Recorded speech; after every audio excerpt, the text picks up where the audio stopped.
So we have actually opened the webinar for participants to join. So if you need, you can put the video on, otherwise keep it off and then come back at 2. Yeah. So we have actually opened the webinar for participants to join. So if you need, you can put the video on, otherwise. Why is it happening?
Hi, Gayatri. Hi, Urvashi. How are you? I'm very well. I'm very well. Gayatri, I had a quick question for you. Now that I've caught you here, I was going to check your WhatsApp. So for the Hmm? first lot, it's 7 minutes, right? But that's what I thought. What I And would, then we add the rest of it with the questions later, Yeah, right? yeah, yeah. I Would you just like wanted to. to? Yeah, I mean, there's Gayatri, no timer or anything. So No, no, just give me a alert. 1 minute in the private chat saying, you've got about a minute left, and then I'll know I have to wrap up. okay, Okay. okay. My screen has so suddenly moved. we are on Or, live. better than that, when you think that I've gone on too long, just do this or something, and I'll keep an eye out for that. Do And what? Do what? just raise your finger. Gayatri, we are on live webinar. People are already on the webinar. So I would Okay. recommend that either you have a private chat or you can maybe also All call right. We it. didn't know that. We didn't know that. Okay. Yeah, so I just thought I'll just chip in and then, Okay. okay. Thank I you. can do a private chat. You can be part of it. Yeah. Okay. Thank you. Thank you. So we'll start at around maybe 2:30 sharp. We'll start. Thank you. Okay. Okay. People are joining. Thanks.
Hi, Gayatri.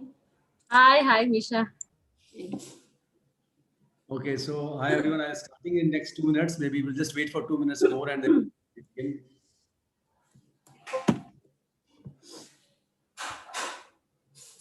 We can't hear you, Gayatri. My screen seems to have shifted, or should I shift, or it's okay? Actually, I can't turn my video on.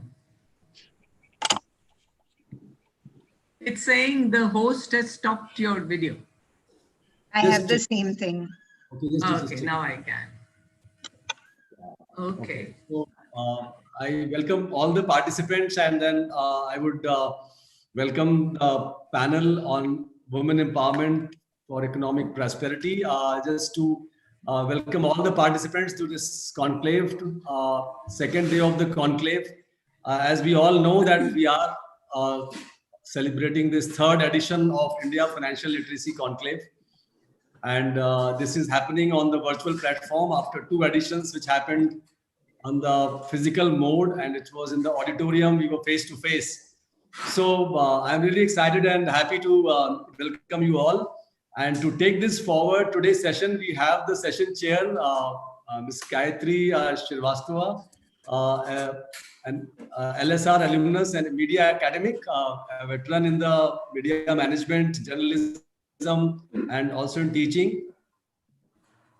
Plus years of experience. I'm sure you all are going to have a wonderful time in this next 1 hour, 15 minutes.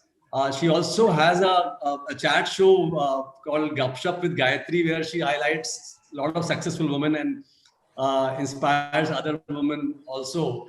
So nothing much to add more. I would say it's I think a lot to in store for all the people who have attended, who have joined the webinar early. So with no more further additions, I will request Gayatri to please take the stage and then take the session forward. Thank you. Thank you, Praveen. Pleasure being here. I hope my audio is fine. Perfect. Yeah. Yeah. Indian वित्तीय साक्षरता संगोष्ठी में आपका स्वागत है। इस साल का विषय है समावेशी समृद्धि को साकार करें। Welcome to the Indian Literacy Financial Conclave 2020. The conclave focuses on areas around financial literacy, investor education, and investor awareness to help build a financially empowered community. The theme of this year's conclave is Making Inclusive Prosperity Happen. The conclave will set an actionable agenda on the sub-themes around youth, women, farmers, startups, and MSME.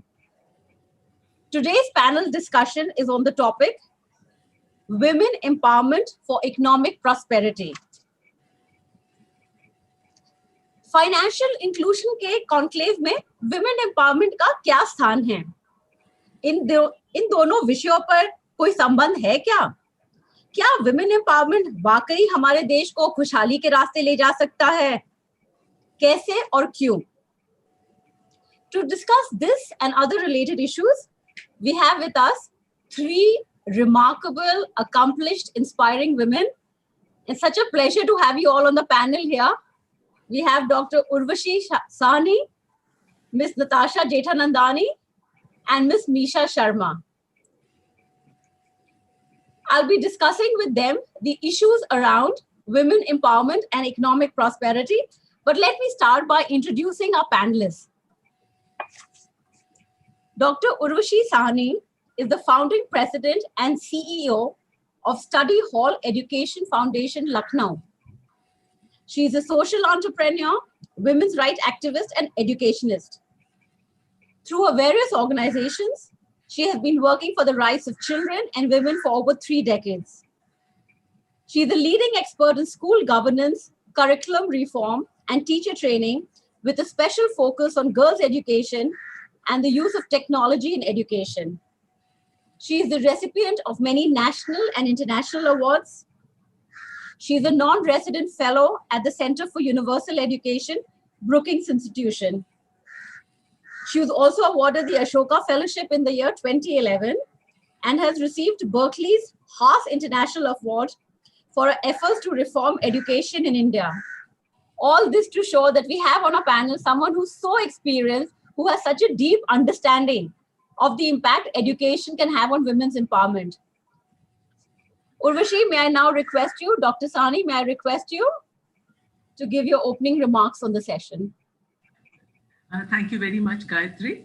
And thank you, Awoke India, for inviting me here. And Gayatri, for that thundering introduction. That is normally a good thing and a bad thing. It's a bad thing because then you have to live up to it. So let me do my best. All right. I will speak in Hindi and English both as requested by Praveen ji, and being in UPI, that should not be so difficult. So, आपका शीर्षक है that economic empowerment for prosperity. I mean, women's empowerment, women's economic empowerment for prosperity. I want to change it a little. I want to call it women's economic empowerment for women's independence and for gender equality. आजकल मोदी जी कहे जा रहे हैं कि आत्मनिर्भर होना चाहिए, भारत को आत्मनिर्भर होना चाहिए. तो अगर इसमें मैं कहती हूँ अगर औरतों को आत्मनिर्भर होना है तो फिर उनको इकोनॉमिक एम्पावरमेंट की बहुत जरूरत है. एंड खासकर इन our country, I just want to paint the scenario. पहले जब हम औरतों की आत्मनिर्भरता की बात करते हैं या ऑटोनॉमी की बात करते हैं, इंडिपेंडेंस, स्वावलंबन, तो औरतों को they are never expected to be autonomous. वो तिलक जी ने कहा था स्वराज मेरा जन्म सिद्ध अधिकार है और उसे मैं लेकर रहूंगा. औरतों ने भी कहा, दे मार्च्ड. लेकिन आज देख लीजिए कितने हो गए, तो कितनी औरतें स्वावलंबी हैं? स्वराज कितनी औरतों को मिला? नहीं मिला. और वो इसलिए कि हमारे समाज में औरतों को ऑटोनॉमी के लायक समझा ही नहीं जाता है. और इसीलिए अगर आप देखिए कि आज इस पैनल की जरूरत पड़ी कि विमेन्स एम्पावरमेंट होनी चाहिए, राइट, और क्यों इकोनॉमिक एम्पावरमेंट होनी चाहिए. और लेट में थोड़े आंकड़े मैं बता दूं कि औरतों को ना वैसे कभी अडल्ट समझा ही नहीं जाता. बच्चा बनाए रखते हैं कि वो कहा है ना कि बचपन में पिता, फिर पति, फिर भाई, फिर बेटा, राइट, वो संभालेगा, आपको अब खुद संभालने की जरूरत नहीं है. और फाइनेंसेस में के मामले में तो ये बहुत ही ज्यादा देखा जाता है that women do not control their own finances, even highly educated ones, many of them don't. और दुनिया भर में women have been economically disenfranchised. लेकिन मैं इंडिया के आंकड़े बताऊं. In terms of participation in the labor force, only 23%, mind you. But इसमें what you must count is that a lot of that women's unpaid work is not counted as part of being part of the labor work. और unpaid work में Indian women do 10 times more unpaid work than men do. And this is 40% more than the women in South Africa and China, our counterparts over there. और ये unpaid work क्या है? All the care work, very gendered, women do it. किसी ने बताया, there was a study, OECD study, that in India, women work for 357 minutes a day in unpaid work, men only 52 minutes. So अब आप हिसाब लगा लीजिए. Okay. And what is wrong with unpaid work? Many things. एक तो it is unrecognized and it is undervalued. और इसी के कारण they are not able to take up paid work. And उसमें, and why is paid work better? One, you get paid, so you have money and you have some power. Secondly, benefits आते हैं उसके साथ, pension मिलती है. अब और भी कई benefits उसके साथ मिलते हैं जो unpaid work में नहीं मिलता. And most terrible, the worst of all, it is totally unvalued. Totally unvalued. यार औरतें, आप क्या करते? नहीं, मैं कुछ नहीं करती. आप क्या है? मैं तो सिर्फ housewife. And if you look at farmers, a lot of the farming work is done by women. And there is this UN Women study, and here's what I'm just going to quote from that straight away. उसमें ये कहा है that it is rarely recognized as work. Unpaid care and domestic work is valued to be 10 to 39% of the gross domestic product, GDP, and can contribute more to the economy than the manufacturing, commerce, or transportation sectors. Still, we don't count it as any work, and it leaves women very, very insecure. The other thing is that women are left with double burden. Many women on this panel सब बताएंगे, and many women in the audience. I know a lot of other women who work for us. सारा school का काम और फिर घर का काम, double. Okay, and many times they burn out and they can't do it. And they will get up in the morning, tiffin भी बनाएंगी, सबको खिलाएंगी भी, नाश्ता भी करेंगी, फिर काम पे भी जाएंगी, फिर घर जल्दी से आना है क्योंकि सासू जी is waiting, and lunch भी देना है या dinner भी देना है. And what does a man do? कि चल अखबार खोल के पढ़ लिए, and I'm so tired. पानी उठा के दे दो. Right? And so ये double burden is really a double whammy, and उसके कारण also a lot of women don't. And then on top of that, think of it ना, in the end मर्दों का capital बनते जाता है and औरतों का capital होता ही नहीं है. And the third thing, property के मामले में only 12% of Indian women own any property. And why is that bad thing? वैसे तो कहने को घर वाली, लेकिन माँ बाप कहते हैं तुम अपने घर चली जाओगी, तुम पराया धन. वहां जाओ तो वो कहता है तुम अपने घर से क्या लाई और तुम मेरे घर से निकल जाओ अगर मेरी बात ना मानो, और घर उसका होता ही नहीं. So women who don't have property first are left very well. Can you imagine not having a home, an unconditional home? And just imagine only 12% women have it. And the worst part of it is that why do women not protest? Why don't they ask for it? Because they have also bought into the narrative कि वो इस लायक है ही नहीं, कि they have always to be taken care of. शादी कर लोगी तो उसके बाद आपको देख लेंगे, और घर तुम्हारे अपने घर का की क्या जरूरत है, पति का घर तुम्हारा घर. Not really, not really. वो पता चलता है जब पहुंचो पति के घर तो, right? फिर अपनी फाइनेंसेस क्यों नहीं कंट्रोल करते? पढ़ी लिखी प्रिंसिपल्स ऑफ स्कूल, डॉक्टर्स, क्यों नहीं? क्योंकि वो सिखाया जाता है कि अरे you can't do it, you can't. ये तुम्हारे बस का नहीं, you just let it be ना, मैं ही कर दूंगा. And just like maths is not for women, वो तुम्हारे जो maths तुम्हारे बस का नहीं है, तुम humanities ले लो. It's the same thing. देखो जी, it's also a very important way of controlling women, because when you control your finances, you control your life. And if you don't control your finances, you can never control your life. So सही माने में अगर आप कहो तो आप सशक्त तभी होते हैं जब आपको आर्थिक सशक्तिकरण आपका होता है. जब आर्थिक रूप से आप आत्मनिर्भर हैं तो आप एक स्वावलंबी सम्मान इंसान हैं. And that has been denied women for a long time. So the first, and even now, and world over, by the way, India is particularly bad in that. So even now, it is very important. The first very important thing is that women must learn the important lesson: I am equal, autonomous. Autonomous, very, very important, which means I have the right to direct the course of my life.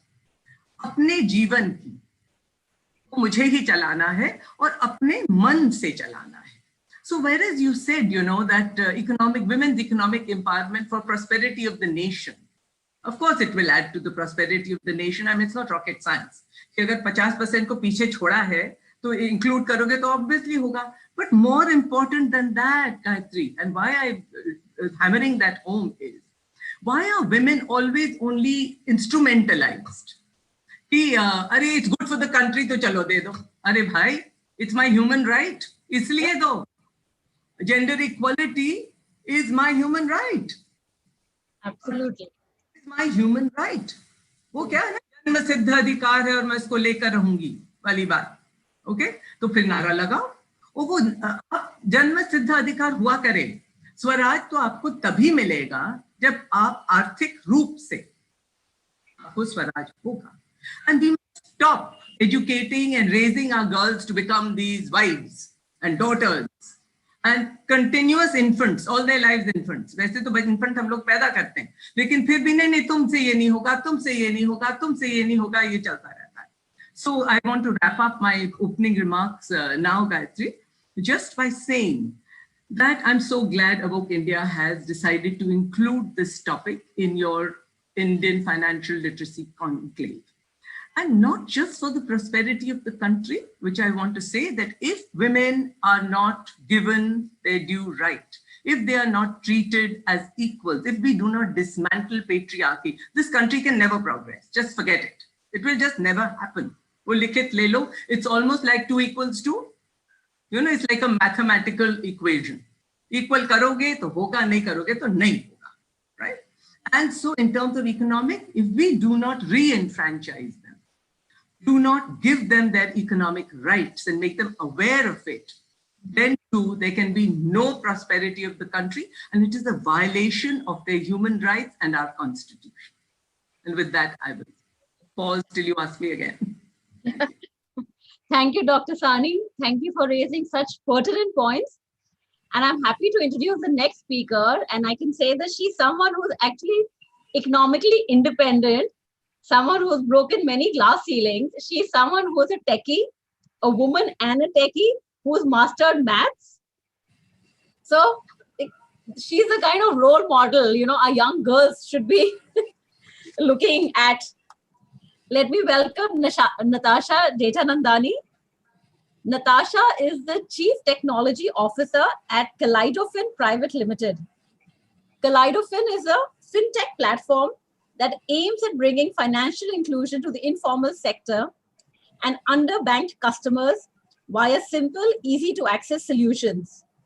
It leverages networks such as Asian self-help groups, microfinance institutions at enormous scales.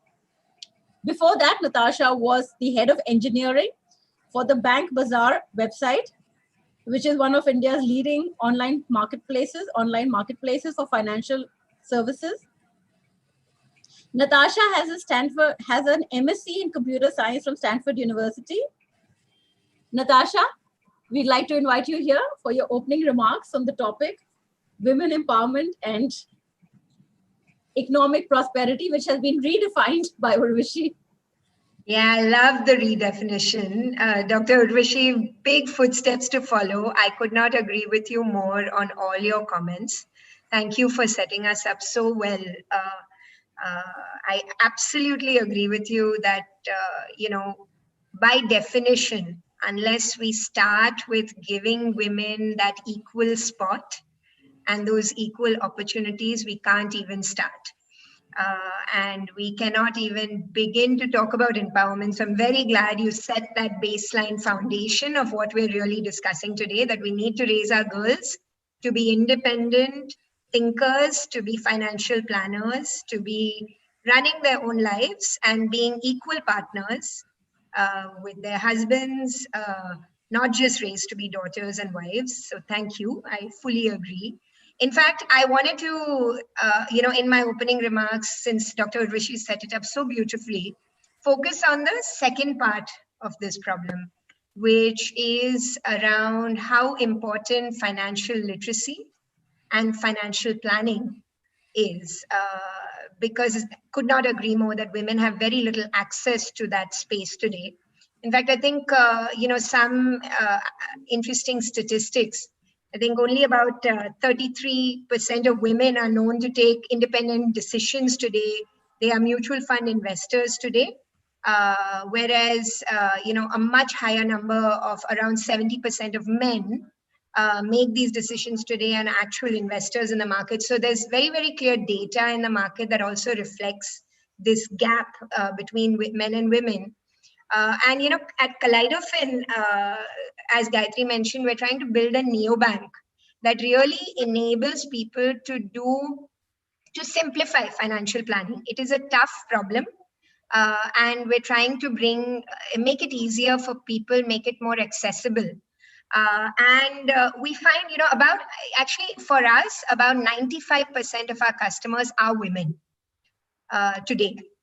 The reason for this is we actually partner with a lot of microfinance institutions across the country, including Sonata, Cashpur, big institutions that in turn have, large customer bases that are women. And we find in these interactions that women are extremely goal-oriented.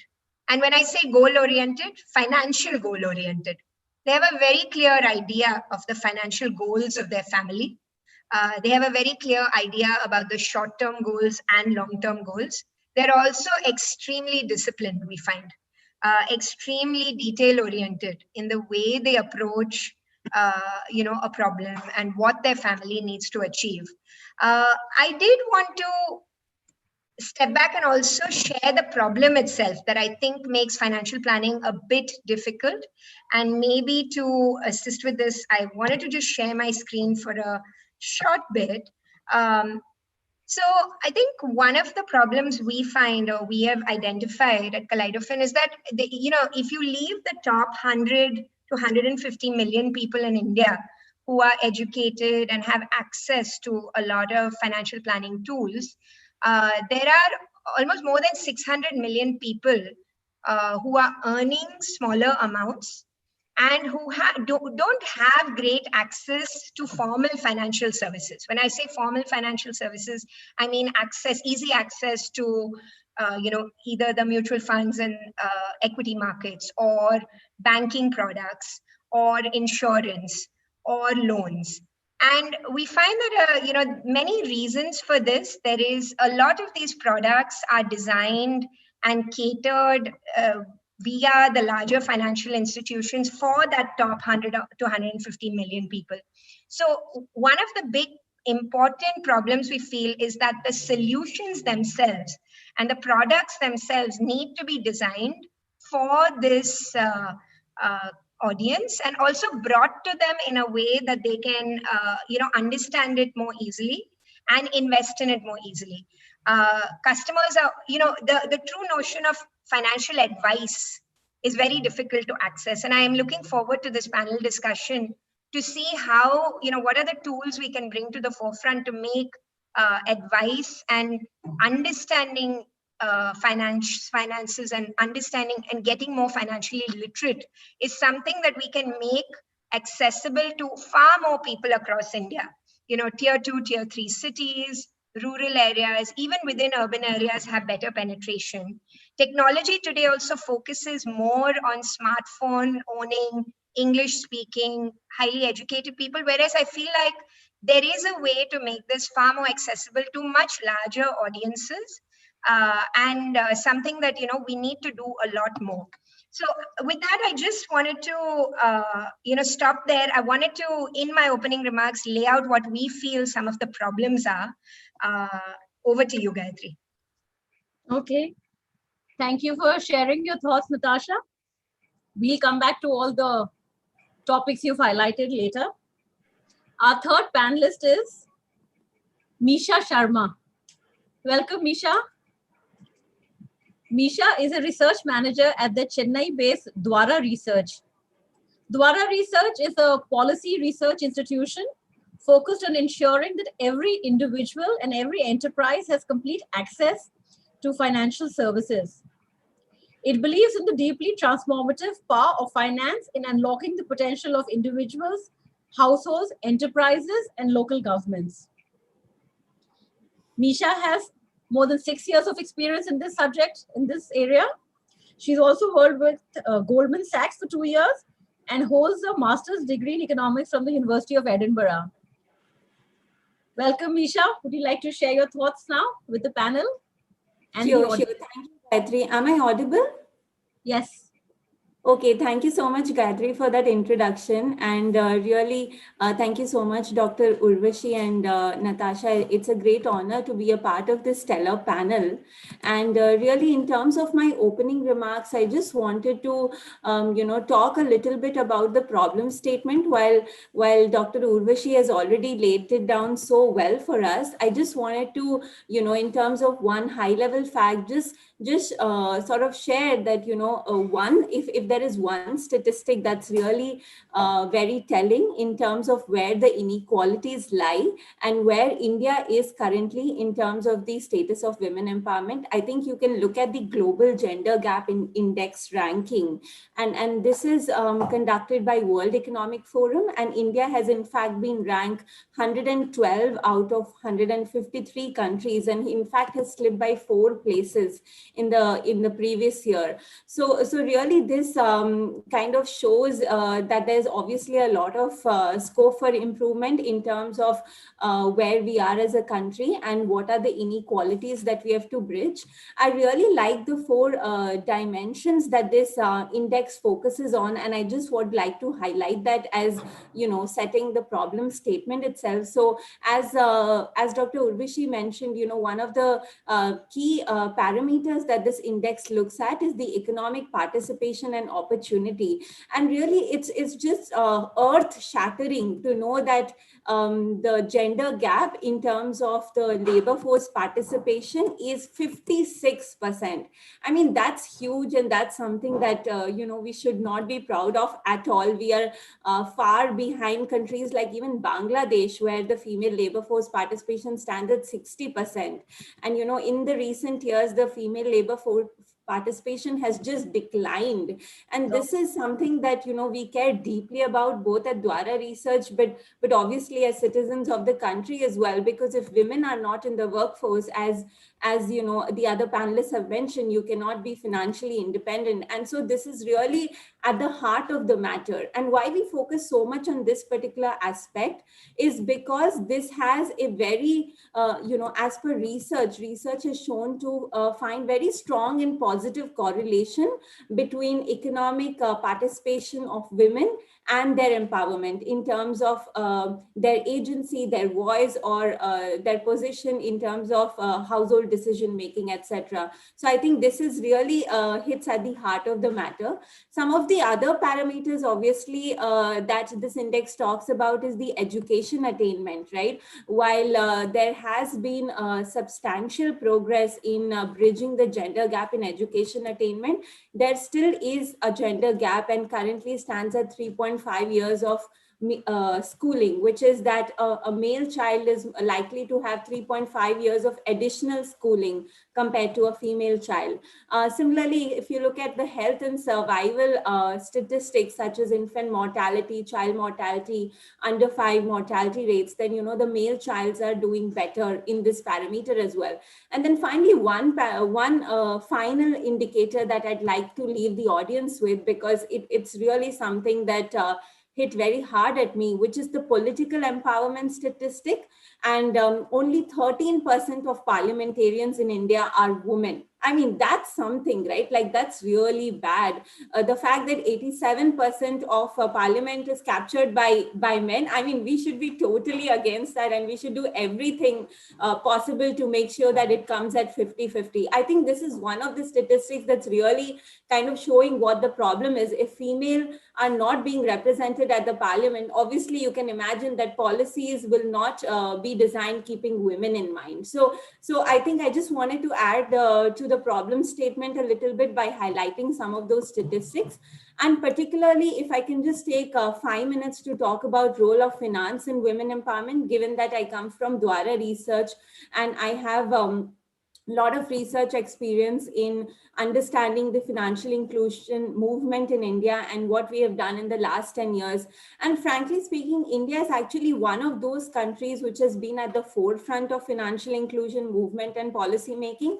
In fact, it stands really high in terms of the enabling environment for financial inclusion. So if there's one parameter where India is doing really well, it's actually this, you know, ensuring that women are getting access to financial services, credit, savings, and bank account, for that matter, as we know through the Pradhan Mantri Jan Dhan Yojana, universalized bank accounts among Indian households. So I think that's really important, because bank accounts are a gateway to a suite of other services, right? So if you have a bank account, you're more likely to have a savings product, a credit product, an insurance, a pensions product. So I mean, if you think about it at an absolute level, sure, just having a bank account does not mean much.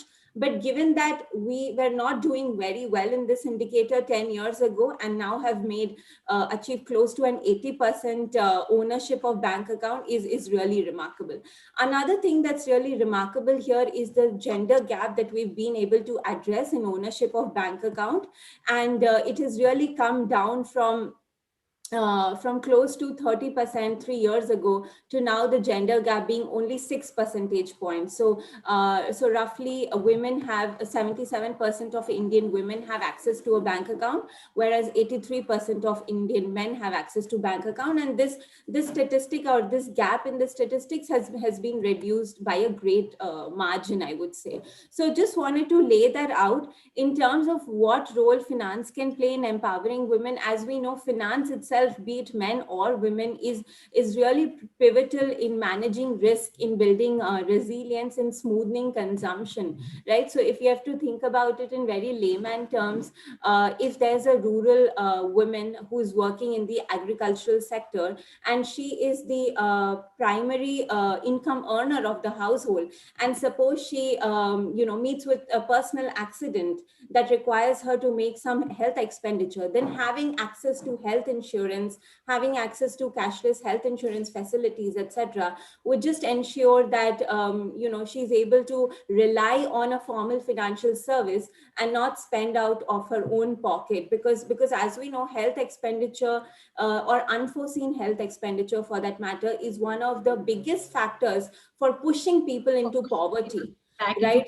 So that's really crucial. That's just one simple example that shows how access to formal financial services like insurance, pensions can really build resilience and enable better management of risk. I think I just want to make one more remark, which is in terms of microfinance. I cannot talk about role of finance and leave microfinance out of the way, because as Natasha mentioned, microfinance has been a very pivotal movement in India, providing access to credit to women. 99% of the microfinance sector clients are women, right? And so while you have an array of studies telling you that access to credit did not empower women, I mean that's the second step. The first step is just mobilizing women, including them into the ambit of formal financial services, getting them into a network. All of that is so crucial, which they did not have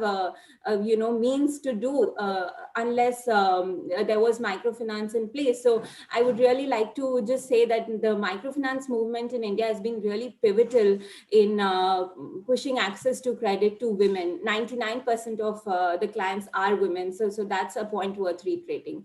So I'll stop here and would like to focus more on that once you come back to me, Gayatri. Thank you so much once again for giving me the opportunity. Thank you, Misha. It's good to know that it's not all bad, that, we have been taking baby steps, especially when you mentioned the role of microfinance and, the fact that so many women now have bank accounts at least. But coming back to Dr. Sahni, you're talking about Swaraj for women, economic independence. It's the need of the hour. So what do you think are the factors holding women back? You need to unmute yourself also, doctor. Many things, as I mentioned, and I think the most important one of that is patriarchy. And by patriarchy, what I mean is, I mentioned earlier, the whole infantilizing of women and continuously building, they're actually taught not to think of themselves as equal persons. They're taught right from the womb. I mean, you were mentioning statistics, Nisha, in terms of gender inequality. Do you know that almost 500,000 girls are killed in the womb because of selective abortion? जब आप उनको पैदा नहीं होने देते, तो clearly you know what their value is, right? So they are taught that they must be dependent. ये dependent mindset शुरू से बचपन से, and schools do nothing to fix that either. Okay, so they never learn the lesson, very important lesson, that I'm an equal person, autonomous person, I deserve respect, and have the right to live my life according to my own choice. Everyone, both my panelists, co-panelists, I learned so much. Thank you both, Natasha and Misha, that you've been talking about how, women, they can access all the financial services, etc. The point is this, that they don't, that is, if they feel that they are, it's like to apne aap ko samjhe, that they deserve it, that they can do it. The whole thing, what they're taught is that this is not for them. This area is not for them. So at Study Hall Education Foundation, by the way, we teach them that the very important lesson, educational lesson in their core curriculum is that girls must learn, very poor girls and rich girls, all girls, rural girls, women, that you are an equal person, autonomous person. Janma Siddha Adhikar, we teach them that. That is something wo koot koot ke, and we believe that lessons of equality are as important as lessons of math and science. Then the other thing we get them to understand is that, hey, listen, marriage is not your inevitable goal. You can if you want to. You can want to or not want to. And it should not be seen as a career. That is what will take care of your life, right? And they have examples at home. कि पिता दारू भी पीता है, मारता भी है, कमाता भी नहीं है. Mother is working in 7 homes. फिर भी मार भी खा रही है, घर भी वो उसका ही कहलाता है, and there is no kind of sense of empowerment at all. So we try to deconstruct all of this. We put into place a critical feminist pedagogy. And with your permission, Gayatri, I have a small video, and I have a little that I would really like to share. And we are talking about good news. Well, I will have more good news to share. That when you work with students like this, we also get them to do life plans. Misha and Natasha, you'll be happy to hear. They'll probably be lining up for your financial services, where we tell them, okay, plan your life. So, okay, you want to study this, where will you get the money from? This is what career do you want? Bachpan se, bade hoke kya banogi? No, शादी होगी तो क्या होगा? None of that. कि बड़े होके तो क्या बनोगी? कैसे बनोगी? पैसे कहाँ से आएंगे? फिर क्या करोगी? And I want to share this very heartening, and by the way, our school has the highest retention rates, and they all transition to higher education. And nationally, how there are about 14% or something that go into higher education. I'm not exactly clear about my stats, but I think it's it's a huge gender gap. Yeah.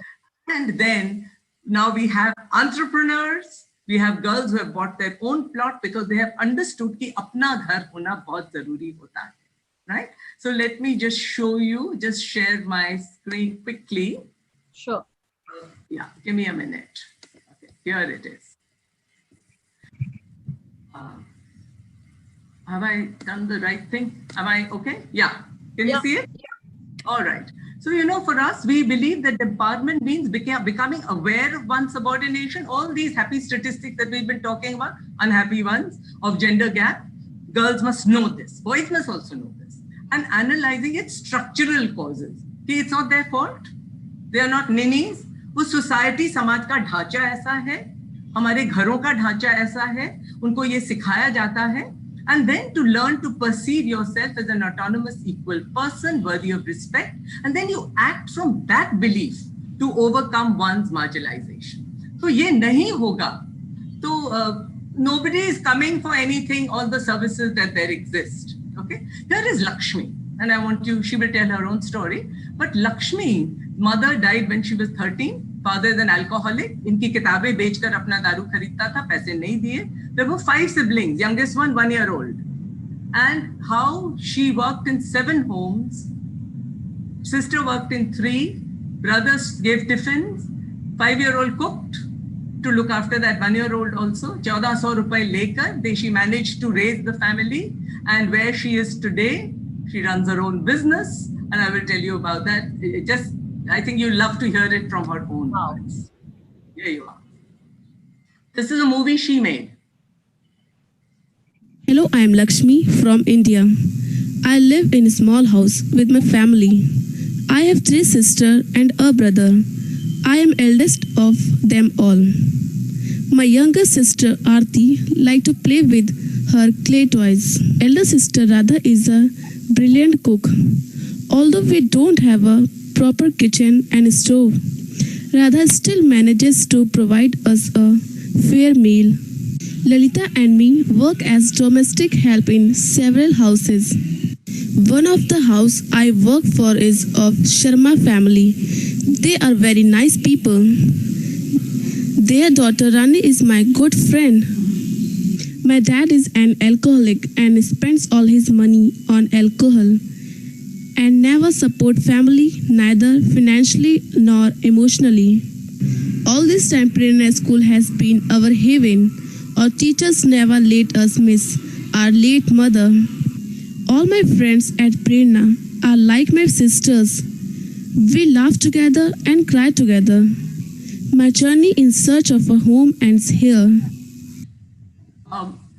This was made by her 10 years ago. Wow. Right? Or more. Wait. So have a look. This is Lakshmi flowering in school. And this is Lakshmi at her workplace. She got a job in a telecalling center, earning 6,000 rupees. Then it went on to 27,000 rupees. Then because of sexual harassment at the workplace, which Natasha, Gayatri and Misha are another very important unspoken of reason why women are where they are. She left, and guess what she did? She thought about it. She was the best performing person there. And she said, her friends told her, if you could do that, then you can start your own business. So she said, I can do the same thing. We gave her a room and an office somewhere, just a computer, and she started to work there. And she borrowed 10,000 rupees from us, actually Anand Bhaiya, and then another 10,000 rupees when she needed it, and then another 10,000 rupees. And guess what? Currently, and this is just about 7 or 8 months ago, and now she has her own office. She's employing 5 people. Monthly sale in October was 3,20,000. She has bought herself a plot for 11 lakhs, where she is now paying her EMI. She has got a bachelor. All this while, she got her bachelor's and she got an MBA. Okay. And now I asked her, I said, monthly kharcha batao zara. So she says, I have 6,200 mera rent. 32,005 employees ko dena. And these are our own Prerna alum girls, her brother and her sister. By the way, they're all educated now, grown up. And she takes home 30,000 for ghar ka kharcha. Though she said, I'm setting up my business, so I still have to keep on investing in it. And this is what they make, right? So this is what I mean. Look at this child, how the right kind, and she says, if I had not learned that usne Atmanirbhar to shuru se thi. Koi chara hi nahi tha. But she was able to aspire to all this because she was taught that, you are an equal person. We built aspirations. We built the capacity to aspire. Once you've done that, then, all this comes. I said, तुमने सीखा कैसे? You're a genius, yeah. मेरी बेटी ने अपने लिए 11 लाख का अकल नहीं आई, उसको कैसे करूं? She said, आंटी मैं जमा करती रही, फिर मैंने रेकरिंग में डाला, फिर मैंने उसको फिक्स डिपॉजिट में डाला, मेरा वो हो गया. एंड यहाँ पर also she saying, and I have to keep, अभी भी मुझे कुछ लोन लेना पड़ता है. शी वर्क फॉर बैंक्स, ये बैंक्स का सब बनाती है. शी सेज वो टाइम से देते नहीं, अभी भी मेरा 7 लाख पेंडिंग है, लेकिन वो दे देते हैं बिकॉज मेरे पास उसका पूरा रिकॉर्ड है. So with a little support in the beginning, just some incubation help. She didn't need to go to a bank, though she took an EMI for her home loan. Okay, look where this child is. And I have many stories like that, though she's our star, right? And in terms of buying plots, and everybody wants to buy plots which they are buying. Everyone has realized अपना unconditional घर होना बहुत जरूरी है, क्योंकि कभी भी निकाल दे. I'll stop there. I have other story. I have one more short case study. If I have time, we can do that later. But I don't want to take up more time from my panelists, so I will stop there. But just the last message that we must teach lessons of equality and Atmanirbharta, like we teach lessons of math and science. Education का gap तो आपने ठीक बताया Misha, but the point is किस तरह की education पढ़ी लिखी औरतें कौन सा अपना control कर रही हैं? उनको भी लगता है कि हम नहीं कर सकते, right? So importantly ये समझना कि आप सब कुछ कर सकते हो, आपका अधिकार है, और अपनी finances को control करोगे तो अपनी life को control करोगे, और आपको अपनी life control करने का पूरा अधिकार है. किसी और को उसकी बागडोर मत दो, साथ साथ चलाओ, लेकिन दोनों शेयर करो. घर है, मैरिटल होम है, उसमें क्यों नहीं अधिकार मांगती औरतें?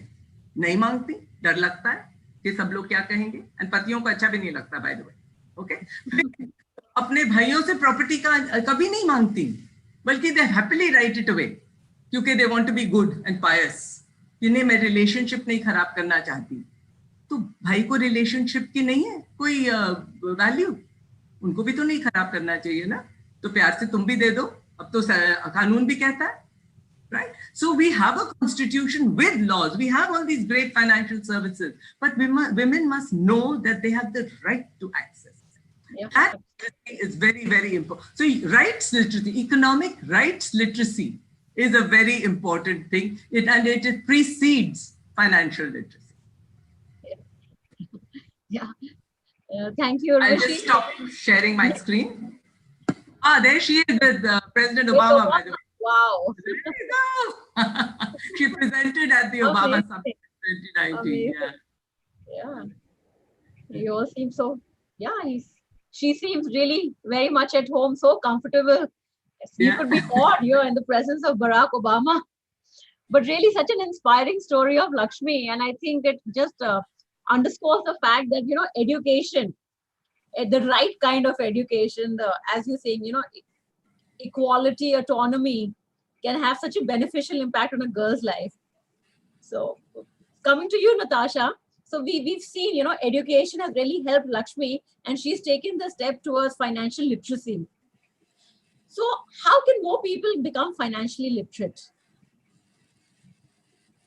Yeah. No, I think there are a lot of students in the audience, and when they're hearing this, we hope that there's some take home, and they also learn to navigate, these thoughts on equality and also how to become financially literate. No, absolutely. I think it's a great question, and I think step one is my recommendation to everyone in the audience, whether you're male, female, is that this is very important to do, and do it as early as possible. I think even as early as high school is a good time to try and understand what financial independence means. And there are a lot of basics that you can learn along the way, in terms of what would it take for me to become independent and run my own life. What if I was not staying with my parents? What if I needed to pay for my own education? What if I needed to pay for my own marriage a few years from now? I think in the Indian society we are raised to have very, very strong familial bonds, which is fantastic. But at the same time, trying to understand what goes behind it, I think can go a long way in terms of becoming financially literate. I think also, this problem, I think, is always much greater for women than men. I think, even men in India do this a little bit later than men internationally. I've spent many years in the US, and I went when I was 16 years old. And I found that the high school students around me were already thinking about this. They were already thinking about, what does it take for me to, pay for my own education? How do I not take the money? How do I do a job on the side? How do I do an internship? And I think it changed my perspective a lot. I did internships through every year of my college. So after I was 16, every summer I worked. But it is not a very common approach in India. But I think, making your own money, understanding, you understand the work that goes behind it. And I think then you start thinking about how to grow that money. Because you realize how much effort it takes. I also think going out there and accessing resources is very important. I think different people have access to different kinds of resources. Right now, there's a lot of information available, but I find that it's also very important for us to build systems and products and platforms that also do a much better job of reaching audiences in India that don't know to go access this information. That is definitely a place Kaleidofin comes from, and that's one of the big reasons I joined this company. I come from several other organizations. I've worked at Google and Microsoft in the past, but for me, what really compelled me about Kaleidofin was the need to go out and reach the segments in society which are not proactively going out and trying to get this information. And that does tend to be large swaths of women across many, many different areas. Gig economy workers, you look at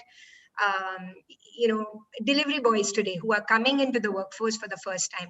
And I think what's very important, to answer your question about how to work towards becoming financially literate, is also to simplify how that information is presented to them.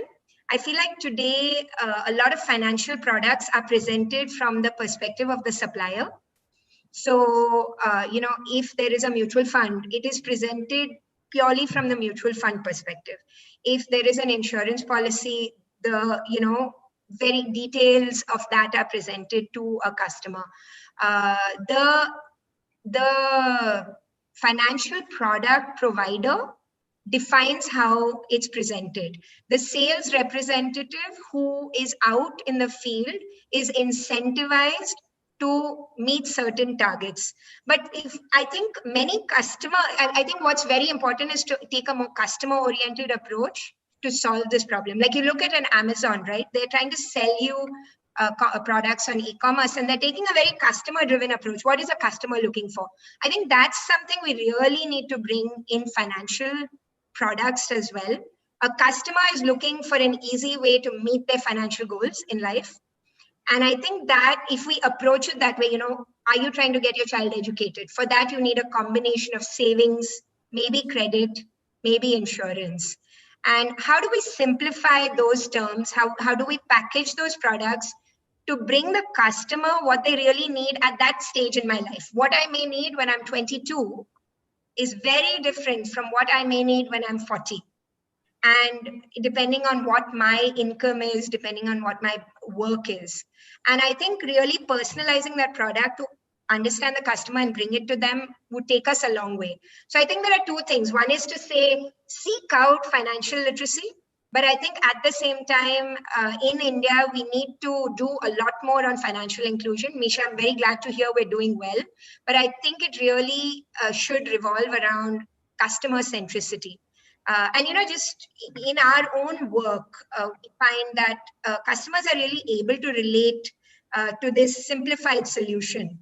And in fact, what is a great example to us is that we have a lot of customers who have signed up for our solutions.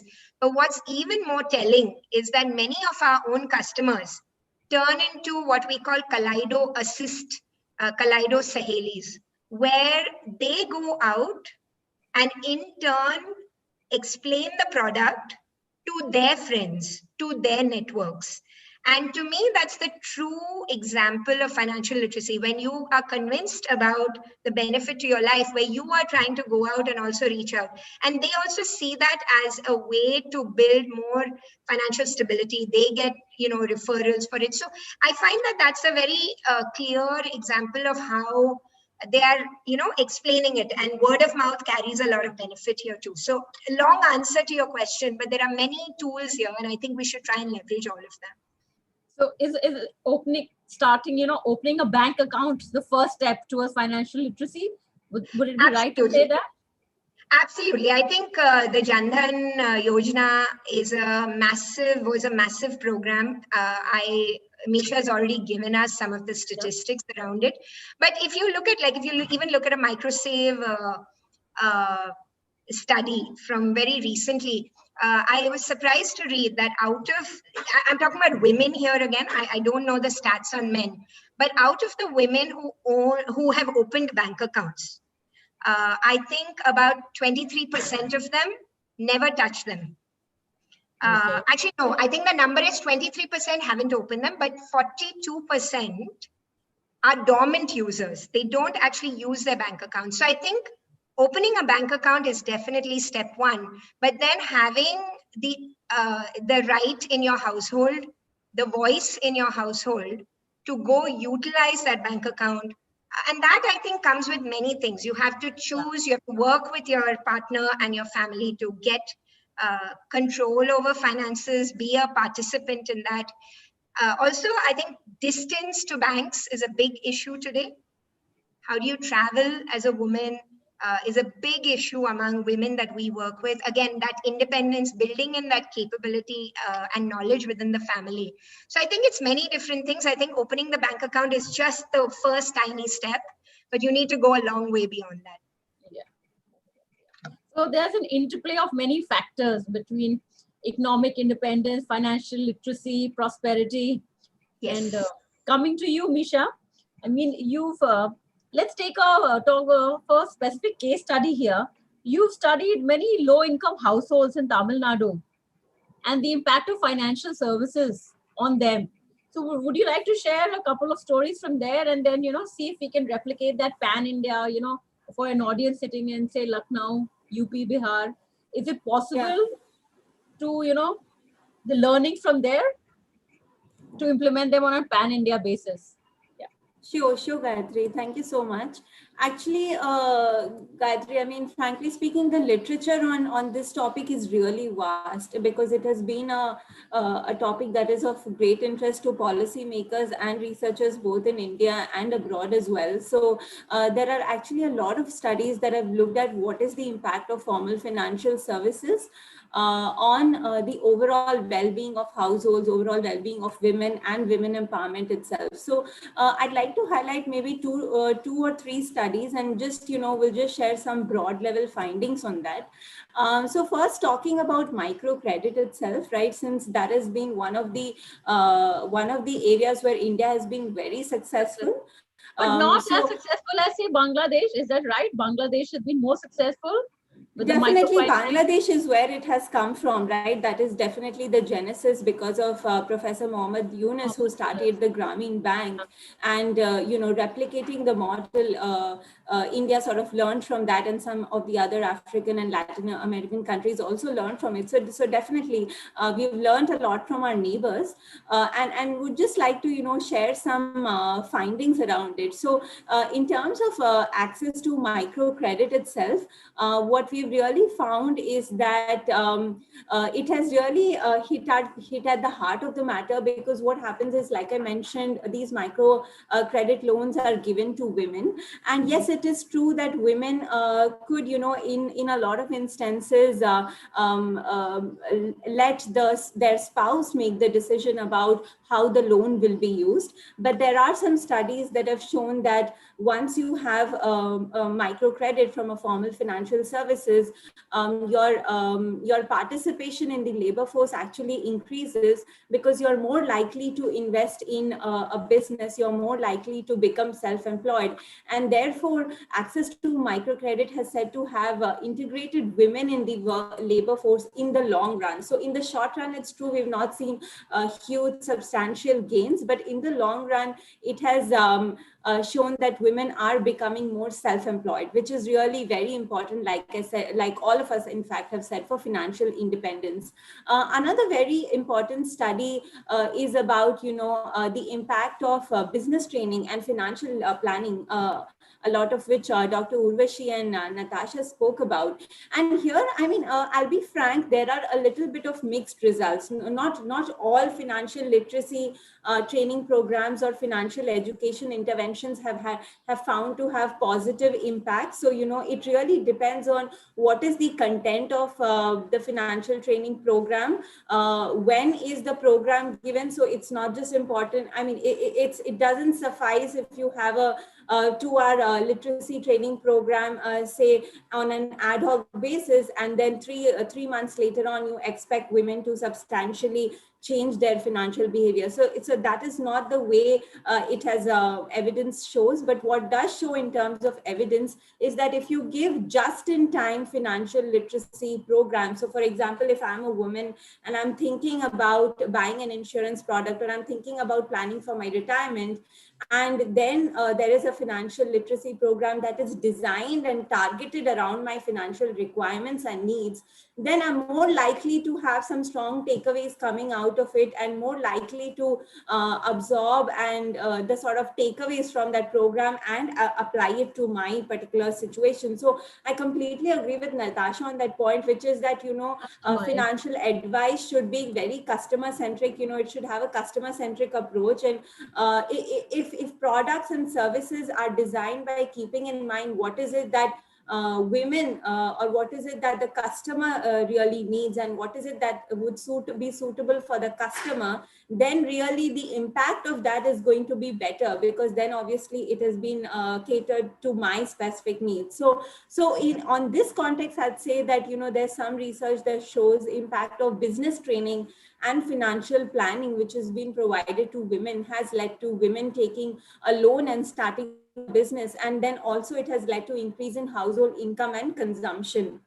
uh, Finally, one more very interesting study that actually, Gayatri, I'm taking the liberty of going a little bit beyond Tamil Nadu. This happened in Madhya Pradesh and Gwalior, actually, to be specific, and was conducted by professors from Harvard and Duke University, where they saw that giving women control over the money they earn increases household decision making. And as we've discussed previously, that's really important. So what they did was they ensured that in rural remote areas of Madhya Pradesh, where women are employed in the Narega program, right, the Mahatma Gandhi Narega program, what they did was they opened bank accounts for women.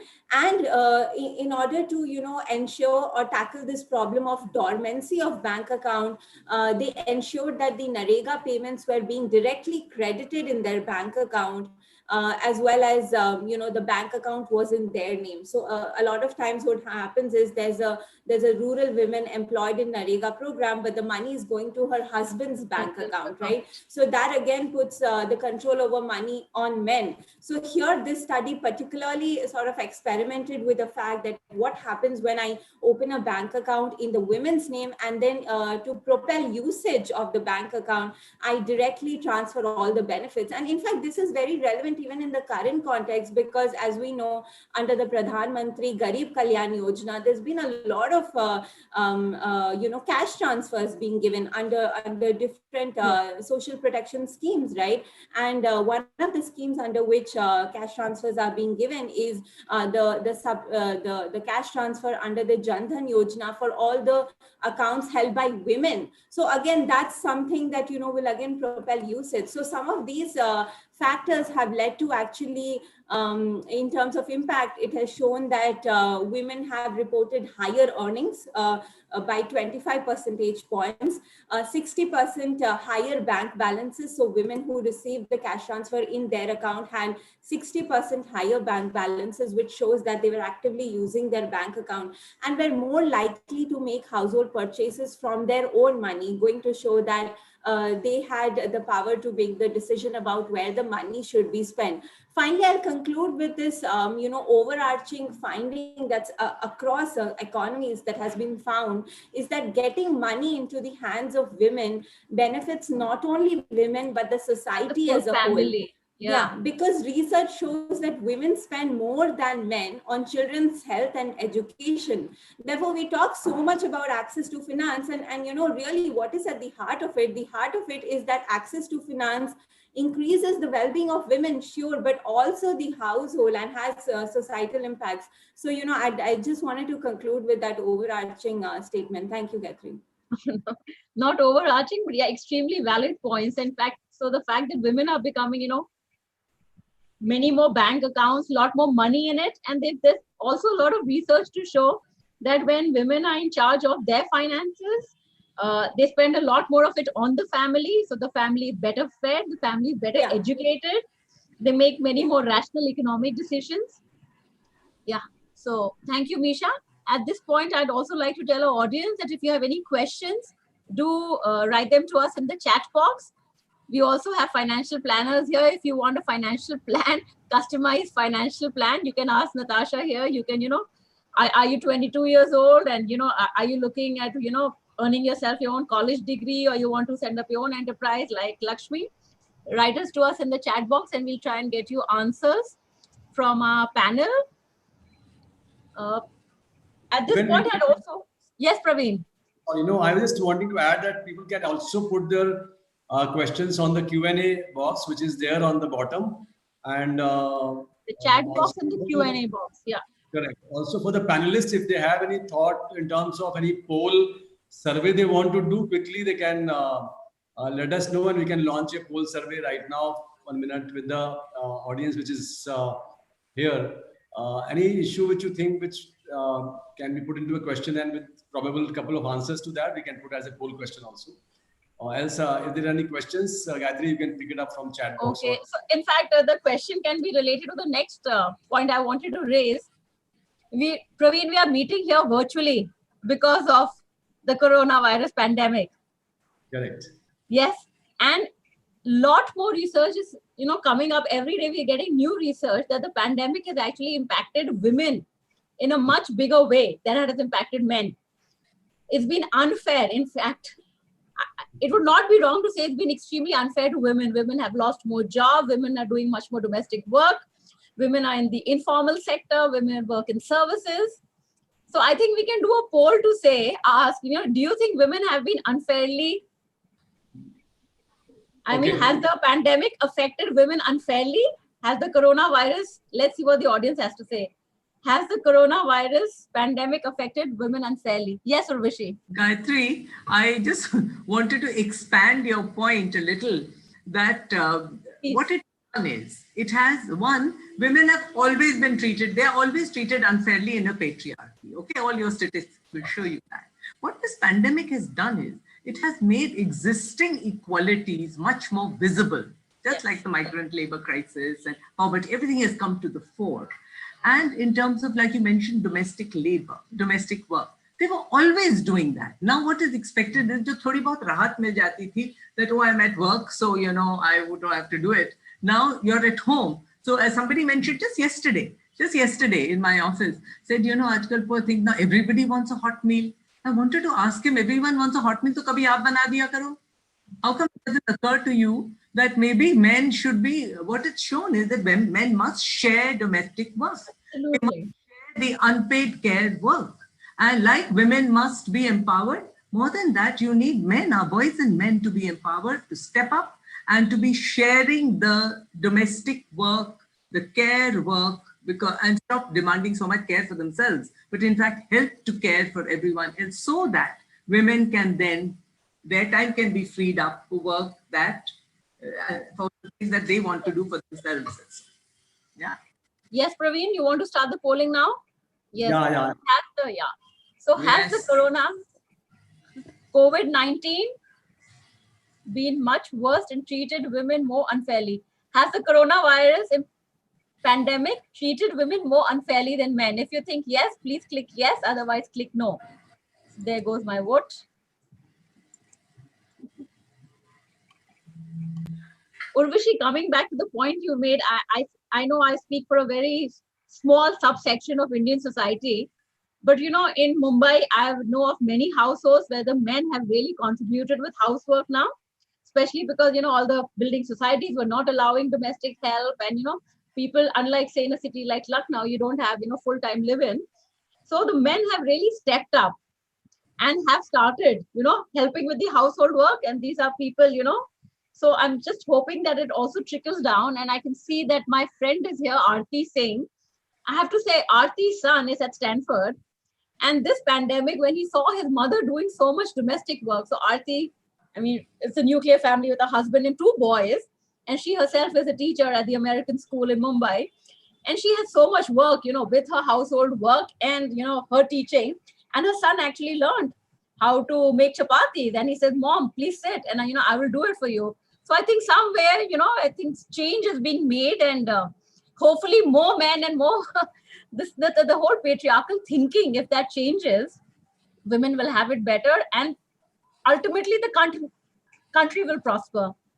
So has the COVID-19 pandemic treated women more unfairly? 71% say yes and 29% say no. So I think we have a very aware audience here. Yes, Natasha, would you like to add to this? Do you have any thoughts to share on, the impact of the pandemic on, women's rights? Absolutely. I mean, I think, the pandemic has been a shocker to everyone. And I think ultimately at its core, I mean, the numbers we have seen via, interviews as well as studies is that 45% drop in household income in certain, especially in the informal sector. That is a massive drop.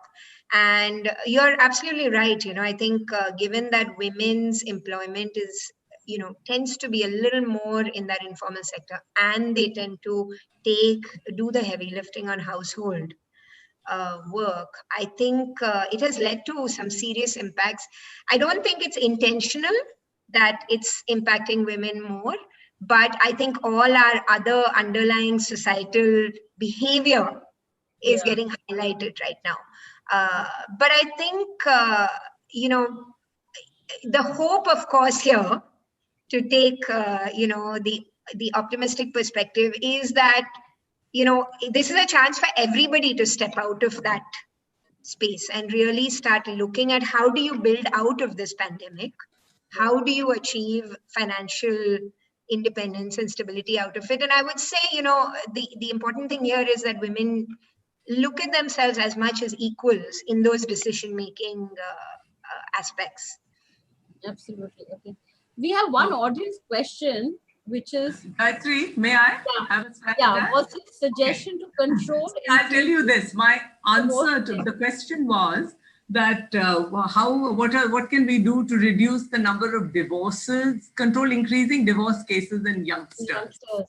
May I answer that very, very briefly? One, what has happened is, whereas more and more women are getting educated, understanding their rights and demanding them and demanding equality, we have not educated our boys to respect women as equals.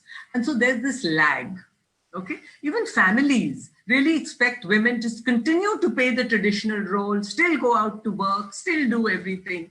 And so what happens is, when women are demanding equality and treating themselves as equal, some of them who do think like that, then there's a rude cultural shock to a lot of the young boys who are raised with the sense of entitlement.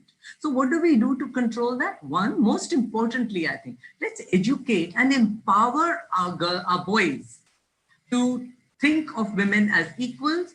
Let's upskill them by learning how to do housework and all the care functions. ये तो पीछे रह जाएंगे. Women can do that and बाहर का काम. तो दोनों करो ना मिलकर.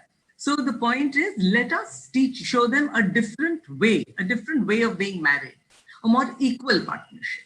When they learn that it's going to be an equal partnership, then they will learn to behave differently, and then also learn to welcome the empowered women who they have married. Yeah? You can't expect a whole patriarchal system to remain intact and then women get empowered. वो नहीं होने का.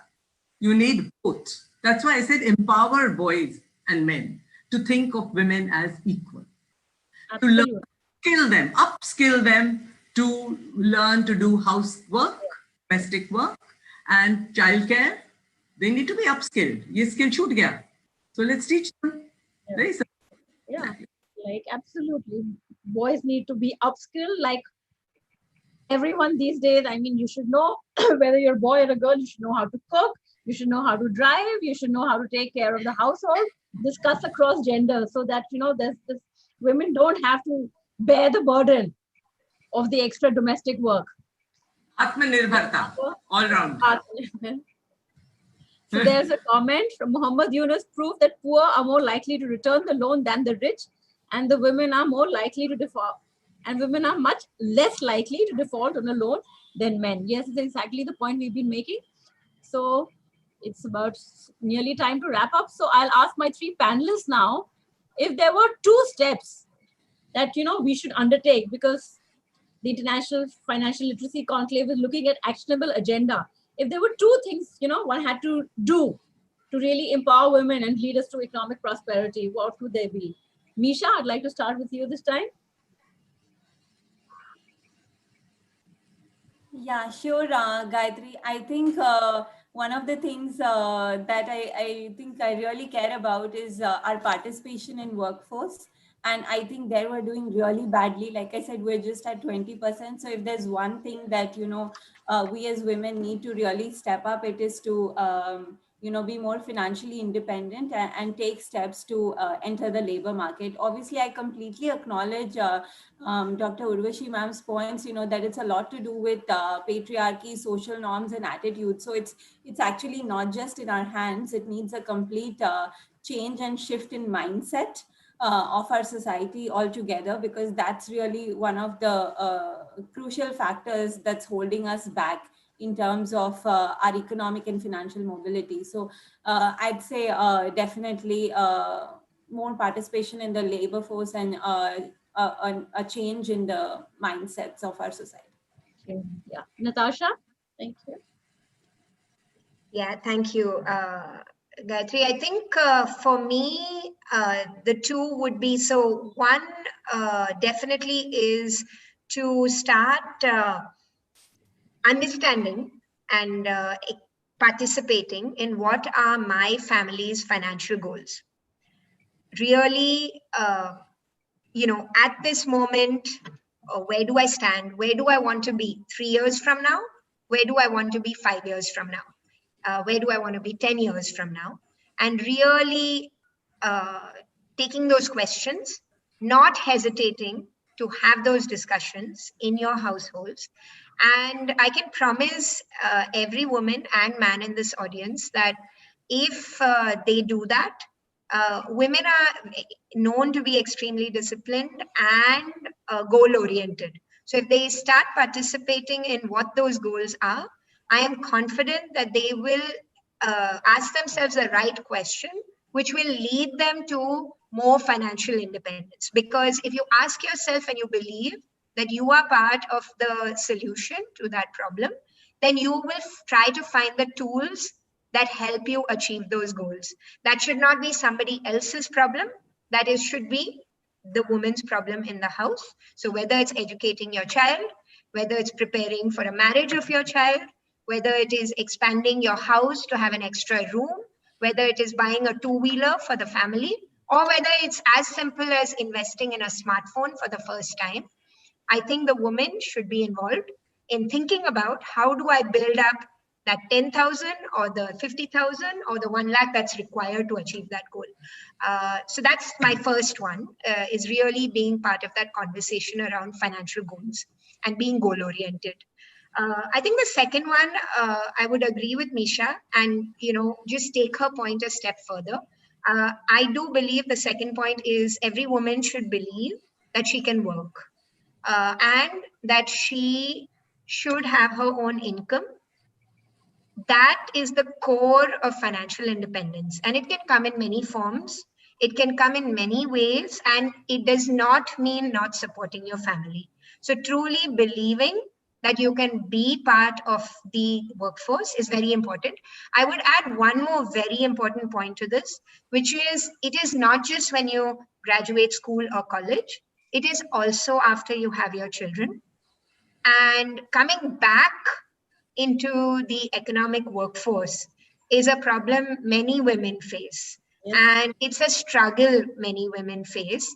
And knowing that they can do that and that career gap is okay to take, but that it is important to continue to invest in that financial independence is also very, very important for any woman's well-being. So I would say that those would be my 2 points. Great. Gayatri, quickly, my 2 points. One is, I think as an educator, I really believe in education as being a very powerful transformative force, but provided it's transformed, I think we need to include critical feminist pedagogy in school curricula. We have agitated very hard for it, and it is being included now in the state. Gender studies for girls and boys both. And secondly, we should include financial literacy and life planning, right? From the time when they can, class 8, 9 is a good time to start thinking about these things. We got all our children bank accounts as part of that yojana, and we teach them how to work at that. And then lastly, I spoke a lot about unpaid care work, and it should be degendered. And this is one Professor Ghosh from JNU, she had this mantra: recognize, reduce, and redistribute. Okay. Men must learn to share the burden equally. And Natasha, for many women, middle class women, working is it's seen as a sign of liberation. Let me tell you the other way. That Lakshmi told me that her mother had just had chickenpox. She'd had a baby. She had to go to work in 13 days' time because she couldn't afford it, right? You need that. There's the other flip side of it also.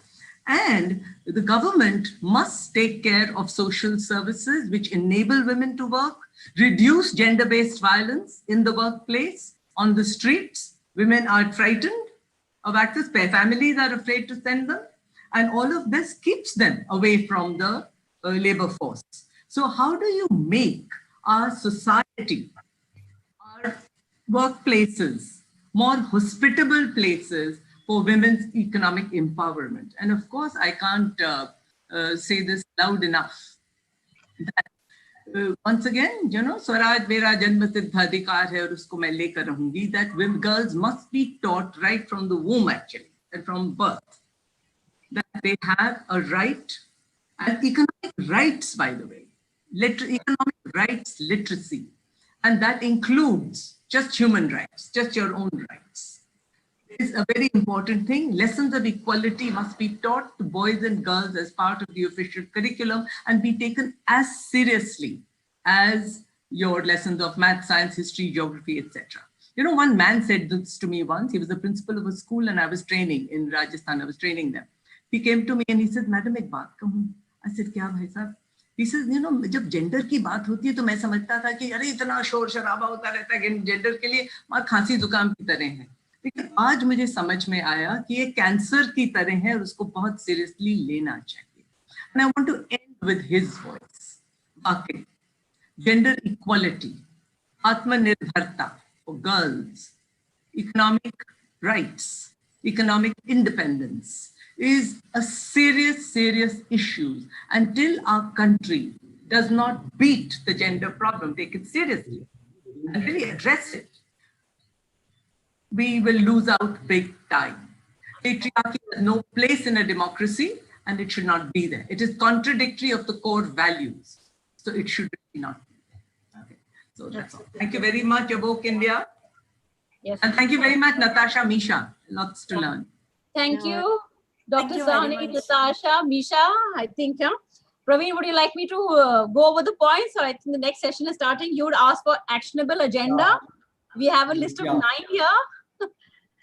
You want me to list it out, or I can put it in the... So we will certainly have it, from you. It's been a wonderful session. I think very, very informative and enriching for all the audience and for all of us at Evoke India. We are really thankful to all of you. An excellent session because we have the next session back to back, and some of the speakers are already there in the waiting. So thanks a lot, Dr. Urvashi ji and Misha and Natasha and of course Gayatri for wonderfully hosting this session. I'd like to ask one last comment of my own, Praveen. Please do. So I just want to say that, the time to deliberate on women's empowerment for economic prosperity is over. This is the time to act now. And if we don't act now, the demographic dividend that we keep on talking of, we will just lose that. So it's really time to act on the agenda. That's what Evoke India is committed to. For the next 1 year, we are committed to action on this, whatever deliberations have happened.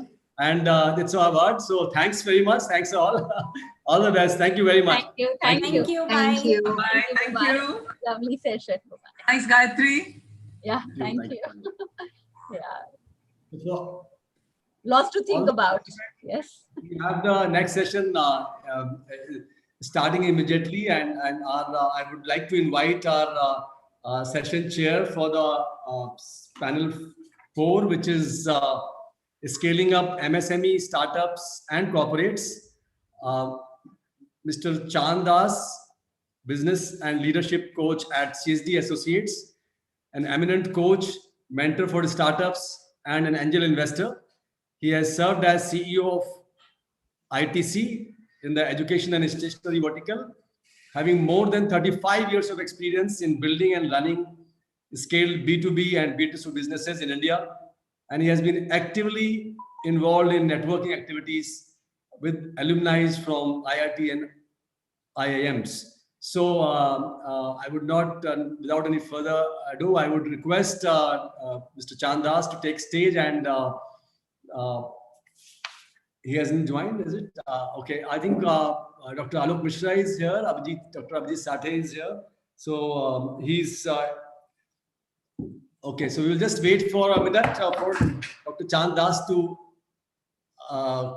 join. He's in the process of joining. So all the participants, please are requested to wait for a couple of minutes as we, so he's on the screen.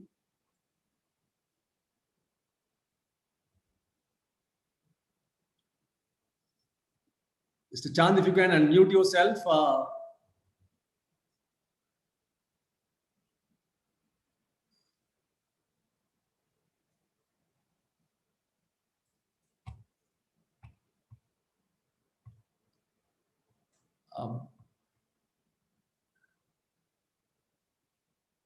Because of overshooting time in the last session, we could not actually remove this. We could not hold a break session of about 5 minutes. So we are starting this straight away, this panel 4 on MSME, startups and corporates. How we scale up this, Avoc India Foundation's India Financial Literacy Conclave is something which all our patrons and all our associates and members, they look forward to it with the objective that there will be a lot of takeaways, and which is where we try and make our best efforts to see that how the best of deliberations happen from the best of panel speakers from all over, and how we can come out with some actionable which we can work upon in the coming year and also make a difference to the society. And as you all know, this year's conclave has the theme of making inclusive prosperity happen. समावेशी समृद्धि को साकार कैसे करें? So how we make it more inclusive? That is what is the theme for this year. And within that theme, we have already discussed youth empowerment through quality education and skill development. We have also discussed about agriculture reforms and scaling up growth. Today, we just finished a session on women empowerment and economic prosperity, an excellent session hosted by Ms. Gayatri Srivastava from Mumbai. And now we are I am welcoming you all to this another very, very enriching and important and relevant stakeholders session, which is on startups, MSMEs and corporates. I would again welcome Mr. Chand Das, and would want to again do a small brief introduction of him. Welcome to you, sir. Thank you. Yeah, so Mr. Chand Das, as I just said, that of course he's with 35 years of experience in building and running B2B and B2C businesses in India.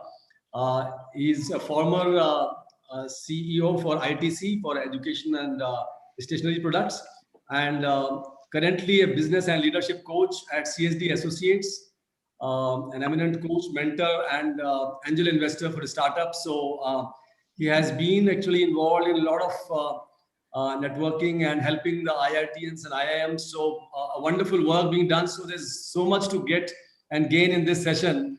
I now hand over the session to Mr. Chand Das to take it forward and introduce the speakers and take it forward. Thank you, sir. Over to you. Thank you. Thank you, Praveen, for those generous words. What I would like you to do before we get started is to actually put up 2 polls. The first poll is to figure out what is the composition of our audience. You know, how many entrepreneurs, MSME people, government, students, and so on. So that would be very helpful because, you know, right. I always believe, yes. So that's the first question. I would request all participants to put and participate in this poll question. It helps us to know where you're coming from.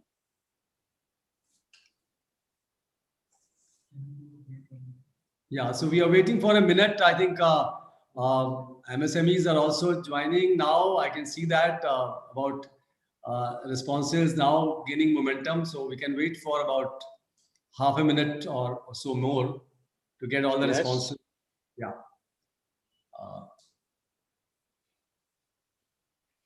Okay. And just following the first poll, I would also recommend that we put a second poll because this is a session to do with scaling up of startups, MSMEs, and corporates for making inclusive prosperity happen.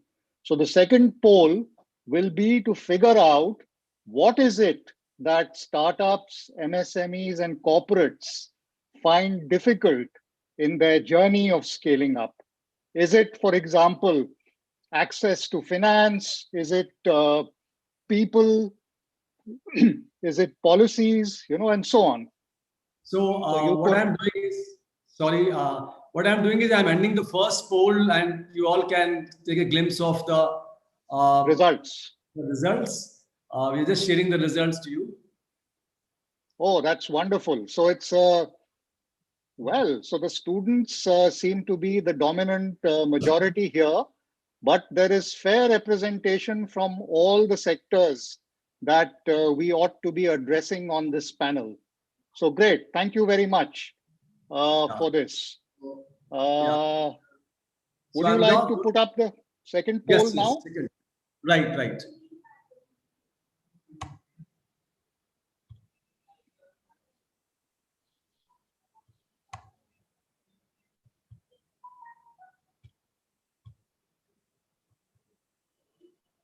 So while we are putting up the second poll, I just wanted to, in the interest of managing the time, I just wanted to talk a little bit about the session. But yes, the poll has come up now. So the question is, what is the biggest challenge you face in scaling up your business, right? And there are several options given here on your screen. So please tick the option that is bothering you the most. And hopefully during the panel, we will try and address it to the extent practicable.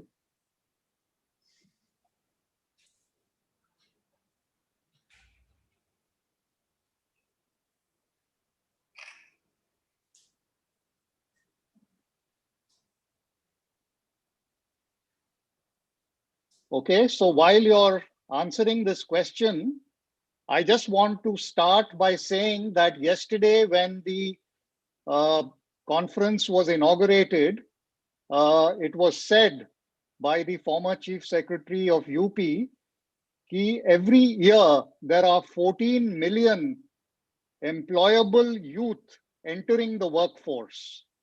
And it's a very big challenge to provide employment and jobs.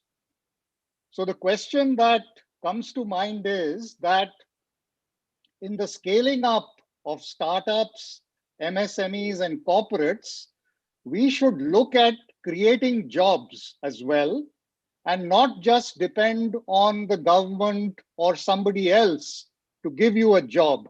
So what I'm trying to say is that we should be job creators and not just job seekers.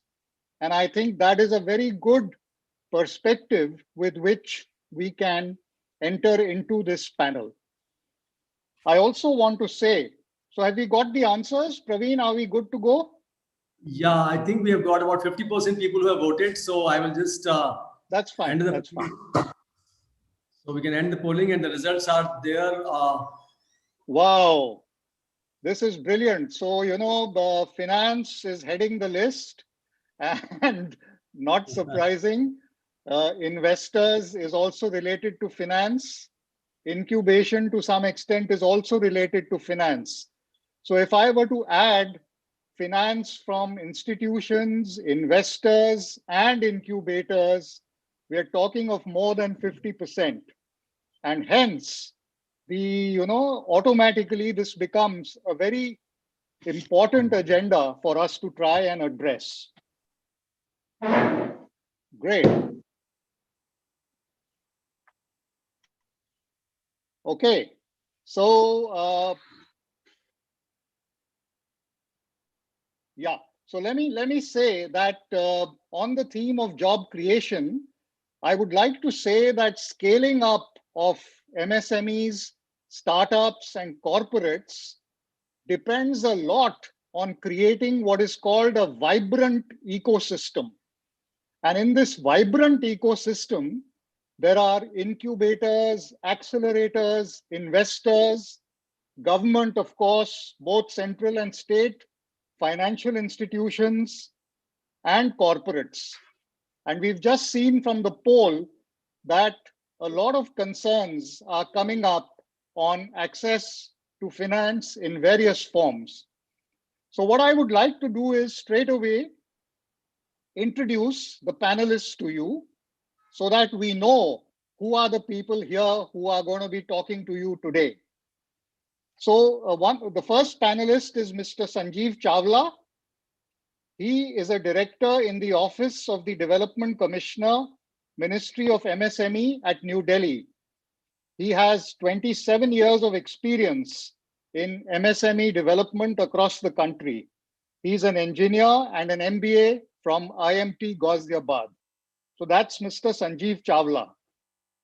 Then we have Dr. Alok Mishra. Dr. Alok Mishra is the CEO and director at MFin, which is a microfinance institutions network. He's an international development professional with 28 years experience in policy, design, evaluation, and implementation across 22 countries. He's a PhD in development studies from New Zealand. He also teaches at MDI Gurgaon. The next panelist is Dr. Abhijit Sathe. Dr. Abhijit Sathe heads the IIT Kanpur Incubator for Technology and Social Entrepreneurship. He's a PhD in mechanical engineering from Purdue University, USA, and holds 3 patents in his name. And finally, we have Mr. P.P. Chowdhury. He's an assistant general manager at SIDBI, New Delhi.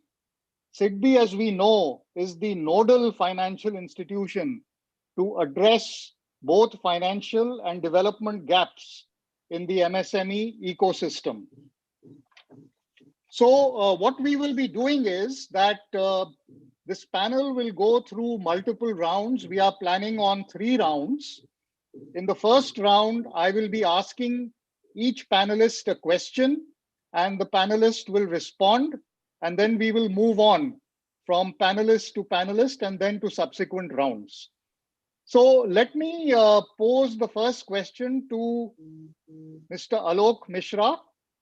Dr. Alok Mishra, how do organizations like MFin facilitate inclusive prosperity at the grassroots? And can you give us some examples of some success stories, especially in rural areas? Over to you, Dr. Alok Mishra. Okay, am I audible? Yes, you are. Am I audible? Okay. Good afternoon. Yes. Thank you, Mr. Chandas. See, as you have, I would just briefly describe to you what MFin is, and that will clarify much of the context in the process. So we are an industry association and a self-regulatory organization of all the entities which are active in financial inclusion or microfinance space. And that includes non-banking finance, MFIs, NBFC MFIs, banks, full mainstream banks, as well as small finance banks. And and we have a membership base of 111 members we have got, including banks, NBFCs, and all that.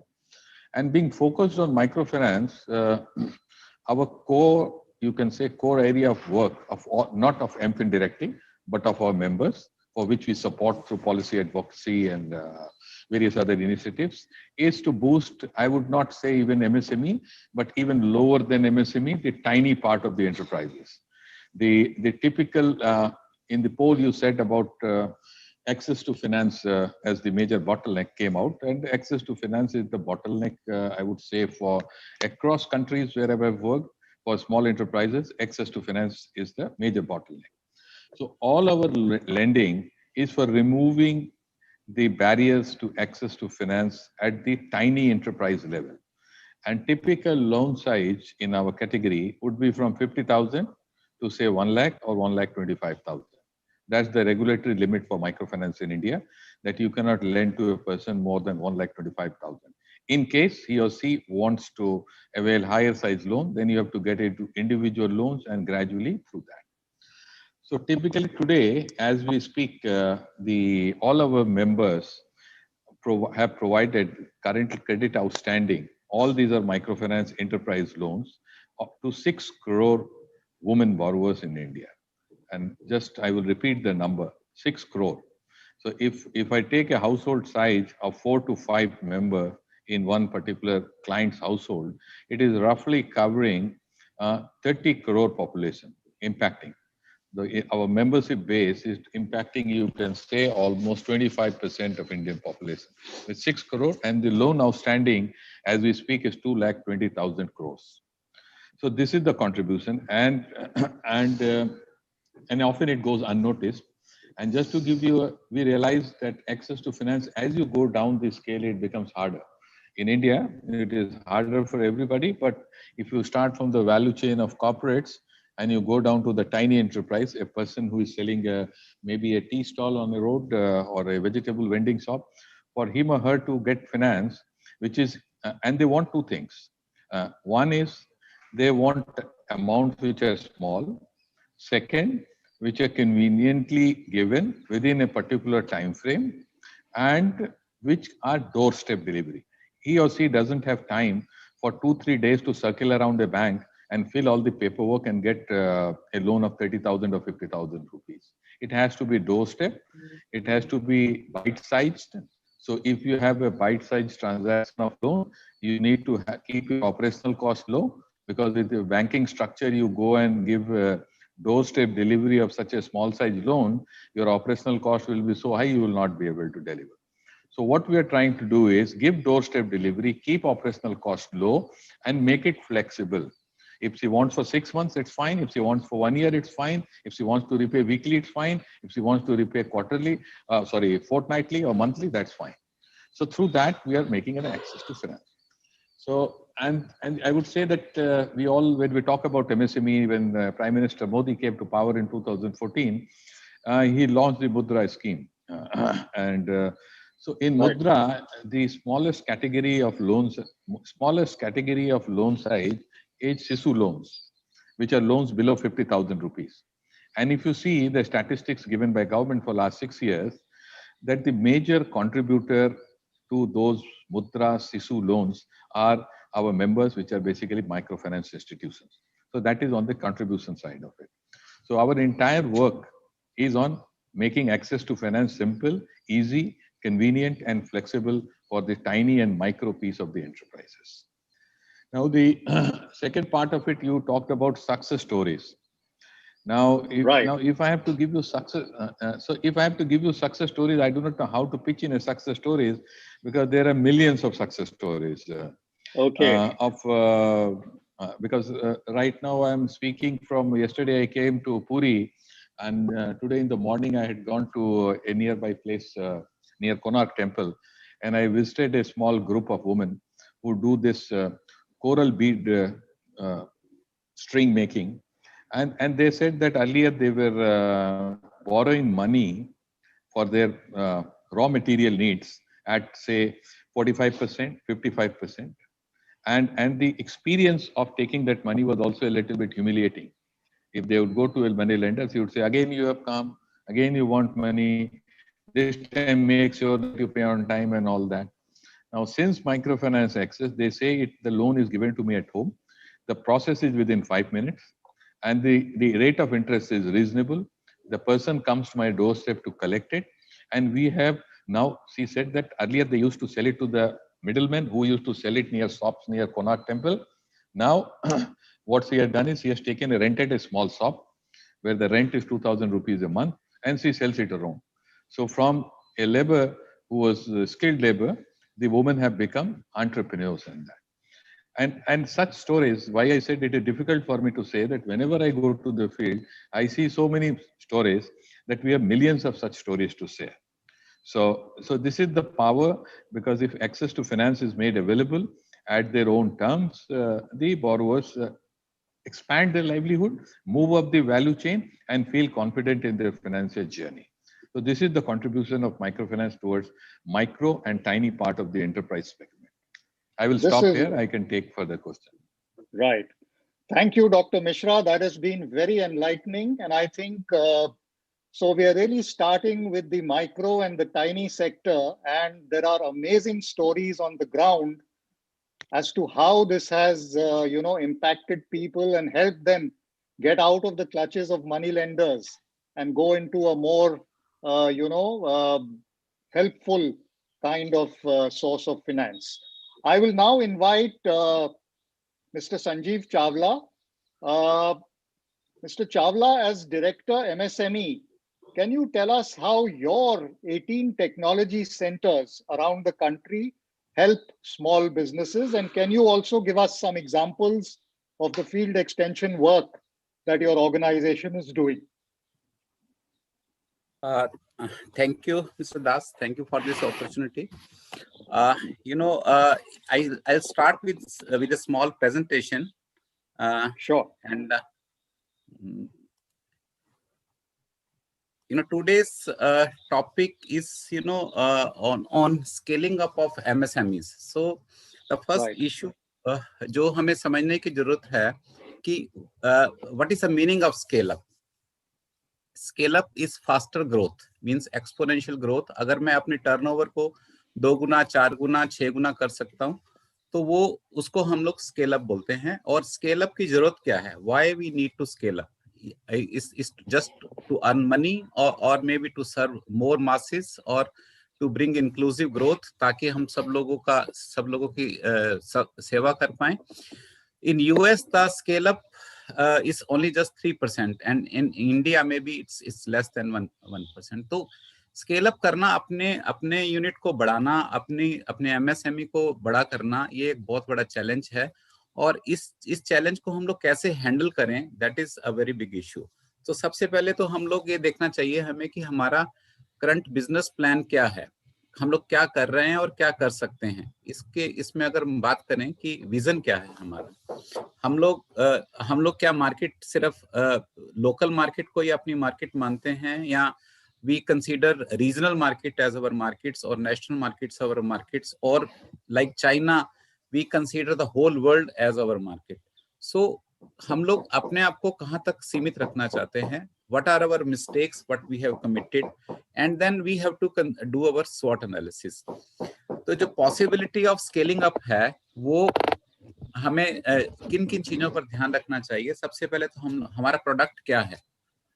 During COVID, we have known that the requirement of market has changed drastically. Manufacturing में dip आया है, service sector में बढ़ावा आया है, internet based product बढ़े हैं, internet based markets बढ़ी हैं. Manufacturing sector में आज की डेट में लोग जो cooked food है वो कम खाना चाहते हैं, homemade food की requirement बढ़ी है, लोग अपनी health के ऊपर conscious हो गए हैं. तो what are the products? तो एक अगर आप स्केल अप करना चाहते हैं तो you need to have a feeling of your markets. Market में क्या बिक रहा है, you have to be observant. एक स्केलिंग अप के लिए आपको मार्केट की कंटिन्यूअस रिसर्च करना बहुत जरूरी है. मार्केट्स बहुत डायनेमिक हैं. Then what is your personality? Are you a good leader? क्या आप लोगों को इंस्पायर कर सकते हैं? कैसे इंस्पायर करते हैं आप लोगों को? और आपने क्या सिस्टम्स डेवलप किए हैं? क्योंकि सिस्टम्स आपको डेवलप करने पड़ेंगे. आप एक लिमिट तक ही बाहर उठा सकते हैं, आप एक लिमिट तक ही काम बढ़ा सकते हैं. If you want to develop, you have to delegate, you have to learn the art of delegating to others, and you have to find out suitable person to whom you should delegate. You have to build a team. आपको दूसरों से काम करवाना आना चाहिए और तभी आप ग्रो कर सकते हैं. You can develop some systems like ISO 9000, enterprise resource planning कर सकते हैं, आप अपने यहाँ ERP लगा सकते हैं. और स्ट्रेटेजिकली आपको सब आउटसोर्स करना पड़ेगा, क्योंकि बिना आउटसोर्स किए आप सब कुछ तो घर में नहीं बना सकते. We have to learn from big companies like Reliance never they always delegated the authorities. उन्होंने अपनी जर्नी में सब लोगों को मौका दिया, सबकी वेल्थ क्रिएशन में उन्होंने पार्टिसिपेट किया, सबको एक विश्वास किया और एक टीम बना करके चले. Then you need to read out your balance sheet also. That is a big problem in MSMEs, that they do not know what is their balance sheet. उनके पास हाई कॉस्ट वाले लोन्स कितने हैं, low cost वाले loans कितने हैं, क्या उन्होंने depreciation को अकाउंट फॉर कर रहे हैं कि नहीं कर रहे, और फ्यूचर ग्रोथ के लिए उन्होंने क्या तय कर रखा है. They need to read out their balance sheet. मैं आपको एक एग्जांपल बताना चाहूंगा जामनगर गुजरात का. There was a industrialist, small industrialist जो शाम को बैठ करके अपनी एक कैलकुलेशन कर रहा था, ये जस्ट आस्क्ड कि क्या कर रहे हो, he told that I make my balance sheet daily. This I come to know in the evening कि मैंने आज कितने का माल बेचा, कितने का रॉ मटेरियल खरीदा, कितनी बिजली खर्च हुई, कितना मैंने लेबर को दिया, and in the evening I must know कि मैंने आज 10,000 रुपये कमाया या 5,000 रुपये कमाया या नुकसान किया. तो I make my balance sheet daily. But I have known some people who are not knowing, what is their revenue stream और उनका asset base क्या है, वो कैसे grow करेंगे. So that is a big problem in most of the companies. Then what are the steps we should take for becoming, a scale-up company? Do we have the right people for the right job? सबसे जो मुश्किल काम है वो है अपने सही काम के लिए सही आदमी को ढूंढना. एमएसएमई में हम सब कुछ अपने आप करना चाहते हैं. That is not a good strategy. We need to have a team and we need to train them. MSME में अक्सर ये शिकायत रहती है कि हम लोग उनको ट्रेन करते हैं और लोग छोड़ के चले जाते हैं. That is a problem. But even then we have to train them and try to retain them. Then there is a need to find out new markets. As I told you, we need to be observant. We need to analyze the markets. आजकल को आने वाले time में क्या आने वाला है. You would be reading in newspapers कि टॉय के इंपोर्ट पर 60% टैक्स लगा दिया गया है. तो अभी आने वाले 1-2 साल में toy manufacturing will be a very lucrative kind of business. But along with there are some quality control orders imposed on toy sector. तो उसके क्या challenges हैं वो हमें समझना पड़ेगा. हम लोग नए नए प्रोडक्ट्स मार्केट्स में आते रहते हैं, उनको समझना पड़ेगा. आज सब कुछ इंटरनेट बेस्ड हो रहा है. तो can we enter e commerce? But if we are a small company we can not start our e commerce directly. Then should we use social media? क्या हम लोग फेसबुक पे जाकर के अपने सामान को बेचें? I know some companies even in Kanpur who manufacturing small puja thali, rakhdi and all that, and they have listed their products on 17 this e-commerce sites. तो आपको अरेंजमेंट करना पड़ेगा इन e-commerce sites के साथ. then social media का use करना पड़ेगा. then we have to focus on customer. We have to build a customer base and the respect the customer की feedback को समझें. and then the important thing is we should keep some money for investing in technology. This is a big problem. We just keep on doing with old and obsolete machines. So we must invest some part of our revenue in the technology. That is very much required. Then we need to find the money. If we want to upscale, we will need money. So self-financing is very limited. Partnerships is another way of getting money. But then again, a painful journey, which is loans, unsecured loan जो हम साहूकार से लेते हैं, that is also very costly and painful. But banks इतनी easily हमको loans देते नहीं हैं, and banks are quite hesitant in giving small loans because they have to do almost similar processing. अगर वो 1,000 छोटे लोन को प्रोसेस करेंगे और एक बड़ा लोन प्रोसेस करेंगे, they meet their targets by processing a single big loan. So the banks need to be convinced that our projects are viable, and a lot of things depend upon our project. So MSMEs की काफी problem क्या रहती है कि उनकी जो project की वो एप्लीकेशन सबमिट करते हैं, that application is not complete. या उसमें रेलिवेंट डाटा नहीं होता. उनको कोई सिखाता नहीं कि एप्लीकेशन को कैसे भरना है. वो बैंक के 4 चक्कर लगाते हैं और थक जाते हैं, जैसे डॉक्टर आलोक कह रहे थे. तो we need to guide the MSMEs as how to fill up the application forms for the bank. इसमें जो सिडबी ने एक लॉन्च किया हुआ है वेबसाइट, उस पर हमें अप्लाई करने की जरूरत है ताकि हमारी एप्लीकेशन जो है ऑनलाइन सबमिट हो सके. Generally banks do not give acknowledgement for the loan application, so then they become at liberty to refuse you the loans. But if it is registered in their system, they will have to find out some reason to refuse the loans. And then another issue, when the companies become bigger, they can raise equity. Equity is, you don't have committed payouts on equity. So we have, our panel head who will be giving more information on such kind of thing. And another issue Thank is... you. Thank you. Thank you, Mr. Chawla. I think we will come back to you on a follow-up question.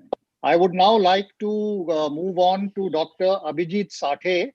He runs probably the best incubator in Uttar Pradesh, which is the IIT Kanpur incubator. And I would like him to share as to how does this incubator help entrepreneurs, especially social entrepreneurs, and what are the various schemes that are on offer. Over to you, Abhijit. Thank you, Chand, and a very good afternoon to all of you. And thanks again for having me on this panel to, represent IIT Kanpur Incubation Center. As Chand mentioned, I am, part of the incubation center here at IIT Kanpur, and we are probably the largest of, this kind of ecosystems in Uttar Pradesh and this surrounding areas. I was actually very happy to see the poll, the results of the poll, and that showed, a majority of the participants are students, and going back to Chand's comment, at the opening remarks on, the employability and the number of new, youth coming in the task force every year in lakhs of, numbers, and, all of them can't possibly, expect to get a job, and, so it's very, very important for our country to develop a very powerful and thriving ecosystem of startups, and this is what we are trying to do here at the Incubation Center in IIT Kanpur. Our center caters to all all type of entrepreneurs, be it early stage entrepreneurs who have just finished their education and who would like to explore entrepreneurship as a part of as their career choice, or somebody who has already established his startup and who is looking to either start a prototyping project, or even at a later stage get a seed funding. So all these kind of entrepreneurs are welcome at IIT Kanpur Incubation Center. We have been operating since year 2003. Till date, we have supported more than 175 entrepreneurs in across all spectrum of sectors, including education tech, agri tech, healthcare, livelihood, and several others. AIML is one of the recently very hot topics, IoT, deep learning, and so on. And at the same time, our focus is also on how we can work with the youth in Uttar Pradesh, in rural areas particularly, and try to scale up their products, try to scale up their technologies. Uttar Pradesh is running several schemes recently, including one of these schemes called ODOP, the one district, one product. And we would like to support that scheme as well, but incubate entrepreneurs from every district and support them with different aspects like technology, hand holding, and access to funding, access to mentoring. I have just a couple of slides of presentation on what schemes we have.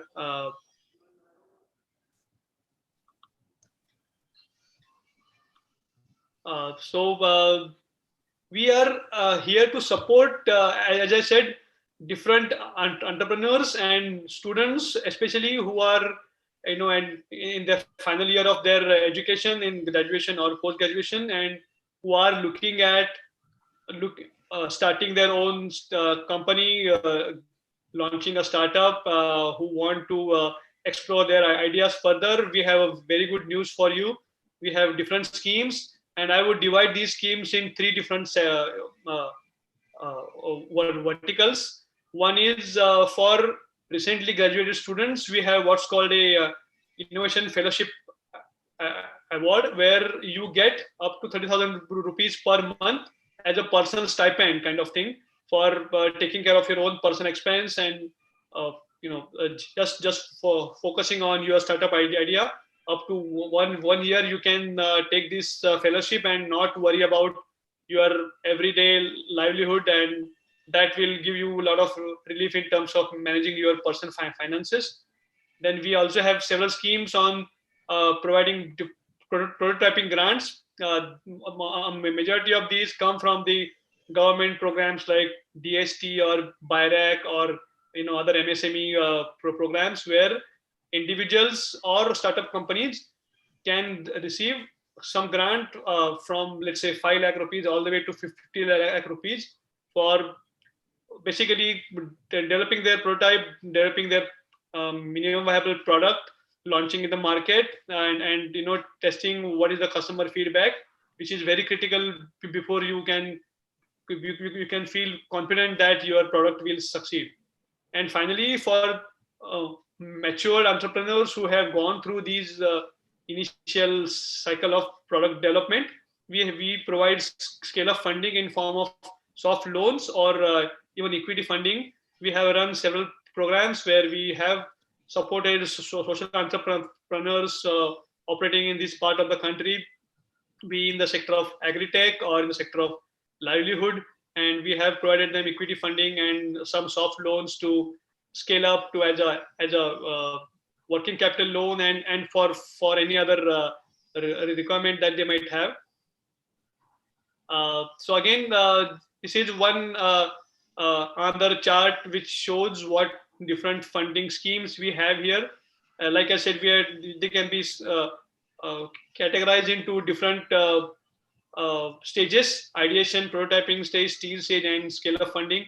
As you can see, we have several funding avenues for all of the entrepreneurs, be it like recently graduated students or a mature startup company. So to all the students who are participating in this panel discussion, my appeal to you is that if you are serious about considering your own startup company, rest assured that there are several schemes in this country right now, और इससे आपको बहुत फायदा हो सकता है to चालू करने में आपकी जो startup हैं, and anything you need, from technical support to legal support to how to run your finances, all the support in mentoring, in technology, in funding, access to alumni. IIT Kanpur का alumni network बहुत strong है, बहुत powerful है, and there are several alumni who are very, very happy to support startup companies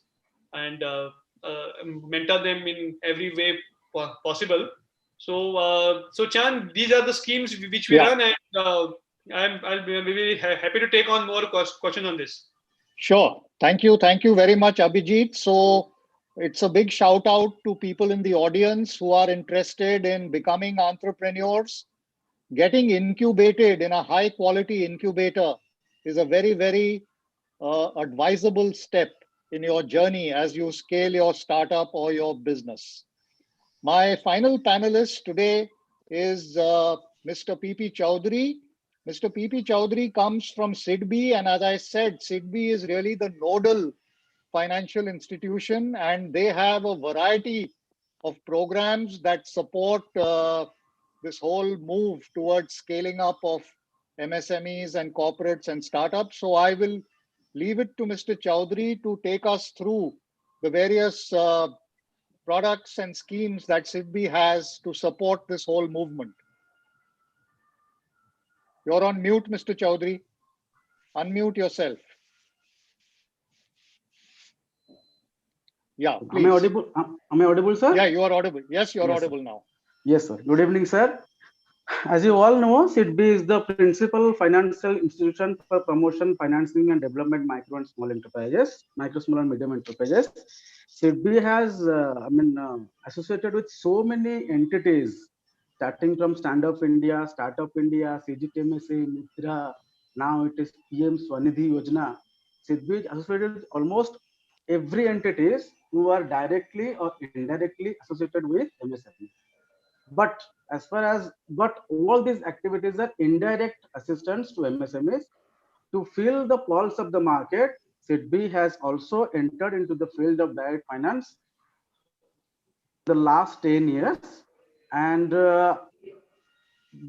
basically, generally finance greenfield projects where the promoter has to start from the customer has nothing. It's a greenfield only. We finance land, building, plant and machinery, working people, everything. We participate with the customers, and from scratch to its operation stage, we fund the project. Generally, where bank do not finance greenfield projects because they are fearing the project will finally fail or successful. It depends upon the promoter. Generally, bank do not enter. Banks come when the entity is successful. They come through SIDBI for takeover of that loan. So, so after learning for 10 to 15 years, we have derived, after working in various customers, with various customers, we have designed around 10 to 15 products. But in this topic, I will restrict to only these 5 products. So can you, sir, I have sent my presentation to Ms. Harsh Khanna ji, please. Yes, sir. Please go to next slide, sir. Please. Yes, sir. Next, sir. Next, sir. Next. After considering all such aspects, like somebody has said, key application is very, very difficult to fill up. Our appraisal take around 1 to 2 months. So considering all such aspects, we have designed few products where application pages consist of only 2 pages. Appraisal takes only 3 to 4 pages. We are able to disburse the loan, not sanction, within 1 week after submission of the applications through these products. So the first product is, next slide, sir. Next slide, next. The first product is speed. One of the most important factor is, since SIDBI has very thin margins in all over India, we are operating only 70 to 80 branches. It is very difficult us to come across all the MSME customers. So one of the best way to link with customers is machinery suppliers. SIDBI has tied up almost in the last 1 year. SIDBI has tied up with around 40 original equipment suppliers and entered into an MOU with them at head office level. When they sell any machines, to any customers, they just give us a list. All over India, we are planning to sell this much machineries in the next 6 months. So we have at head office level, this list were distributed throughout India, and we contact all the customers, okay, and approach them for financing. And one of the major stumbling block in approaching in funding is collaterals. So we have also addressed the issue here. Here we are financing 100% of the machine cost by keeping 25 to 20% of FDs. That's all. No collateral, nothing. And rest of the part will be covered under CGTMS. So next slide, please. Yes, sir. The product is speed, where the amount is up to 1 crore under speed, and under speed plus it is up to 3 crore. Here is, suppose machine value is around 1 crore, yet 50 lakhs. Then the customer has to deposit around 15 to 20% FD SIDBI, and we will finance the entire 1 crore loan with attractive rate of interest around 7 to 8%. So this product as a very hit product, super hit product in SIDBI in the last 1 year. And as far as I know, we have sanctioned around 700 crore in the speed product, only machinery finance to various MSMEs. And the customers are really happy because they don't have to go for additional collateral like house, land, building, everything. Just the deposit 20% FD, we do finance entire loan to the customer. So next slide, sir.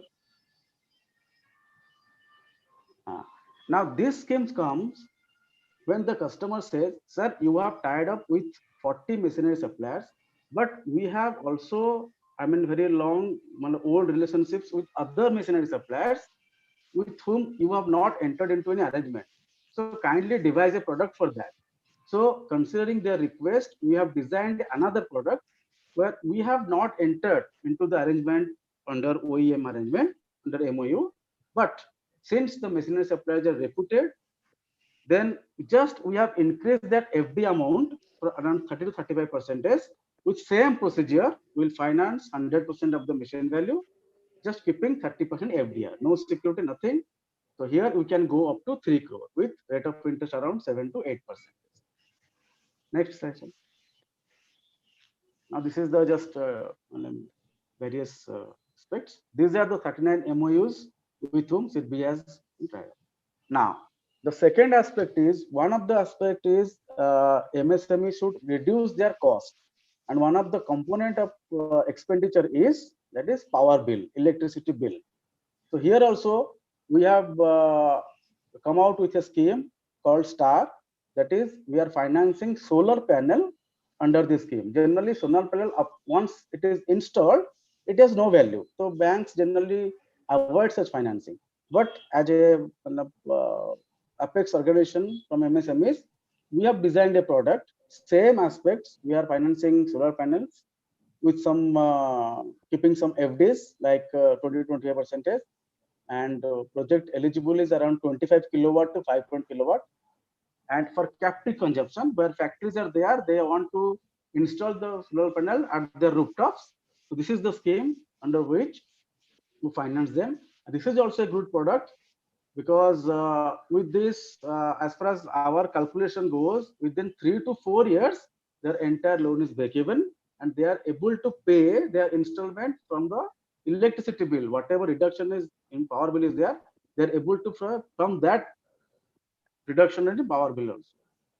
The next scheme is retail loan scheme. Generally, SIDBI do not finance such say retail lending like any departmental store or something like that. We do not finance. It's a new scheme for us. We have started with just we have to finance only stockists, super stockists and distributors. This is a new product where we have very less experience. But still, then those who have any arrangement with stocks, stockists and super stockists, we can finance that product under CGTMS without only security.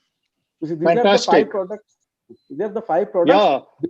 Besides that, another 5 products are also there, but time is not sufficient to. Yes. So, Mr. Chaudhary, I think this is fabulous. Yeah, go ahead. I think, it is really fantastic that probably there isn't enough awareness that there are so many schemes in SIDBI. And I'm sure your website has all the information. Yes, so I would definitely encourage the audience, which is, whether it's existing startups or MSMEs or corporates, to see what is on offer, because the interest rates clearly are very attractive and the quantums are also seem very attractive. So this is a very good value addition, I think. So at the end of the first round that we have seen in this panel, we have seen that, we've talked about microfinance and small institutions with small loans. We've talked about how a development commissioner's office can help in, project reports and project financing. We've learned a little bit about what an incubator does and what are the various schemes available for entrepreneurs and for students who want to become entrepreneurs. And we've also learned from SIDBI that there are a whole lot of schemes that are available depending on the stage of your business. So this is really fantastic, because this addresses the need for finance at different levels in the pyramid. Now, what we will do is we will quickly move on to the second round, which will be a shorter round, because I'm mindful that we have to wrap up in about 25-30 minutes from now. So in the second round, I will ask the panelists to talk us about some specifics. So back to you, Dr. Alok Mishra. I wanted you to tell the audience as to a little more about the Atmanirbhar Street Vendor Program. This is very intriguing, and I think we are really reaching out to the bottom of the pyramid by addressing a program like this. So over to you. Thank you, Mr. Das. So you want me to speak about the Atmanirbhar PM Swanidhi scheme, basically, Pradhan Mantri Swanidhi scheme. Huh? Okay. See, first, before I get into the scheme specifics and my views on it, let me also say that whenever at any point in India, it's like in India in banking sector, access to finance to whether it is MSME or rural finance or agri finance has always remained on top of the development policy since 1969, since the bank nationalization started.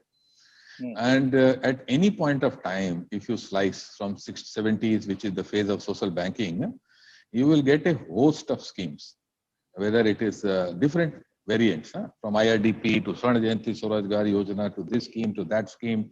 And even now we have hundreds of schemes. But the moot factor, there are two things which are a little ideological because we may not have time to delve into it. But I must tell you those two things. One is that we have never, as a country, we have never lacked about schemes. We have many schemes, always. We have a fascination for schemes. You can have this scheme, Saral scheme, so that's fine. But the fact is that 70 years after this and 50 years after bank nationalization and so many schemes, 90% of MSMEs are self-financed. The financing gap stands at $2.3 trillion. So this is the sole fact of it.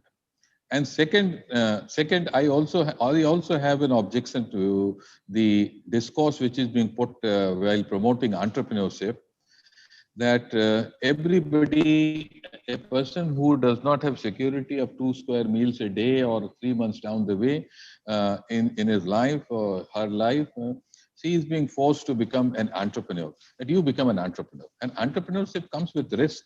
There can be financial losses, the market can work against you, and so on and so forth. Me and you speaking here want a fat salary, a comfortable job, but we want the poor and the middle class to become entrepreneurs. So that ideological bogey, which is in development discourse, we call it neoliberalism, that while we will be sitting comfortable and making schemes for the poor, we want a salaried job with bonus and performance incentive. The poor who doesn't have 2 square meals a day properly, so take a risk and become an entrepreneur. I think that's another bogey we needs to be considered. The way forward for India, MSMEs will be an inclusive part of it, but will have to be massive, bigger industries where people will want wage-based jobs. That is the way other countries have done it. You cannot have 100 crore entrepreneurs running the country and you having a jobless growth. So I will not get into, if time permits, I can elaborate more on that. Now, because these are moot points, we can keep discussing schemes. Then I cannot hear you, sir. You said something, I can't hear you. I'm just saying, please go ahead. We want to learn about this grassroots scheme. I know you have a slight disagreement about, more and more schemes. But the thing is about, we have to make them work on the ground. I think that's what, yeah. No, but my fundamental point is you can't make 100 crore as entrepreneurs. That's not the way the development has worked in any part in the world. Anyway. That's another debate. Okay. Anyway. Yes. Yeah. And now when you talk about PM Swanidhi scheme, the scheme promises street vendors a collateral-free loan of 10,000 or 15,000 rupees. And I'm part of the steering committee set up by the Government of India, where they expect microfinance institutions to be active partners in that. So it's a good scheme, and they are already part of the microfinance clientele. But the problem is twofold. One, in that scheme, why the disbursements are not picking up fast, is that the scheme requires the street vendors to be registered in some, there is some portal in every towns and municipality. You have to be registered as a street seller. There is a registration number, and 90% of the street vendors you go, they are not registered like that. So the government expects also that the financial institutions should help them get registered. I think that's taking the banking system too far. That will be difficult because you cannot load everything on the bank, registration and then financing. The second part is the KYC piece of it, because the street vendor, while they have an allocated space in the registration process, they are free to move around. I sell a pani puri. Normally I stand here, but I am free to move to another gully or move to another locality depending upon my business volume. And it is difficult for a financial institution to go for, in that case, for recovery of loans, that where to locate that person in case the installment is due. So that is another problem. They don't have a fixed place of business. And the third problem relates to that is that after the privacy bill judgment in Supreme Court of India, the eKYC, the Aadhaar-based eKYC, which could identify a borrower and its credit record, past credit record, that is not allowed for NBFCs and banks. Oh, sorry, NBFCs and MFIs. So that is acting as a problem. But other than that, you will be pleased to know that microfinance institutions, as we speak, have already financed more than 1 lakh street vendors across India under PM Swanidhi scheme. And fantastic. In the scheme, and in the scheme, the government also gives you guarantee up to certain amount. In case of default, up to 25%, the government will pay up something like that. So good scheme, but certain operational tweaks will be needed to make it work. Okay, that's wonderful. Thank you. Thank you for that, Dr. Mishra. I would now like to move on to Sanjeev Chawla. Chawla जी, आप हमें बताएं कि आपके ground level पे क्या क्या आप success stories मानते हैं. कुछ आप हमें उदाहरण दीजिए about some of your field extension services, and what is it that you've been able to create? What impact have you been able to create on the ground? I am part of Ministry of MSME, and again, like Dr. Alok Mishra, I will mention that, hundreds and thousands of people who have taken the schemes, but I will mention a few of them. Right. There is a scheme called Prime Minister Employment Guarantee Program, in which, ministry gives margin money support, and the banks are giving them loans. So last year, if we talk 19-20, the ministry, the loans sanctioned by banks are 65,360. So these are the figures. This is for new enterprise creation, और जो नया आदमी है PMAGP में loan के लिए apply कर सकता है, लोन ले सकता है. इसमें 25 लाख रुपए तक का लोन रहता है और सब्सिडी जो है वो 15% से 35% तक रहती है. Though keeping the size of the country, the numbers are very less, but this is one of the schemes. So इसी तरह से अगर हम लोग अपनी स्फूर्ति स्कीम की बात करें तो यहीं कानपुर के पास कन्नौज में एक अगरबत्ती क्लस्टर है. इसमें हम लोग 1 करोड़ रुपए तक की हेल्प करते हैं, और लोग जो है इसमें एक कॉमन फैसिलिटी सेंटर लगा सकते हैं, CFC लगा सकते हैं. जो मशीनें वो खुद से इंस्टॉल नहीं कर सकते, ऐसी मशीनें वो CFC में लगा सकते हैं और अपने प्रोडक्ट्स की मार्केटिंग कर सकते हैं और अपने यूनिट्स की जो कमियां हैं उनको उसके थ्रू पूरा कर सकते हैं. Then I am looking after 18 technology centres जो कि भारतवर्ष में हैं, और इनका काम ये है कि ये एडवांस्ड स्किल डेवलपमेंट में काम करते हैं. कैड कैम से लेकर के टूलिंग बनाना, मोल्ड्स बनाना, और जो इंडस्ट्री 4.0 के बारे में मिस्टर डॉक्टर साठे बता रहे थे, उसके आर्टिफिशियल इंटेलिजेंस के कुछ प्रोग्राम्स कंडक्ट करना. तो प्लस ये बेसिक जो प्रोग्राम्स हैं, जैसे FFDC कन्नौज में ही है, ये अगरबत्ती बनाना, धूप बनाना, डिफरेंट तरह के तुलसी के ऑयल निकालना, गुलाब की पत्तियों से कैसे हम लोग गुलाब जल बना सकते हैं, इन ऑयल्स की टेस्टिंग करना, इस तरह के सब काम जो है वो कन्नौज सेंटर भी करता है.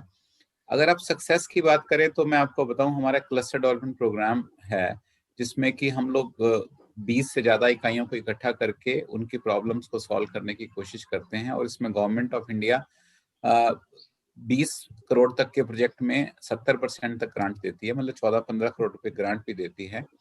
कानपुर में ही जो होजरी इंडस्ट्री थी 2004-05 में, वो काफी बुरी कंडीशन में थी, और जब इनको उस प्रोग्राम के तहत कुछ सपोर्ट किया गया और ये तिरुपुर में मशीनें देख करके आए, पहली बार पता लगा कि हम इस तरह की मशीनें भी, मॉडर्न मशीनें भी हम लोग यूज कर सकते हैं होजरी इंडस्ट्री के लिए.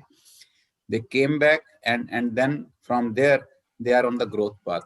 तो बहुत सारे ऐसे मिनिस्ट्री के एग्जांपल्स हैं जो कि हम लोग साइट कर सकते हैं।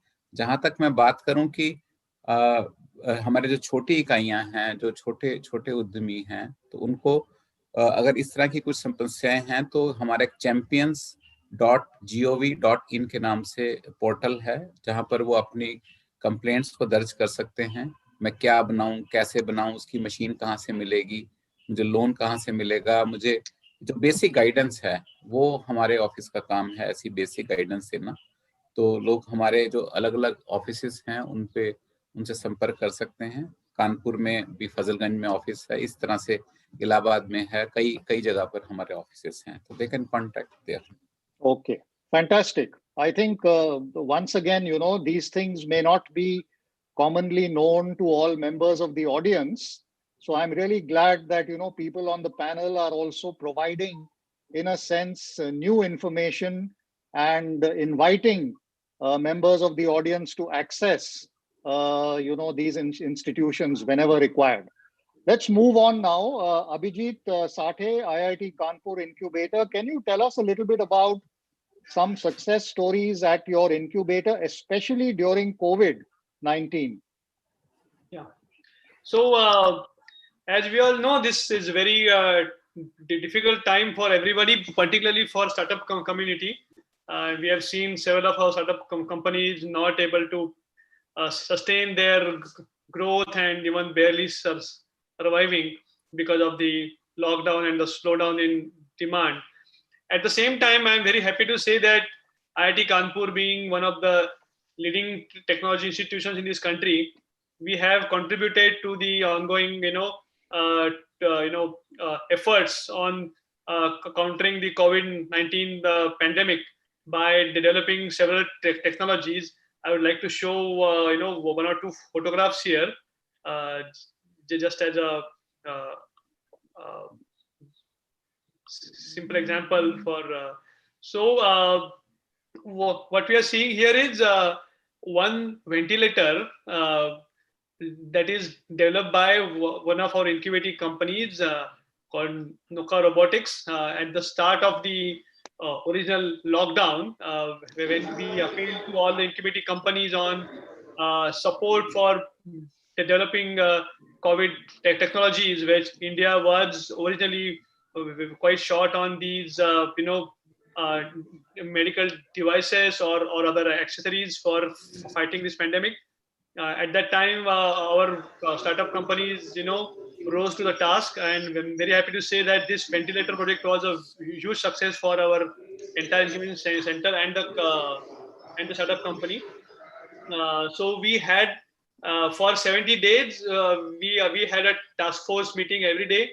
All of the development work was handled remotely because there was not, travel was not allowed or anything. So we met for hours on Zoom calls and other, outside the, other support, and all of, you can see some very, high profile faces here, like Srikant Shastri or Saurabh Srivastav.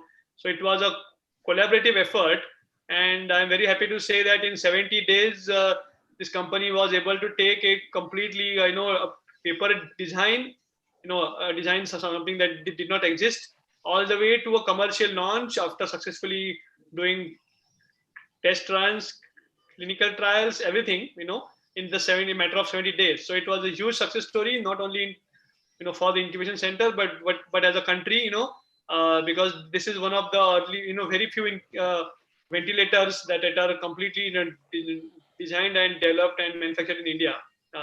So I'm very happy to and very proud of saying that IIT Kanpur has contributed to this, to the, to our efforts, which was, as the Prime Minister himself requested, the community to come together and fight this pandemic, and we were, quite a part of it. Additionally, one other product which I want to highlight, that was developed at IIT Kanpur by IIT Kanpur Incubating Company called eSpin Nanotech. Here you see PM Modi wearing a N95 Swasa mask. This is actually made on campus at IIT Kanpur by a company called eSpin Nanotech.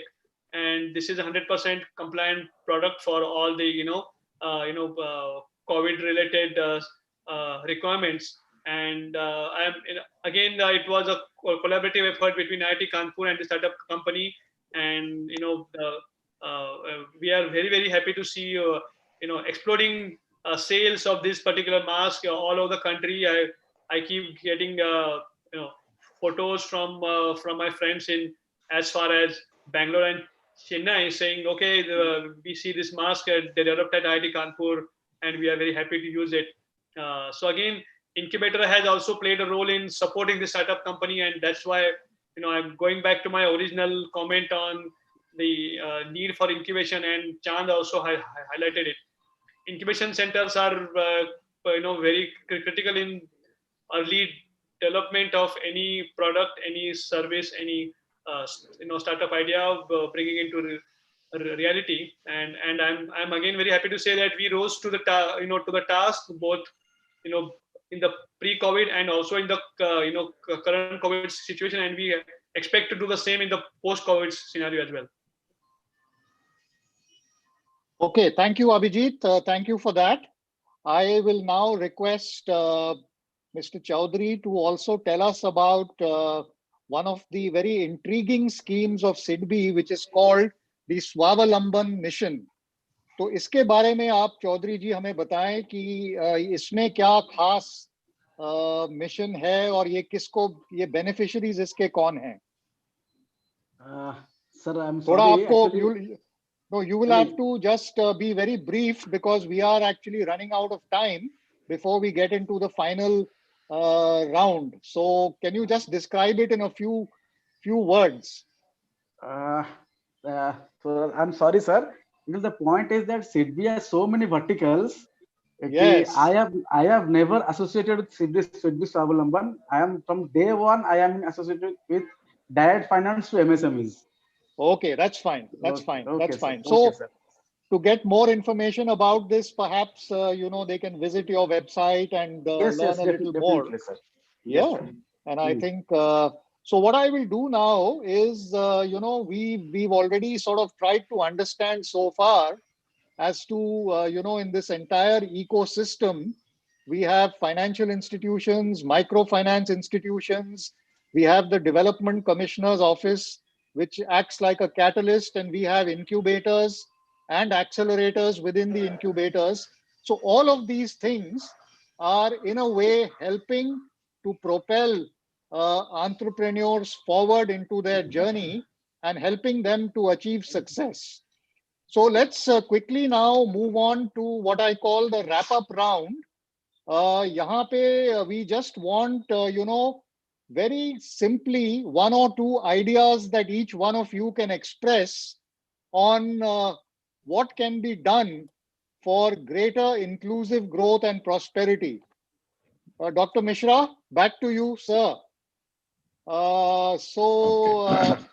Thank you. What are those one or two things that you feel can be done more or better? Yeah. So I will go back to my earlier response and say that one thing which we need to do, the public policy in India needs to do, is integrate these schemes. Don't confuse the last mile borrower, the entrepreneur, with myriads of schemes. Combine them. Basically, they need basically combine them, synergize them, and make people aware of it. Now, for example, if you go to now, SIDBI has built an Udyami Mitra portal, then there is another portal, then there is 59minutesloans.com and all that. But the people get just simply confused. That's what's happening in digital space in India right now. You have UPI, you have Beam, you have PhonePe.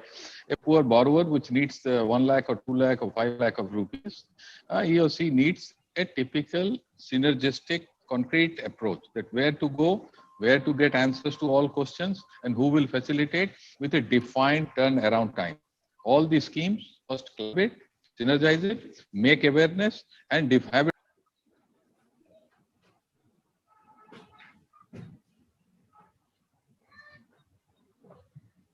Okay, I think that was a very, very good idea, and I completely agree that this is one big area that maybe an institution like Awoke India, who is spreading financial literacy and awareness can also kind of be an integrator of all these schemes. So this is a very great idea. I'll move on very quickly.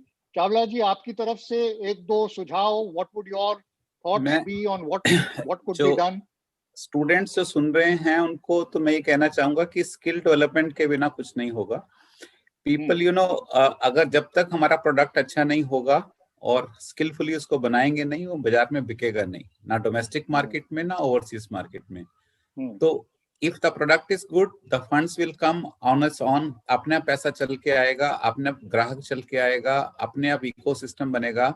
China को ना तो language आती थी English, ना वो उनको इतनी अकल थी हमसे ज्यादा. They have grown because their product was cheaper, better, and they could reach a scaled up, और वो सब लोगों को supply कर सकते थे. So my only, we have to start and end with the skills. We have to upgrade our skills. ठीक है, very good idea, very interesting thought.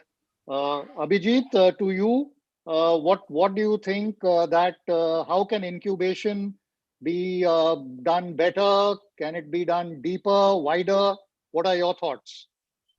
So Chand, I think the incubation center can really play a very big role in raising the rural and entrepreneurs to up to the standards of what we see in Bangalore and Delhi and other metropolitan cities. Often they have excellent ideas, excellent resources, but they lack in form of either savviness or access to other support schemes like a good way to market their product or even access to capital. So if we can run like a rural entrepreneurship program to address these issues, I'm sure we'll have hundreds of thousands of entrepreneurs alone in UP, as successful as, let's say, our successful companies. Okay, that's great. Good thinking. I mean, we are talking about inclusive prosperity. So the idea of rural entrepreneurship certainly appeals to all of us and to the organizers of this conclave. So finally, Chaudhary ji, आप सिडबी की तरफ से कुछ कहना चाहेंगे, एक दो चीजें? अभी कुछ इंटीग्रेशन की बात हुई थी, डॉक्टर मिश्रा ने कहा, तो आपका क्या इसमें सुझाव है? हाँ सर, ये तो है सर. आजकल प्लेंटी ऑफ इंफॉर्मेशन आ गया हर जगह पे, तो इतने सोर्स हैं, कभी कभी लगता है कि कहाँ हम स्टार्ट करें. लेकिन मेरा बस मेरा जो व्यूज है एमएसएमई बोर्ड के रिगार्डिंग, फर्स्ट यू स्टडी, मतलब यू हैव टू अंडरस्टैंड कि आपको करना क्या है एक्चुअली. क्योंकि मैंने बहुत एमएसएमई कस्टमर से बात किया है, वो मुझे बोलते हैं आप बताओ मैं क्या करूं. जनरली दे आस्क, आप बताओ मैं क्या करूं. ऐसा नहीं होना चाहिए. यू शुड बी क्लियर, आपको क्या बिजनेस करना है, आपको क्या करना है. You should be crystal clear when you go to a bank. After all, banks are dealing with public money. They are the custodian of public money. So banks generally say security होना चाहिए, आपका net worth होना चाहिए, आपका experience होना चाहिए, ये सब है. So considering all such, when a customer enters into a bank premises, so they should have clear idea कि आपको ये काम करना है तो क्यों करना है, आपने क्या मार्केट स्टडी किया है, क्या किया है, ये सक्सेसफुल होगा कि नहीं होगा, अगर होगा तो कैसे होगा. They should be able to tell, even though they don't have any security or net worth, they should tell कि हाँ ये मेरा प्लान है, ये हो सकता है, whether you assist me or not. The point is that they don't. That is my advice to all the MSME. Okay, thank you for those closing comments. Well, on that note, I would just like to end by saying that we've had representatives from a number of institutions on this panel. There are many ideas that have come together, and some of these ideas could be compiled, and maybe an organization like Awoke India can champion one or two of these ideas. I really like the idea about integrating the schemes. And I must tell you that I came across a startup which started 2 years ago. The name of the startup is called Hak Darshak. And you can understand what the name is all about. The startup basically gives information on schemes down to the grassroots at village level and helps them to apply. And their business model is they take a small commission for getting people schemes that they are entitled to but don't know about. So the point I'm trying to make is that information asymmetry is something that exists in a very big way, and there is a crying need to get that information together, and that would be of great help to students, to entrepreneurs, to MSMEs, as well as to corporates. So on that note, I would like to thank all my panelists, and I would like to thank the organizers for giving us this opportunity.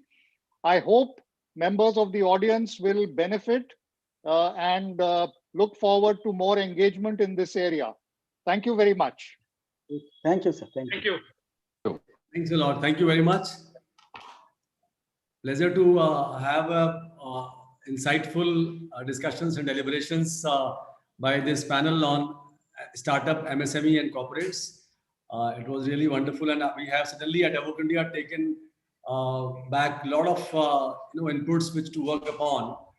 As we have the next panel, which is panel 5, there are people, but only thing is that in case I hope there, in case there's any question which we can take in the end in another couple of minutes, that can be taken, or else we will formally close this panel and move to the next, which is on role of BFSI. So can we wait for 10 seconds for any questions? Because I don't see any questions on Q&A box, but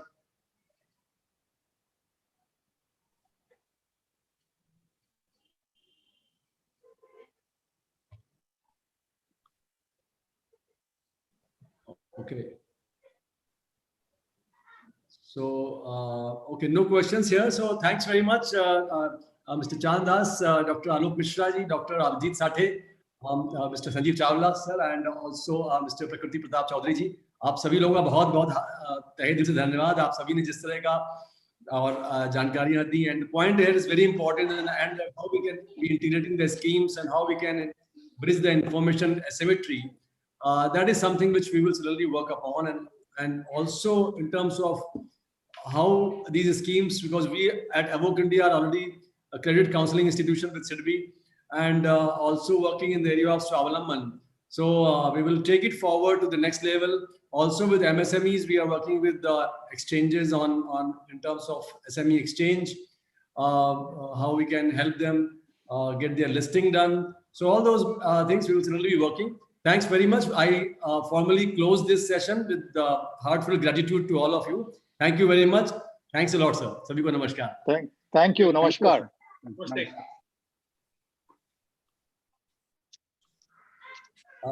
We will be waiting for the other panelists of the panel number 5 who are actually on the call itself. So we're just getting them. So just wait. All the participants can wait for 2 minutes before we start the next session. Thank you very much.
Good evening to all the eminent panelists of this panel. And while we are waiting for Mr. Alok Ranjan, just give us a couple of minutes.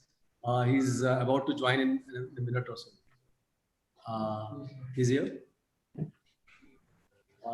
Okay, so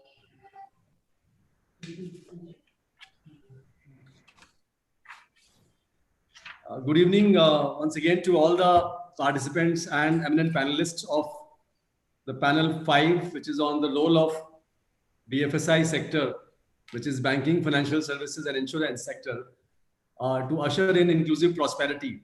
As you all know, we have been discussing in this 2-day conclave, which is India Financial Literacy Conclave, on the topic making inclusive prosperity happen. Above India, working in the area of financial literacy and financial inclusion. Yesterday, we also gave away awards in this area.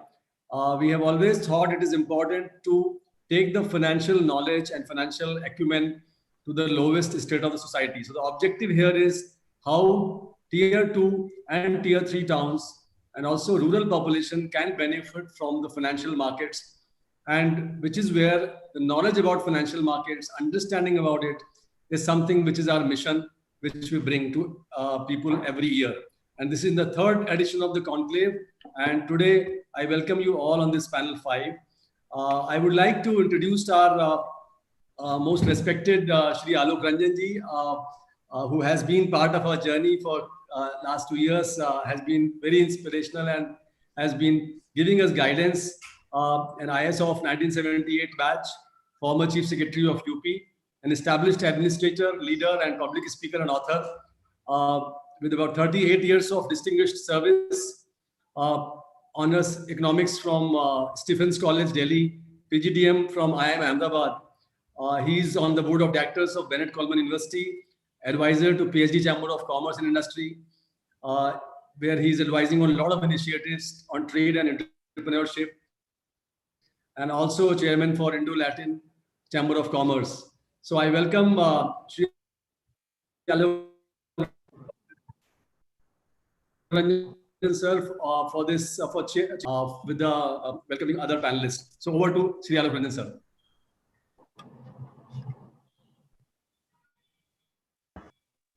Sir, you are muted, I think. Thank you, Praveen. Thank you very much. And I think we can now begin the deliberations for this very, very important discussion today. First of all, I think as we had decided, I'll just say a few opening remarks, and then I will request the speakers to come up with their views one after another. And then we can have a summing up and then open to questions. So first of all, let me say that I would like to congratulate Praveen Dwivedi on the kind of work that he's doing through his organization Awoke in bringing about financial literacy, especially in the rural hinterlands of the country and in particular Uttar Pradesh. Because I think financial literacy is perhaps one of the most important interventions that you can do to bring people out of poverty.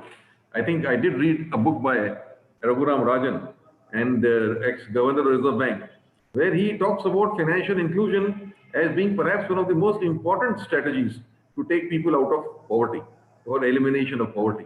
And so today, in this seminar for this year is to making this inclusive growth possible. Making inclusive growth possible is what, or prosperity possible through financial literacy, through financial inclusion. I think that is the objective of the seminar. And I noticed that in other sections, they talked about various issues from agriculture to industry to various other aspects. And this particular session is focusing on the role of the BFSI sector as far as financial inclusion is concerned, as far as removal of poverty is concerned, as far as even economic growth is concerned. Now, I have distinguished panelists are there with me, and I think we'll be hearing them just now, but I'll just, for my opening remarks, say a little bit about what I understand as far as the state of UP is concerned, the relevance of the banking sector and the insurance sector as regards inclusive growth. You know, there is very little financial literacy even in a state like Uttar Pradesh. I remember when I was the Agriculture Production Commissioner and the Honorable Governor of the Reserve Bank, Dhruvi Subbarao ji, came, we put forward this proposal to him. We said that the norm as far as the country is concerned is one bank reaching for 16,000 population. whereas the norm for all India is 13,000. So we requested him, sir, why don't you implement this norm for India? That meant opening of 3,000 new banks, brick and mortar branches, brick and mortar branches, 3,000. And I was so delighted, and Mr. Subbarao immediately said, yes, we'll do it within the course of 1 year. And we all worked together, and it was very, very gratifying that in the period of 1 year, we were able to open 3,000 brick and mortar branches of banks in the state of Uttar Pradesh. And that greatly improved the level of financial inclusion as far as the state was concerned. So this was one initiative that I would like to talk about. Second, of course, all of you are aware of the major initiative taken by our Prime Minister about Jan Dhan accounts. That also, I was Chief Secretary when we implemented the Jan Dhan accounts in the state, and Uttar Pradesh was the first to implement this scheme, and maximum number of Jan Dhan accounts were opened in Uttar Pradesh.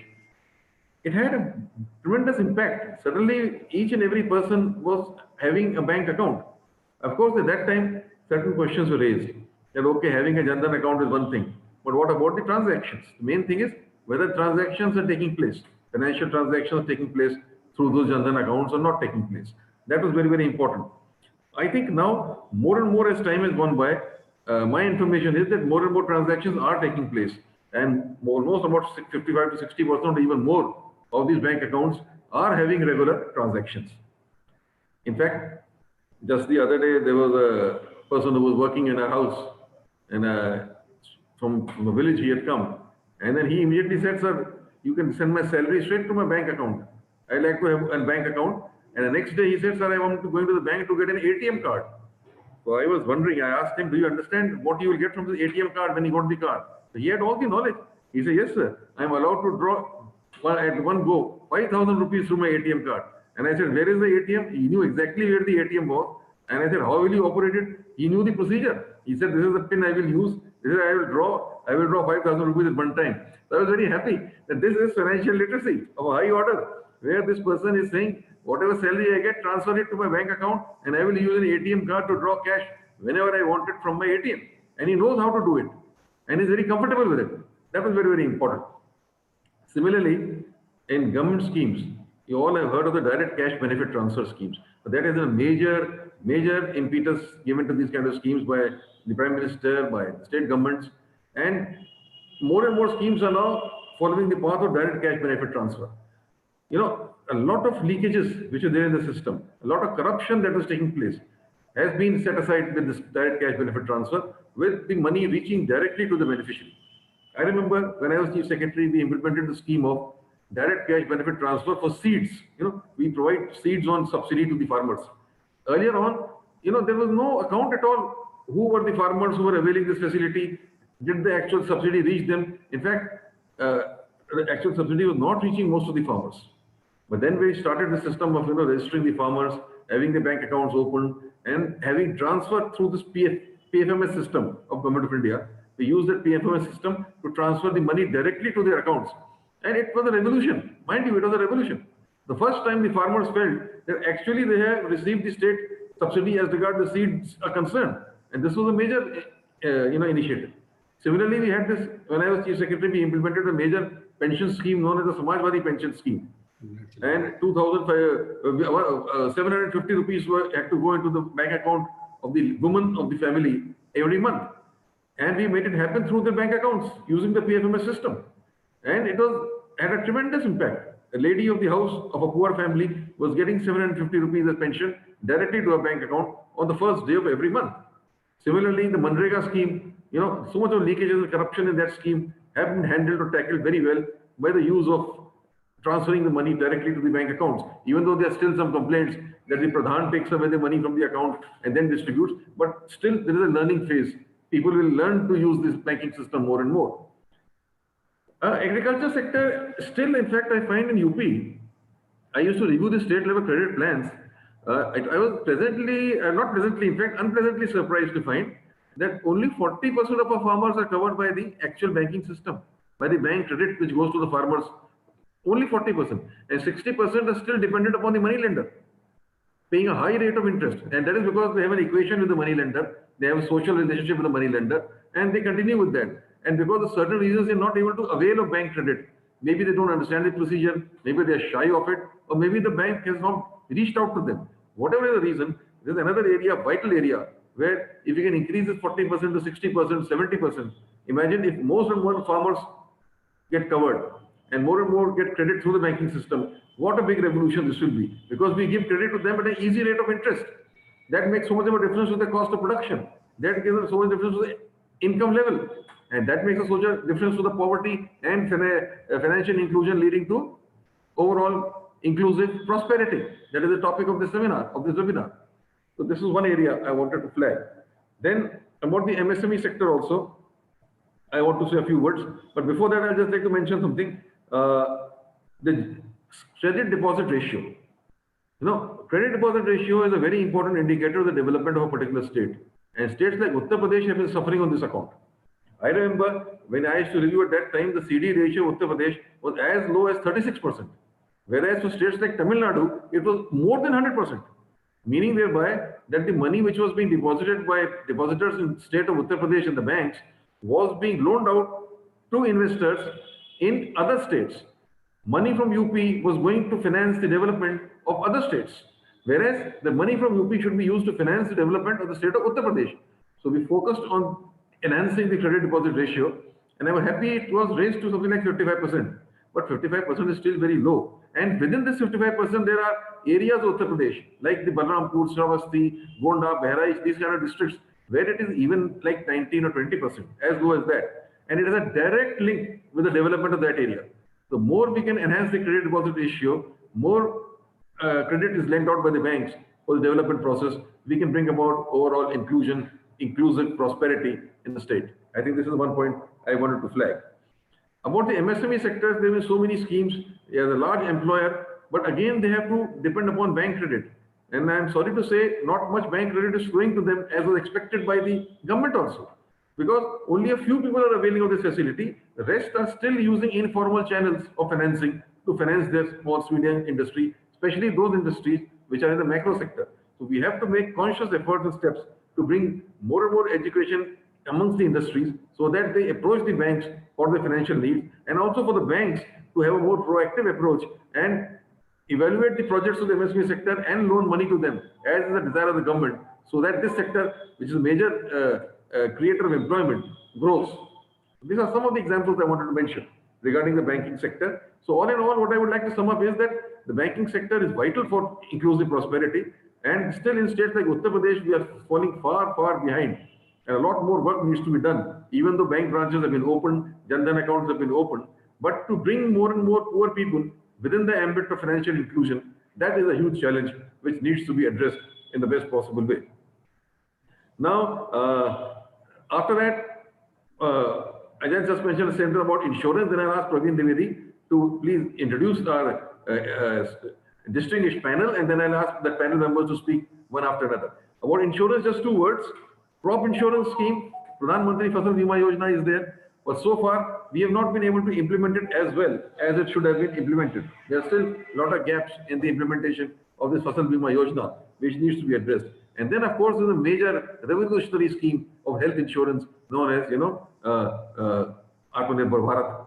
If that kind of scheme is, that will bring about a total revolution as far as the healthcare sector is concerned. So this mention about the insurance sector, and I said what I had to say about the banking sector. And with this in mind now, I have made my opening remarks.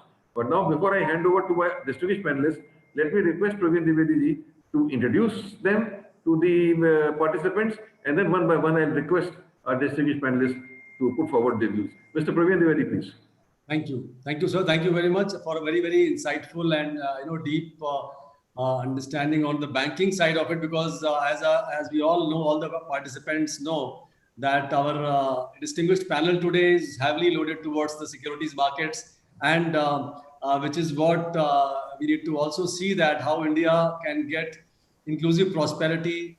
Of course, with Jan Dhan happening, as sir has said, there's been a lot of accounts being opened, but how that money can be used, and which is where we all are going to listen from this illustrious panel which is there with us.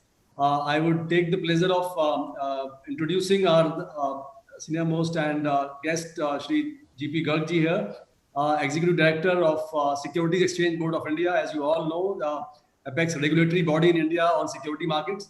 Mr. Garg holds a degree in engineering, law and management. And before that, he has been CGM and SEBI and handled various roles since 94, January 94, and also has been actively involved in SEBI's initiatives on financial literacy and investor education.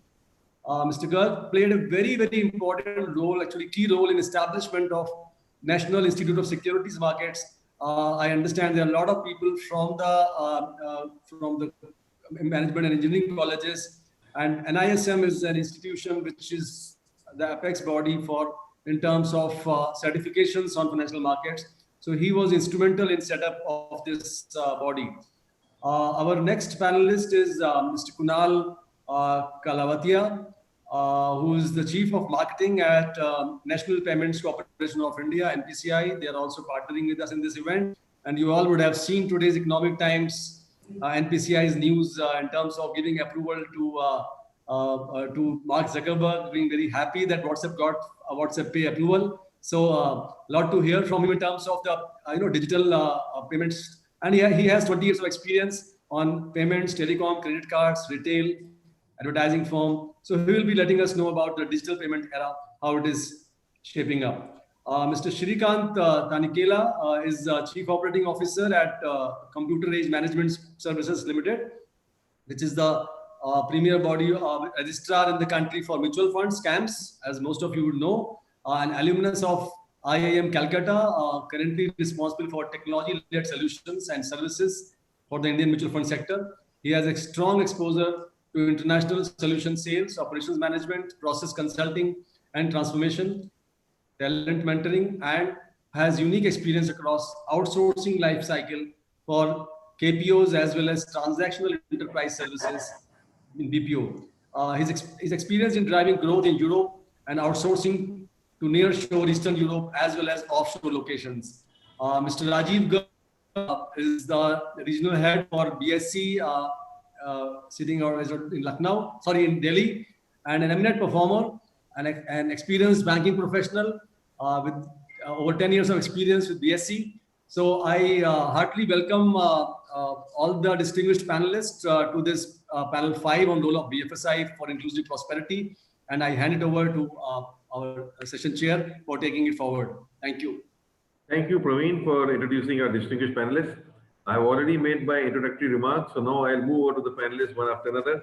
May I first request Mr. G.P. Garg, the Executive Director of SEBI, to put forward his views. Mr. Garg, please.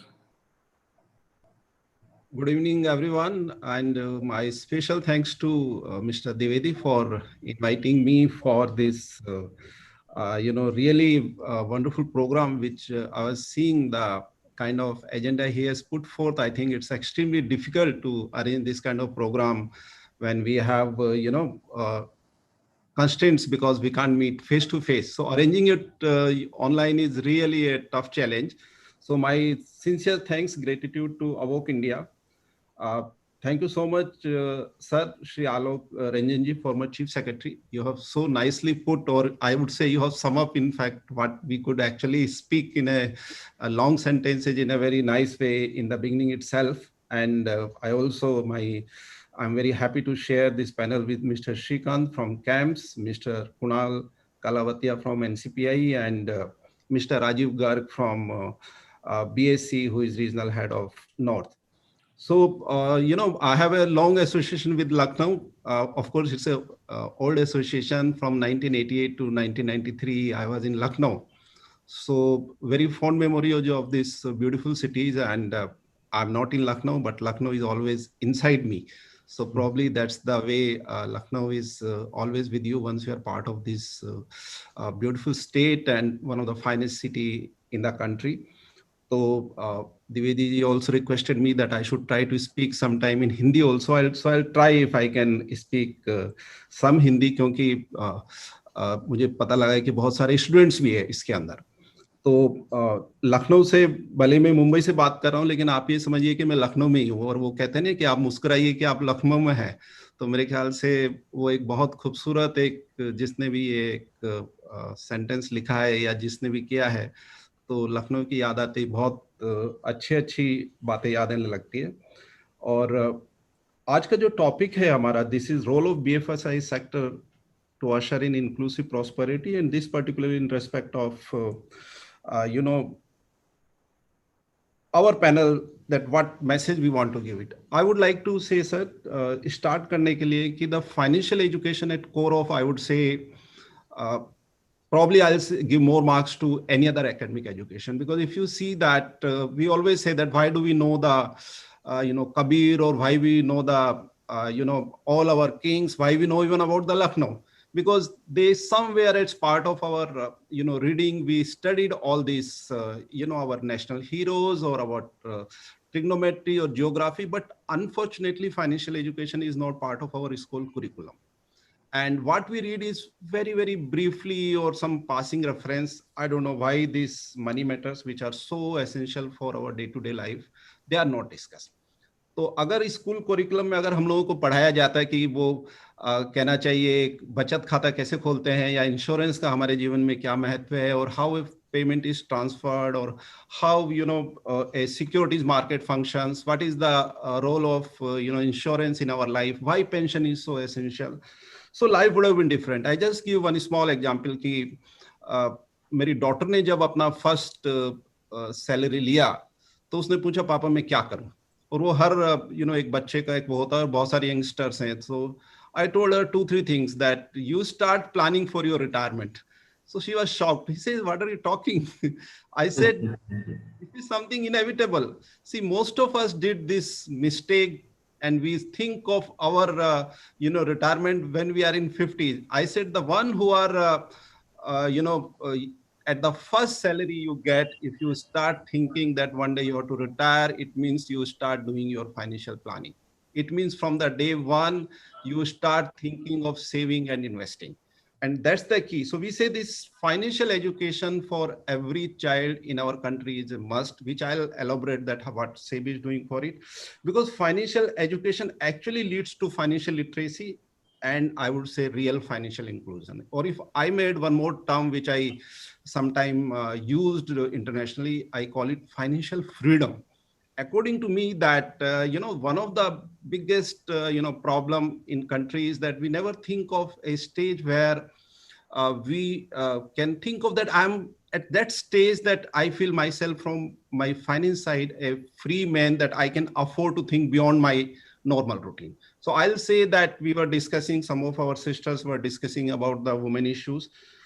Those who reach that stage where they manage their finances so well that they can actually feel freedom from finance. It means they just take care of their insurance, they take care of their retirement, they take care of their day-to-day other needs. So I would say that all this leads to first level of inclusion and maybe financial freedom to all of us. It would be very, very nice feeling for all of us. To start with, let us start with financial inclusion. As Shri Alok Ranjan sir mentioned, that it needs both sides of intervention, demand side or supply side. And I have absolutely no doubt in my mind कि दुनिया में कहीं भी प्रधानमंत्री जन धन योजना से बड़ा कोई प्रोग्राम नहीं हुआ है. और हमारे जैसे देश के अंदर, जबकि हम लोग कहते हैं कि ये बहुत मुश्किल होगा. अभी सुबह ही मैं आंकड़े देख रहा था, प्रधानमंत्री जनधन योजना के अंदर 41 करोड़ नए बैंक अकाउंट हम लोगों ने खोले हैं, और उन बैंक अकाउंट के अंदर 1,30,000 करोड़ रुपया जमा है. सुबह ही मैंने चेक किया था. आप सोच सकते हैं कि कितना पैसा, जो कि हम लोग सोचते थे कि इन अकाउंट्स में पैसा होगा नहीं होगा, ऑपरेट होंगे नहीं होंगे, कितना बड़ा एक हम लोगों ने एक नेशनल मिशन चलाया है फाइनेंशियल इंक्लूजन के लिए. और मुझे पता नहीं, अब हम लोगों को ध्यान रहा है नहीं, ये हर प्रधानमंत्री जनधन योजना का अकाउंट इंश्योरेंस के साथ आता था, एक फ्री, और उसके साथ एक एक्सीडेंटल इंश्योरेंस भी है. दुनिया में शायद ही कहीं आपको जो प्रधानमंत्री सुरक्षा बीमा योजना है, प्रधानमंत्री जीवन ज्योति बीमा योजना है, 12 रुपए में आपको एक्सीडेंटल इंश्योरेंस मिलता है 2 लाख रुपए का, आपको 330 रुपए में नॉर्मल इंश्योरेंस मिलता है 2 लाख रुपए का. इससे अच्छी कोई योजना नहीं हो सकती. तो मेरा तो जितने भी ऑडियंस यहाँ पे सब लोग बैठे हैं, और मैं आपको कह रहा हूँ कि मैं खुद भी अपनी लाइफ में प्रैक्टिस करता हूँ कि अगर आप वास्तव में अपने आसपास के लोगों की सेवा करना चाहते हैं, जो लोग फाइनेंशियली एक्सक्लूडेड हैं, तो कोशिश करिए कि इस प्रधानमंत्री जनधन योजना और उससे जुड़ी हुई स्कीम है, जो प्रधानमंत्री सुरक्षा बीमा योजना, प्रधानमंत्री जीवन ज्योति योजना, इतने लो पैसे के ऊपर इंश्योरेंस स्कीम दी हुई है, उनको जरूर शामिल करिए। फिर वो चाहे आपके साथ काम करने वाले लोग हों, कर्मचारी हो आपके, चाहे वो आपके ड्राइवर हो, चाहे वो जो भी उसके अंदर हो, इससे बड़ी कोई बात नहीं हो सकती। और अगर आप उनको अटल पेंशन योजना के बारे में भी बता सकते हैं तो और भी बड़ी सर्विस होगी। क्योंकि जब हम लोग फाइनेंशियल इंक्लूजन की बात करते हैं तो फाइनेंशियल इंक्लूजन क्या है? Financial inclusion talks about the three things: access, awareness and affordability। और मेरे विचार से प्रधानमंत्री जनधन योजना के अंदर तीनों चीजें है। अवेयरनेस ऑफ कोर्स हम लोग फाइनेंशियल एजुकेशन से ला रहे हैं, लेकिन एक्सेस वाइज जितना काम हुआ है मैं सोचता हूं कि शायद ही कहीं दुनिया में इतना अच्छा काम हो। और अफोर्डेबिलिटी, तो ये एक बहुत बड़ा एक हम लोगों ने नेशनल लेवल कदम उठाया है। तो अभी जो लोग वंचित रह गए हैं, या if we can have more people under these schemes, we must all try. So this is one is from the supply side. Let me now come to the SEBI, what SEBI has done, because this is done. We have also tried in last few years that some of the schemes which are connected to the small investor, जैसे mutual fund है, तो mutual fund में अगर आप देखेंगे तो हम लोग एक डायरेक्ट स्कीम के प्रोविजन के लिए आते हैं, ताकि जो आपका डिस्ट्रीब्यूटर का अगर आपको कमीशन नहीं है तो आप म्यूचुअल फंड की सीधे वेबसाइट पे जाकर के अपना खाता खोल सकते हैं और सीधा वहां म्यूचुअल फंड के अंदर इन्वेस्ट कर सकते हैं। एक सिक्योरिटीज मार्केट में if you have to invest, there is always a complaint that there is too much of documentation, you have to do so much of KYC. SEBI has come with the system of one time KYC. एक बार अगर आपने KYC कर लिया तो आपको बार बार KYC करने की जरूरत नहीं है। यानी उसके बाद फिर आप कहीं भी, चाहे आप जो सिक्योरिटीज मार्केट से रिलेटेड इंटरमीडियरीज में, सिर्फ एक बार आपको केवाईसी करना है, उसके बाद आपको दोबारा केवाईसी नहीं करना है। और जिस तरह से हमारी जो कहना चाहिए जो यंग पॉपुलेशन है, जिस तरह से उन्होंने टेक्नोलॉजी को लिया है, तो हम लोग एक केवाईसी के लिए भी आए हैं। और मुझे कहते हुए बहुत गर्व हो रहा है कि कोविड के टाइम में जब हम लोग सोच रहे थे कि पता नहीं लोग पैसा इन्वेस्ट करेंगे नहीं करेंगे, इस सिस्टम में आएंगे या नहीं आएंगे, जनवरी से जुलाई तक ही 54 लाख नए डीमेट अकाउंट खुले हैं। वो बहुत बड़ा नंबर है। इनफैक्ट अगर मैं कहूंगा कि प्री कोविड और पोस्ट कोविड में कहूं तो 54 लाख को जो डीमेट अकाउंट खुलना सिर्फ 7 महीने के अंदर एक बहुत ही बड़ा काम है। और वो इसलिए संभव हो पाया कि हम लोगों ने इस तरह का एक प्रबंध किया कि आप घर में बैठ करके आप अपने मोबाइल से, we have Kunal from NPCI, जो टेक्नोलॉजी का इस्तेमाल करके ही आप पूरा अपना अकाउंट खोल के और अपना इन्वेस्टमेंट शुरू कर सकते हैं। सेबी ने और भी जो सप्लाई साइड इंटरवेंशन किया है कि शायद बहुत कम लोग जानते हैं कि अगर आप जब डीमेट अकाउंट भी खोलते हैं तो अगर आपके डीमेट अकाउंट के अंदर सिक्योरिटीज अगर है 2 लाख रुपए तक की, तो मात्र 100 रुपए आपको साल भर का खर्चा लगता है। यानी जो उसको मेंटेनेंस चार्जेज है वो मात्र 100 रुपए है। और अगर 50,000 रुपए की अगर आपकी सिक्योरिटी है तो उसके अंदर नील उसके अंदर है। नाउ आई कम दैट की सिक्योरिटीज मार्केट को कई बार लोग ये सोचते हैं कि इसके अंदर नॉलेज की कमी है। I completely agree, because there is a need for huge awareness. और अब मैं वो बताना चाहता हूँ कि उसके लिए हम लोग क्या कर रहे हैं। SEBI has come with a programme called resource persons programme. और मैं जो अगले 8 या 10 प्रोग्राम बताऊंगा, मैं ये कहना चाहूंगा ये सारे स्टूडेंट्स के लिए ये सारे प्रोग्राम फ्री हैं, आपको सिर्फ सेबी को लिखना है। तो रिसोर्स पर्संस का कोई भी कॉलेज में है या कोई आप संस्था है, या अगर 50 लोग की कोई भी संस्था अगर हमको लिखती है, तो रिसोर्स पर्संस को भेजना, एक उनको स्टडी मटेरियल देना, पूरा ट्रेनिंग प्रोग्राम कंडक्ट करना, सारी जिम्मेवारी सेबी लेता है। आपको सिर्फ हमको एक अनुरोध करना है कि आप हमारे लिए एक इन्वेस्टर एजुकेशन प्रोग्राम करिए। उसमें 2 प्रोग्राम है, एक इन्वेस्टर एजुकेशन और एक basic financial literacy programme. Basic financial literacy programme हम लोगों ने पूरे देश में करीब 1000 स्कूल के टीचर्स या प्रोफेसर्स उनको एम्पेनलमेंट किया हुआ है और वो जाकर के ये प्रोग्राम। दूसरा, सेबी ने 25 इन्वेस्टर एसोसिएशंस को भी रिकॉग्नाइज किया हुआ है। और मुझे बहुत कहते हुए गर्व हो रहा है कि अवोक इंडिया पूरे उत्तर प्रदेश की एकमात्र संस्था है इन्वेस्टर एसोसिएशन जिसको सेबी ने रिकॉग्नाइज किया है।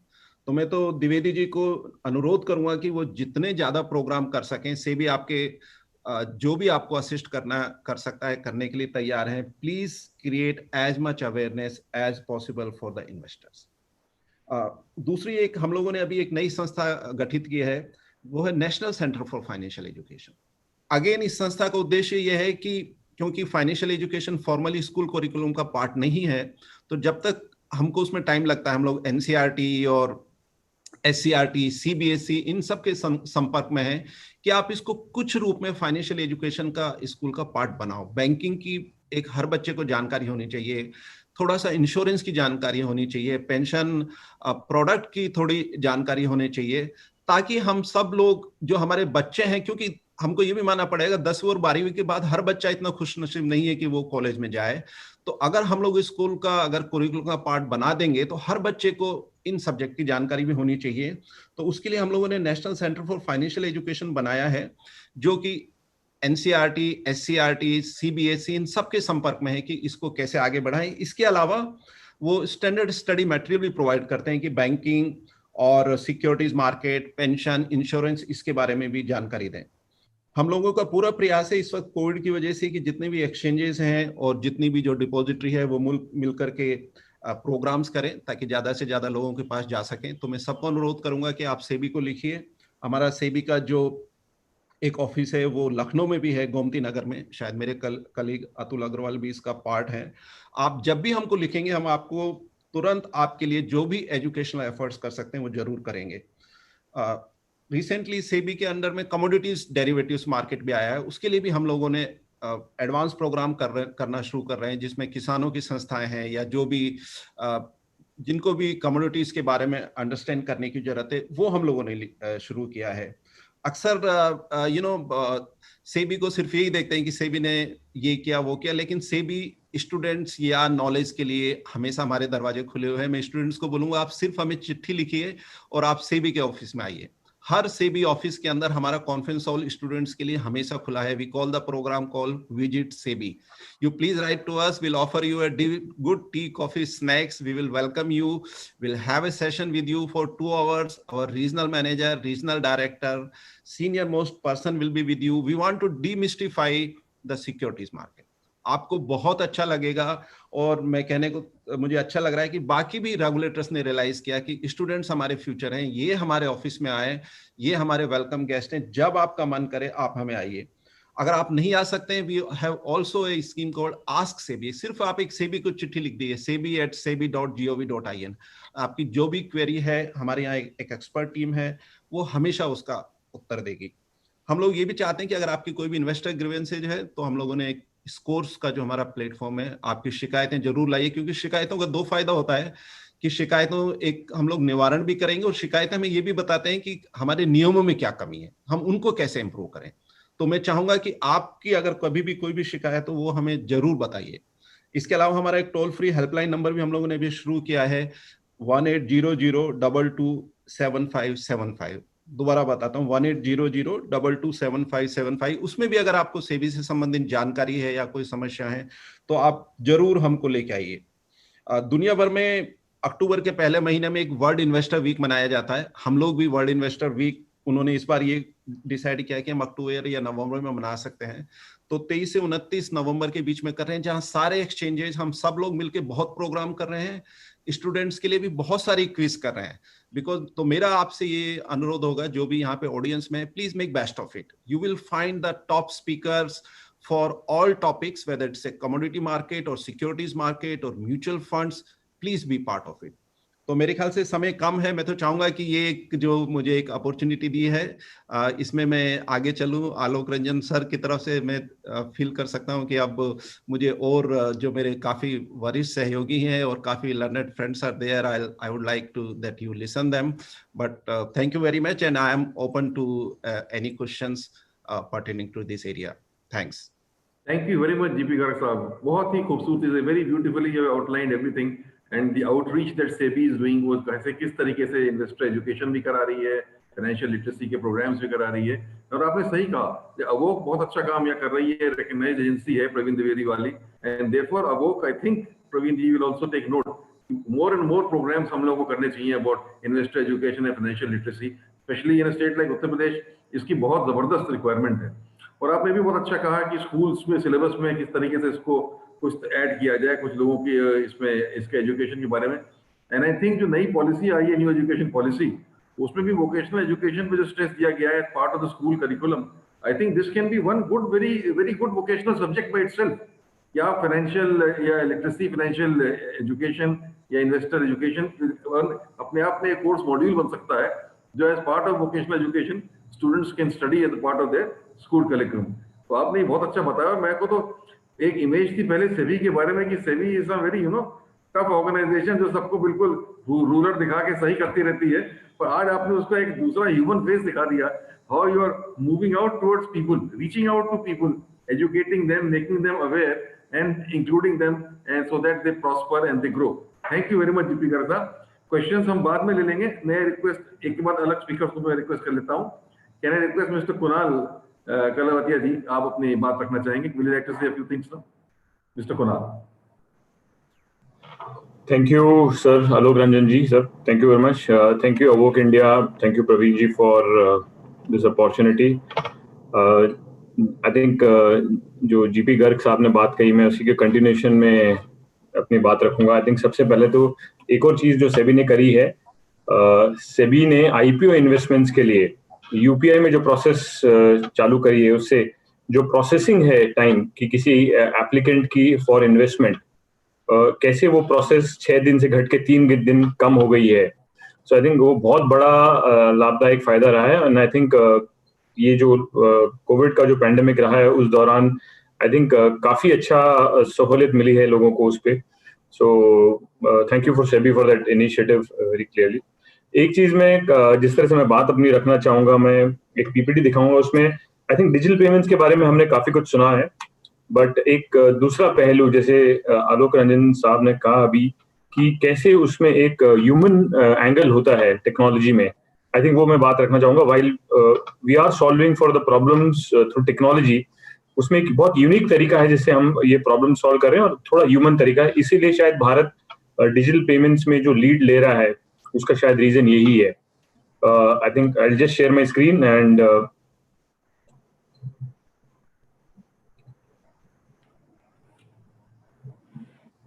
जी, आई थिंक चाहे वो फाइनेंशियल इंक्लूजन हो या जैसे गर्ग सर ने कहा कि फाइनेंशियल फ्रीडम हो, ये एक्चुअली स्टार्ट होता है किस तरह से हम इसको शेप देना चाहते हैं।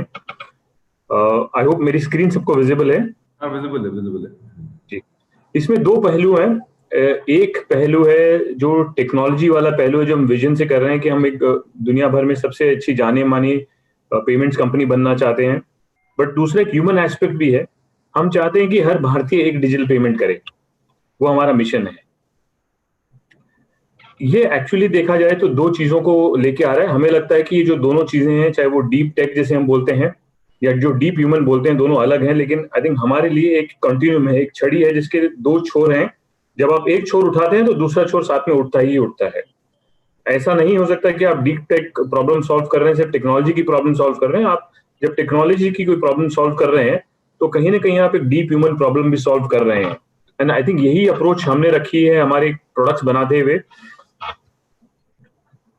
हमारे दो पैशंस हैं, एक जो सब जानते हैं कि हम पेमेंट्स चलाते हैं, रिटेल पेमेंट्स चलाते हैं भारत के लिए, बट एक्चुअली हम हमारा दूसरा पैशन है people. We also have deep understanding कि क्या प्रॉब्लम्स हैं, ग्राउंड लेवल पे क्या प्रॉब्लम्स आती है, और उसको समझ के ही हम प्रोडक्ट्स बनाते हैं। So people is our second passion. अगर आप भारत देखें तो आई थिंक 22 भाषाएं हैं, 720 डायलेक्ट्स हैं। हर 200 किलोमीटर पे भारत बदलता है, रंग बदलता है, वेशभूषा बदलता है, खान पान बदलता है। जहां तक लिटरेसी की बात आती है, आज के अभी तक कंट्री में दोनों छोर हैं। एक जगह ऑलमोस्ट 100% लिटरेसी हो गई है, एक एरिया जहां पे भी 70% तक लिटरेसी पहुंची है। लेकिन अगर आप ध्यान दें, इसमें एक फायदा उठाने की बात यह है कि नंबर लिटरेसी, जो न्यूमेरिकल लिटरेसी है, वो अक्रॉस द कंट्री काफी ज्यादा होमोजीनियस भी है और काफी ज्यादा अच्छी है। अर्बनाइजेशन बढ़ रहा है, तो जब हम फाइनेंशियल इंक्लूजन की बात करते हैं तो फाइनेंशियल इंक्लूजन सिर्फ गांवों तक नहीं रह सकता, क्योंकि जो गांव के लोग हैं अगर अब शहरों में अगर आने लग गए हैं अपने अर्निंग्स के लिए, वो माइग्रेंट लेबर जो शहर में रह रहा है, फाइनेंशियल इंक्लूजन उसके बारे में भी हमें सोचना है, क्योंकि सिर्फ अभी फाइनेंशियल इंक्लूजन सिर्फ गांवों तक सीमित नहीं रह गया है। तो अगर आप देख रहे जैसे जैसे अर्बनाइजेशन बढ़ेगा वैसे वैसे फाइनेंशियल इंक्लूजन की इंपॉर्टेंस शहरों में भी बढ़ेगी। जब हम देखते हैं कि हमने जब अपना काम चालू किया तो देखा कि भारत में किस तरह के कस्टमर सेगमेंट्स हैं, तो एक्चुअली जब हमने देखा तो हमारे भारत में ही अकेले में पूरी दुनिया समाई हुई है। अगर आप देखें पिरामिड को जो टॉप में जो कस्टमर्स हैं जो 5 मिलियन टॉप कस्टमर्स हैं, उनका जो बिहेवियर है, उनकी जो अर्निंग्स है, वो ऑलमोस्ट यूरोपियन कस्टमर जैसी है। उनके पास स्मार्टफोन्स हैं, उनके पास गाड़ियां हैं, उनके पास सारी सुख सुविधाएं हैं। तो अगर वो कस्टमर देखें तो वो यूरोप जैसा कस्टमर है। उसके नीचे वाली जो लेयर है वो इंडोनेशिया जैसा है, उसके नीचे वाली लेयर ब्राजील जैसी है, और उसके नीचे वाली लेयर अर्निंग्स और वैसे कंपैरेटिव बेंचमार्क्स में अफ्रीका जैसी है। तो जब हम प्रॉब्लम सॉल्व कर रहे हैं तो देख रहे हैं कि भारत एक देश है जिसमें एक तरह से दुनिया पूरी समाई हुई है, और जब हम प्रॉब्लम सॉल्व कर रहे हैं तो हमें बहुत अलग अलग प्रोडक्ट्स चाहिएंगे और अलग अलग टेक्नोलॉजी चाहिएगी, सोल्यूशन चाहिएगी उनकी प्रॉब्लम सॉल्व करने के लिए। दुनिया भर में आई डोंट नो इतनी बड़ी पॉपुलेशन अवेलेबल होगी जिनके पास में मोबाइल फोन्स होंगे। 450 मिलियन लोगों के पास में स्मार्टफोन्स हैं, और बाकी 500 मिलियन के पास में फीचर फोन्स है। तो इतनी बड़ी जनसंख्या जिसके पास में मोबाइल फोन का एक्सेस है, ये बहुत बड़ी उपलब्धि है काम करने के लिए। इसके ऊपर आई थिंक अब जब ये जो बोलते हैं जैम ट्रिनिटी, जनधन योजना, आधार और मोबाइल, ये अगर जब तीनों को जब साथ में मिलाया जाए तो जितनी उपलब्धियां हमारे पास हैं उसका फायदा हमें उठाना था। एंड उसी के बेसिस में हमने ये तीनों सेगमेंट को ब्रॉडली बांटते हुए कि किसके पास आधार है, किसके पास फीचर फोन है, किसके पास स्मार्टफोन है, हमने प्रोडक्ट्स बनाए। इन प्रोडक्ट्स को थोड़ी सरलता से ले जाने के लिए हमने इन प्रोडक्ट्स को 3 अलग अलग हिस्सों में बांट दिया। सबसे पहले आसान, वो सेगमेंट जिसको इस प्रोडक्ट की रिक्वायरमेंट है लेकिन उसको एक बहुत ही आसान तरीके से यूज कर सकें, जैसे आधार बेस्ड प्रोडक्ट्स हो गए, तो उस सेगमेंट के प्रोडक्ट्स को हम बोलते हैं आसान प्रोडक्ट्स हैं। ये बहुत ही इजी टू यूज है, इसमें मिनिमम लिटरेसी चाहिए, इसमें अंगूठे का निशान जो या फिर जो बायोमेट्रिक होता है सिग्नल, उससे काम हो सकता है। समाधान जहाँ पे सॉल्यूशंस चाहिए थे, जो हम कार्ड प्रोडक्ट हो सकता है या फिर स्टार 99 हैश फीचर फोन से भी काम हो सकता है। और अभिमान जहाँ पे कस्टमर के पास में कार्ड भी है, स्मार्टफोन भी है, जहाँ यूपीआई काम आ सकता है। तो इस तरह से हमने सेगमेंट्स को अलग अलग 3 हिस्सों में डिवाइड किया। ये अकेले नहीं किया हमने, ये अकेले पॉसिबल भी नहीं है, और अकेले इतने बड़े देश को कार्यरत करना इसमें मुश्किल हो सकता था। लेकिन हमने ये देखा कि हमारे पास 4 बड़े प्लेयर्स थे जो हमारी मदद पे इस पे थे। सबसे बड़ा इंफ्रास्ट्रक्चर जो बैंकों ने क्रिएट किया, बैंक अकाउंट खोल के, जिसमें जनधन एक बहुत बड़ी उपलब्धि है, तो बैंक्स ने एक बहुत बड़ा रोल प्ले किया है। फिर जो ये सर्विस प्रोवाइडर्स जो एप्स हैं, उनका काफी प्ले रहा है मार्केट तक ले जाना, क्योंकि एंड कस्टमर तक जब तक आप प्रोडक्ट लेके नहीं जाएंगे तो प्रोडक्ट कैसे यूज करेगा। तो वो जो हमारे पार्टनर्स हैं उस स्पेस में, पेटीएम, फोन पे, अमेजोन पे, और जो नई नई उसमें प्लेयर्स आ रहे हैं, आई थिंक उनका बड़ा योगदान रहा है। लास्ट माइल जो डिलीवरी पार्टनर हैं, जो हमारे बैंक मित्र और जो फाइनेंशियल सेक्टर में जो डिस्ट्रीब्यूशन का काम करते हैं, जैसे पे1, भारत पे, पे नियर, जहाँ क्यूआर लगाना हो, वो जो काम किया है, वो पार्टनर्स का काफी हमारा समर्थन रहा है। एंड सबसे इम्पोर्टेंट, रेगुलेटर की जो विजन रही है इस इंडस्ट्री को शेप करने की, वो बहुत ही पावरफुल रही है और बहुत दूरदर्शी रही है। सो आई थिंक ये चारों कॉन्स्टिट्यूएंट्स को मिला के जिस तरह से ये इकोसिस्टम बनाया गया है, ये बहुत क्रिटिकल पार्ट है। तो सिर्फ टेक्नोलॉजी से नहीं सॉल्व करना है, इसको एक ह्यूमन तरीके से सॉल्व करना है। Was the perspective that we had when we started this journey. Financial inclusion में जब हम आते हैं तो इसमें हम देखते हैं कि क्या क्या तकलीफें आती हैं और कैसे इसको सॉल्व करा जा सकता है। तो हम यूज करते हैं कि 3 स्टेप का मंत्र है, एजुकेट, इनेबल और एक्टिवेट। इसको हम देखते हैं कैसे हर एक स्टेज पे ये काम आता है। जैसे हम अभी बात कर रहे हैं पीएमजेडीवाई अकाउंट्स की बात करी, आलोक रंजन साहब ने बात करी, जीपी गर्ग सर ने भी बात करी उसकी। पीएमजेडीवाई अकाउंट बहुत बड़ा रेवोल्यूशन रहा है इस फाइनेंशियल इंक्लूजन को ड्राइव करने के लिए। एंड हम एटलीस्ट कुछ सेगमेंट्स के लिए पीएमजेडीवाई में भी शायद थोड़ा सा फाइनेंशियल फ्रीडम की तरह निकल चुके हैं। तो एक बहुत बड़ी उपलब्धि रही है। डीबीटी के डिस्ट्रीब्यूशन की आलोक सर ने भी बात करी कि because of this PMJDY accounts today direct distribution of subsidies is possible. एक सोशल चेंज की बात करी। आई थिंक लास्ट वाले पैनल में डॉक्टर आलोक मिश्रा सर ने भी स्ट्रीट वेंडर स्कीम की, पीएम स्वनिधि स्कीम की भी बात करी। ये सब पॉसिबल है बिकॉज आज एक बहुत ही स्ट्रॉन्ग इंफ्रास्ट्रक्चर फाइनेंशियल इंक्लूजन का तैयार है जो कार्यरत है। लेकिन क्या काम पूरा हुआ है? क्या कोई अभी और हर्डल्स हैं? अभी भी हैं। थोड़ी अवेयरनेस की अभी भी कमी है। काफी जगह जब कस्टमर्स के पास जाते हैं तो आज भी कस्टमर्स, क्योंकि कैश शायद बहुत सदियों से चलता आ रहा है, तो आई थिंक आज भी कस्टमर्स में डिजिटल पेमेंट्स के लिए थोड़ी सी अवेयरनेस कम है। इसको हम एजुकेट से सॉल्व करते हैं। मालूम होने के बाद में भी काफी बार डिजिटल पेमेंट्स एक्सेप्ट करने के लिए पॉस मशीन्स की जरूरत पड़ सकती है, क्यूआर कोड की जरूरत पड़ सकती है। तो वहां पे कैसे हम एसेट लाइट इंफ्रास्ट्रक्चर, जैसे क्यूआर हो गया, 5 से लेके 20 रुपए के अंदर एक क्यूआर डिप्लॉय करा जा सकता है।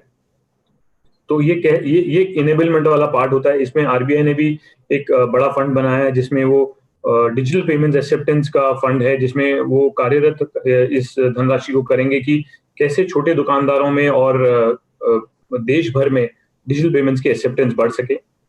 इसके बाद में जैसे I think GP Garg sir ने कहा कि कैसे एक पहला ट्रांजैक्शन करके क्या हम उसे सिखा सकते हैं कि कैसे डिजिटल पेमेंट्स करा जाता है, क्योंकि कहते हैं कि मतलब डिजिटल पेमेंट्स की अवेयरनेस बेस्ट वही है कि पहला ट्रांजैक्शन अगर कस्टमर कर ले तो उसकी डिजिटल एजुकेशन पूरी हो जाती है।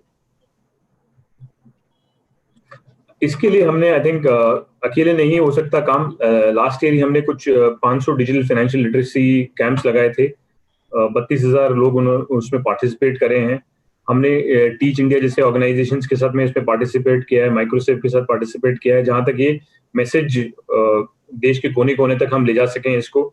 इसमें हमने बैंक स्टाफ को ट्रेन किया है, ऑयल मार्केटिंग कंपनीज के स्टाफ को ट्रेन किया है, क्योंकि अगर एक बार ये स्टाफ ट्रेन होता है तो हम देखते हैं कि वो और भी काफी लोगों को ट्रेन कर सकते हैं।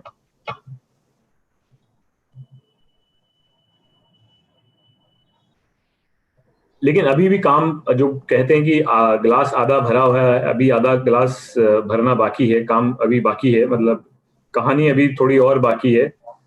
हर अलग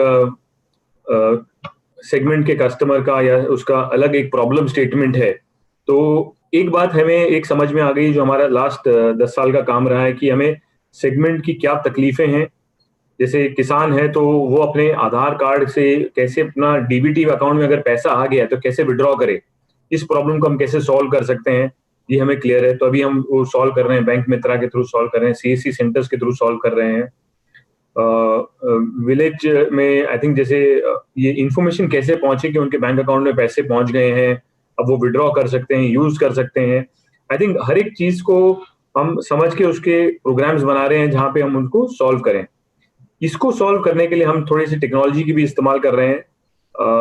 बहुत ही हाल ही में हमने एक चैटबॉट लॉन्च किया है जिसका नाम हमने रखा है पाई, पर्सनल एआई। और पाई मतलब भाषा में भी समझा जाता है, हिंदी भाषा में भी, और भारत की काफी भाषाओं में समझा जा सकता है। इसमें हमने सिर्फ उद्देश्य एक रखा है कि कस्टमर इस चैटबॉट से बात करके जो अपने बेसिक सवाल है उनके जवाब पाले। तो अवेयरनेस वाला जो काम है, क्योंकि सब जगह पहुंचना और हर बार पहुंचना और हर वक्त प्रेजेंट रहना पॉसिबल नहीं होगा, तो हम टेक्नोलॉजी का यूज कर रहे हैं, लेकिन वो ह्यूमन प्रॉब्लम सॉल्व करने के लिए कर रहे हैं।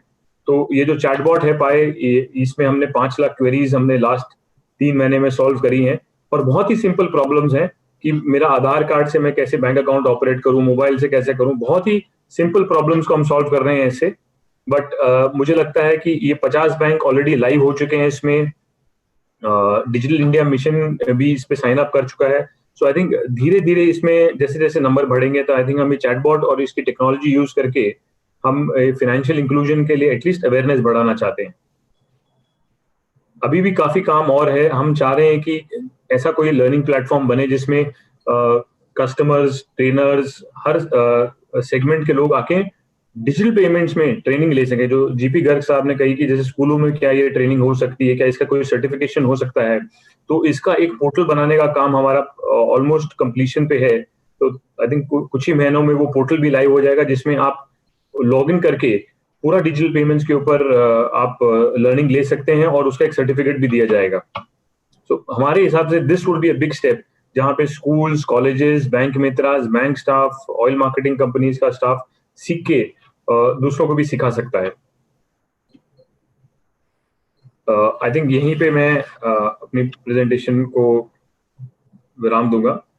Thank you. Thank you Kunal ji, thank you very much. बहुत ही आपने कॉम्प्रिहेंसिव प्रेजेंटेशन दिया है। आई थिंक जितने भी हमारे पार्टिसिपेंट्स होंगे, they must have learned a lot about what is being done about digital payments in the country and what is being done by NPCI. और आपने ये भी बताया कि किस किस तरीके के और प्रोग्राम्स आप चला रहे हैं इस लिटरेसी और अवेयरनेस के लिए। And as you rightly said that you will enable people and empower people. It's first make them educate them, then enable them, and then empower them. Then this is how the whole process will go on. बहुत अच्छी तरीके से आपने put up किया। Thank you very much Kunal जी.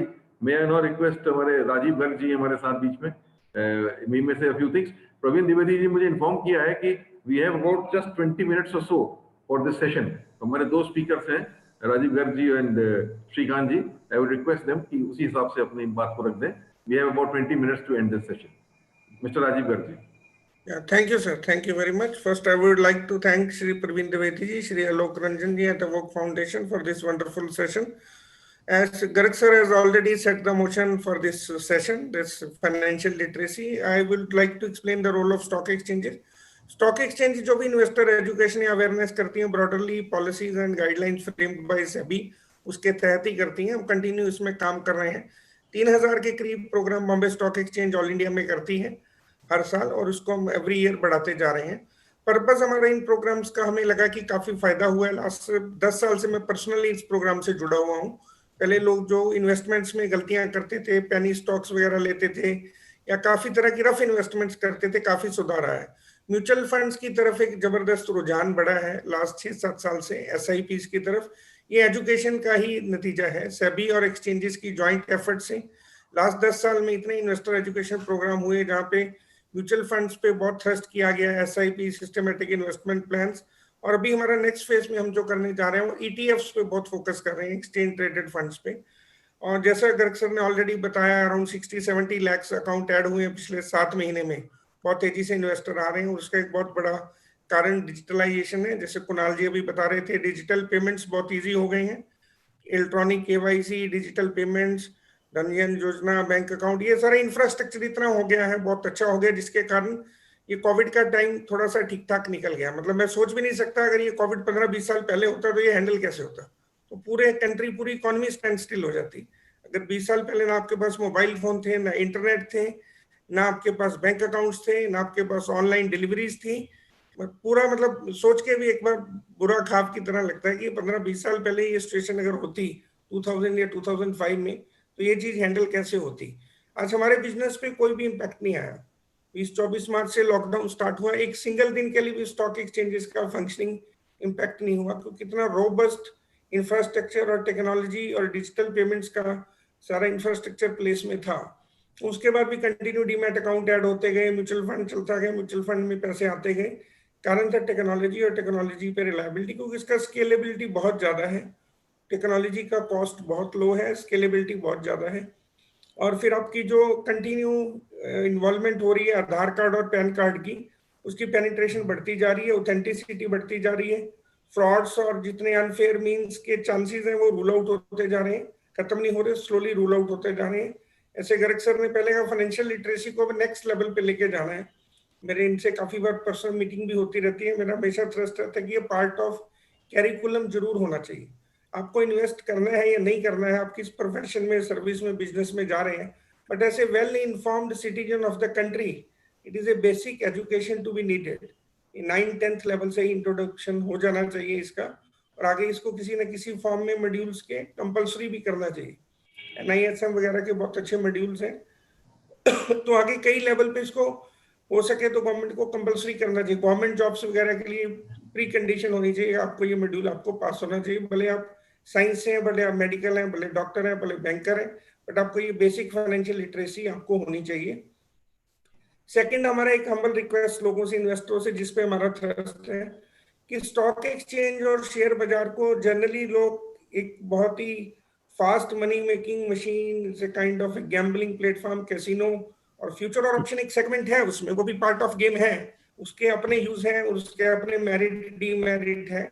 पर ज्यादातर youth और new generation और नए इन्वेस्टर उसकी तरफ ल्यूर होते हैं, क्योंकि देखने में थोड़ा ग्लैमरस है उसके रिटर्न्स, बट प्रैक्टिकली वो है नहीं. अगर आप डाटा स्टडी करेंगे लास्ट 7-8 साल का, तो 99% new investor who jump directly in the F&O trading, they lose the money and they lose heavily and then they blame the entire system. तो न्यू इन्वेस्टर के लिए म्यूचुअल फंड सबसे best है, उसके बाद ETFs है या और कोई डायरेक्ट इन्वेस्टमेंट के मोड हैं.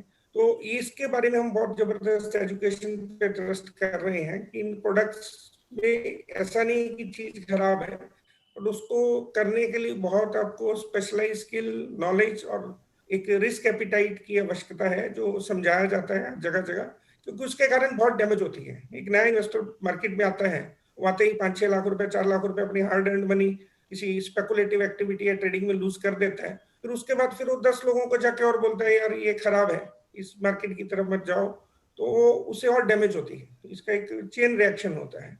तो उसको तोड़ने के लिए हम सिर्फ लोगों को बोल रहे हैं कि स्टॉक मार्केट में रिस्क फ्री इंस्ट्रूमेंट भी हैं। अभी सेबी ने रिसेंटली जीसेक भी अलाउ किए, retail investor government securities, bond, debenture, काफी तरह के प्रोडक्ट्स हैं। ईटीएफ्स बहुत अच्छे प्रोडक्ट हैं, आप डिजिटल गोल्ड ईटीएफ्स के फॉर्म में ले सकते हैं। आप इंडेक्स में भी अगर आप करना चाहते हैं, अगर आपको थोड़ा बहुत ट्रेडिंग का भी है, तो आप ईटीएफ्स हैं, इंडेक्स बेस्ड ईटीएफ है, वो इनडायरेक्टली प्रॉक्सी हैं आपके इंडेक्स फ्यूचर वगैरह की, तो बट उसमें डिलीवरी है, आप इंडेक्स को बाय कर सकते हो, बाय करके रख सकते हो। तो ज्यादातर लोगों का होता है कि इंडेक्स में ही करना है, मेरे को तो स्टॉक समझ नहीं आता, I don't know Reliance is good और टाटा इज गुड, तो मेरे को इंडेक्स बेस ही करना है, सेंसेक्स और या निफ्टी। तो बट फ्यूचर में जाने की जरूरत नहीं, अब इंडेक्स बेस्ड ईटीएफ है, लो कॉस्ट म्यूचुअल फंड है, दूसरे डायरेक्ट म्यूचुअल फंड है, तो इस तरह की बहुत सी ऑप्शन है, इसको इन्वेस्टरों को देखना चाहिए। और ये कंटिन्यू प्रोसेस है। अभी हमारा नेक्स्ट फोकस ज्यादा टायर 3, टायर 4, टायर 5 सिटीज पे है, the cities and having population less than 5 lakh. तो बीएससी ने रिकमेंडेड दी कि cities population up to 5 lakh पे ही फोकस करके आगे बढ़ना है। मेनली रूरल एरिया और हिली एरियाज में हम फोकस कर रहे हैं। लास्ट 3 साल में भी हमने JNK एंड हिमाचल प्रदेश जो हमारी नॉर्थ टेरिटरी में आते हैं उसको बहुत डीप कवरेज दिया है। एंड सेबी की गाइडेंस से हमने जम्मू, देहरादून, शिमला वगैरह में डेजिग्नेटेड इन्वेस्टर सर्विस सेंटर भी सेटअप किए हैं। कानपुर और लखनऊ में भी हमारा इन्वेस्टर सर्विस सेंटर है। तो कंटिन्यू ये प्रोसेस है, और इन्वेस्टर एजुकेशन जितना बढ़ाया जाए उतना कम है, क्योंकि इसकी लिटरेसी लेवल बहुत कम है। 5 से 6% लोग ही अभी सिक्योरिटी मार्केट से जुड़े हुए हैं, और आगे इसकी बहुत ज्यादा और आवश्यकता है। Thank you. Thank you very much, thank you very much. बहुत ही आपने about the securities market, about the mutual fund scenario बहुत ही अच्छी तरीके से बताया। इतने शॉर्ट टाइम में आपने अपनी बात को you been able to put across. Thank you very much mister Rajeev Garg ji. कुछ सवाल हैं मेरे दिमाग में आपके लिए, लेकिन मैं देखूंगा कि अगर टाइम बचता है then I will request you to answer. First of all let me now ask the last speaker mister Shrikant to put forward his views, please. Mr. Sri. Thank you, Alok Ranjan ji. I will quickly share my screen and a presentation. मैं ये कोशिश करूंगा कि जल्द से जल्द based on data I'm able to show give a perspective to the team that has been assembled here today on what have mutual funds and how have mutual funds contributed to the overall sense of financial inclusion, which is the topic of our conversation today. Our view across the mutual fund industry is that they are a very critical financial infrastructure for the country and contribute greatly to long-term investments and long-term prosperity of each and every citizen of India. But just to start with a perspective, अगर आप data देखोगे तो जो मेरे screen पे है, you will notice that financial assets as a percentage of household savings पिछले 7-8 साल में they have significantly increased in percentage from over 31-32% to today on an average about 38-39% of household savings in India. उनमें 3 तरह के major investments हैं, investment products है। Bank products तो है ही, बैंक डिपॉजिट्स तो पहले से थे, वो ग्रो करते रहे हैं। Insurance has again been around for a very long time in India. Mutual funds is, I would say, relatively a young sector, but over the last 4-5 years has significantly increased. They have been around for 2 decades, but over the last 4-5 years, thanks to SEBI's guidance in increasing awareness and the efforts of the mutual fund industry have combined to result in a significant growth to about 14 lakh crores of assets being invested by retail investors in the mutual funds. What does this mean and how did that happen? Just to give you a little bit more on the numbers involved, over the last 5 years, there has certainly been greater awareness of mutual funds. I would say one of the seminal reasons is an excellent campaign run by the mutual fund industry body AMFI called Mutual Fund सही है। इसकी वजह से देश के कोने कोने में आज के दिन लोगों को म्यूचुअल फंड्स के बारे में पता चल गया है। And an evidence of that is पिछले 3 साल में, सिर्फ 3 साल में about almost crore of new investors joined up mutual funds, and that is for 70% of the mutual fund market share that is serviced by CAMS. And it is a significant evidence to growing awareness of mutual funds as a product, as an investment product. And the other significant thing that you would notice is mutual funds में दो तरह के locations माने जाते हैं, top 30 locations और बाकी locations in India. अगर बाकी लोकेशंस देखा जाए तो 2015 में ये सेबी का आइडिया था कि बाकी लोकेशंस में भी इनको प्रमोट करना चाहिए beyond the 30 locations. And mutual fund industry ने और आरटीएस ने मिलके कैम्स और बाकी लोगों ने मिलके इस पे कोशिश किया है. एंड आज के दिन आप देखोगे 2015 में it was 1.3 lakh crore of investments, which was about 12% of the overall industry. Today, that has gone up to 16% of the overall industry and is at 4.5 lakh crores of investments in the non-top locations, which means other than the top 30 locations, every other location contributes to 4.5 lakh crores of investments. The other noticeable thing that has happened is इतने सारे retail investors आ गए हैं पिछले 5-10 साल में mutual funds में कि institutions as in banks या corporates or body or in corporates and other trusts and others जो invest करते हैं, that is now less than half of the total investments in mutual funds, and retail investors have come to about 52% of investments in mutual funds. SIP जो है is one of the innovations of the industry. And today, if you notice, I'll just show you the numbers first. September 2015, May, it was about 50 lakh SIPs that were live SIPs that were being used by retail investors. पिछले 5 साल में वो बढ़ के it's 200 lakh या 2 crore SIPs पे investment हो गया है by 2020. Excuse me. SIP today is a favored investment product for retail investors who want to start long-term investing. And because of that, CAMS and the mutual funds have extensively innovated to come up with options where 100 रुपए से आप monthly SIP का investment शुरू कर सकते हैं. And that has been a significant fillip to very small savings investors who can think of just starting with just 100 rupees and starting their monthly savings. क्योंकि while Alok Ranjan जी ने बताया और गर्ग जी ने बताया कि financial inclusion and Jan-Dhan Yojana and all of that has started the culture of savings.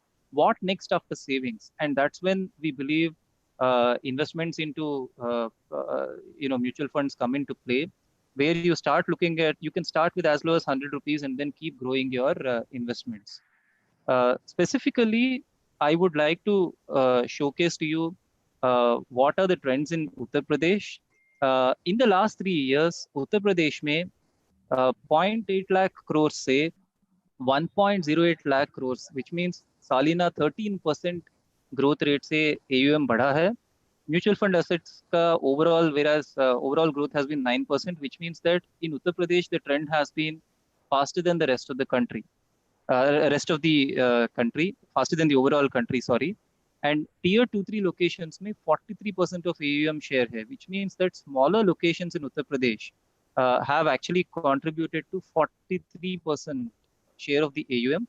SIPs का भी काफी there's been a significant increase in new SIPs. About 4.8 lakh SIPs were added in 2017. By 2020, that increased to 9.8 lakhs. And I would also be very happy to share that new SIPs में more than 57% came from the small locations. And as you can see, new SIP registrations have nearly doubled compared to 3 years. Now, the last topic that I want to talk about before handing over to Alok Ranjan ji is there are a number of aligned to SEBI's interest in promoting investor awareness. A number of steps have been taken by CAMS to approach the same. While we participate regularly and support investor awareness programs of AMCs, distributors, and others, what we also do is regularly reach out to about 2,000 to 3,000 graduates of engineering colleges and MBA colleges every year, and train them in and create awareness in what does mutual fund mean, what should they do at the beginning of their career, and how should they look at savings, investments, financial planning, etc. And that program is very well received across colleges. So every year 2000 to 3000 graduates in their final year are provided this course, so that when they start their careers, they are starting their careers with a meaningful understanding of what does financial savings and investments mean. In addition to that, there is one more interesting statistic that I would like to share with you. While we have a lot of videos available on social media, CAMS का website अगर आप जाके देखोगे तो बहुत सारे videos हैं. Social media मतलब कि Facebook या Twitter में आप जाके देखोगे तो बहुत सारे audio visuals हमने mutual fund investment के बारे में बता दिया है. But you would also be interested to know that number of women investors is on the rise.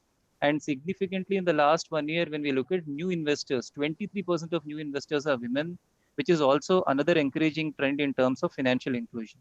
So I would like to take a pause here and hand it over to Alok Ranjanji with the last point that as an industry, we believe that mutual funds represent a significant low cost, low entry barrier product today for investors.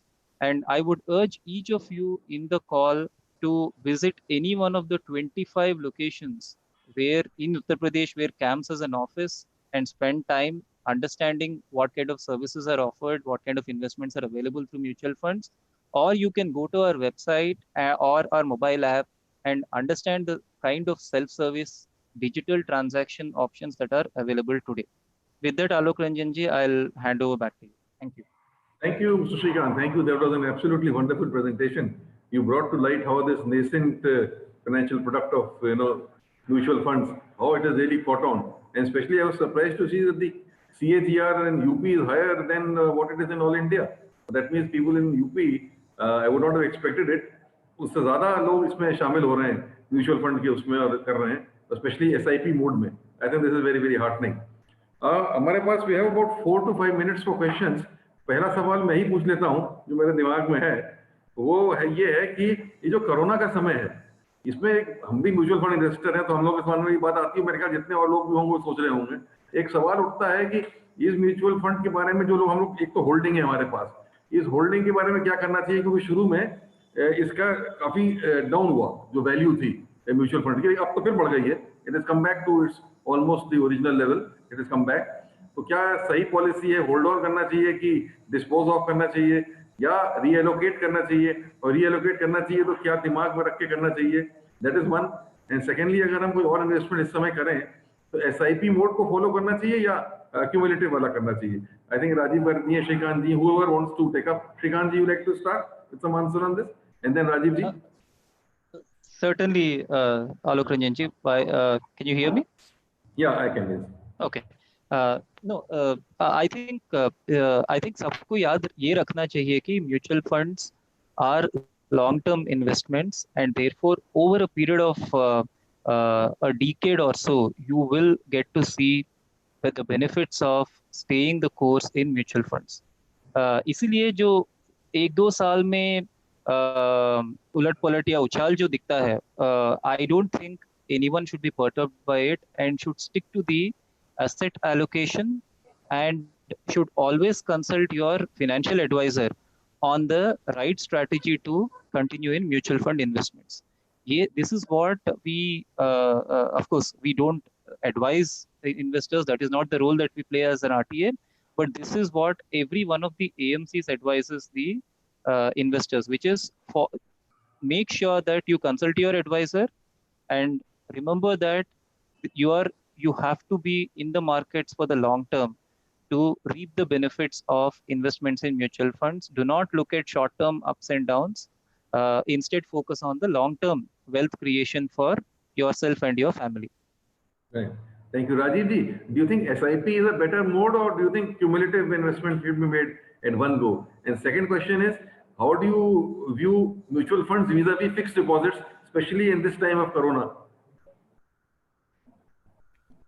So SIP lump sum purchase both have its own pros and cons.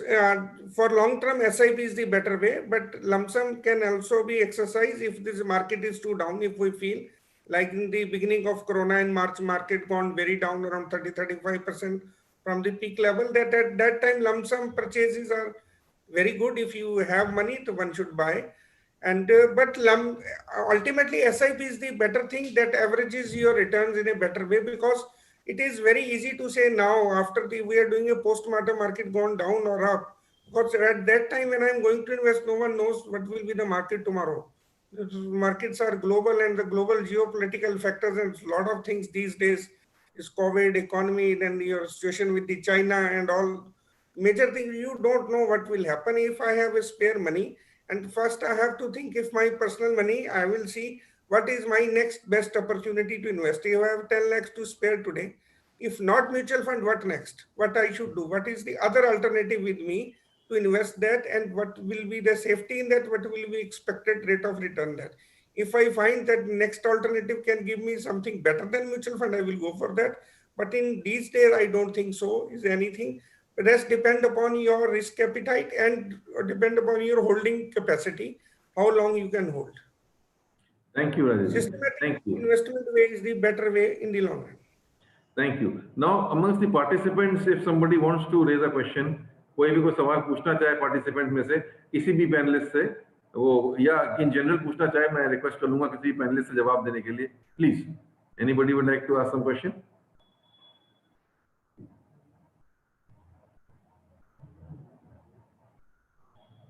Panelist की तरफ से कोई अगर question, panelist के लिए कोई question participants की तरफ से कोई हो, अमंगस्ट द पार्टिसिपेंट्स मैं देख रहा हूँ 61 पार्टिसिपेंट्स हैं, तो जरूर कोई ना कोई बात होगी आपके दिमाग में.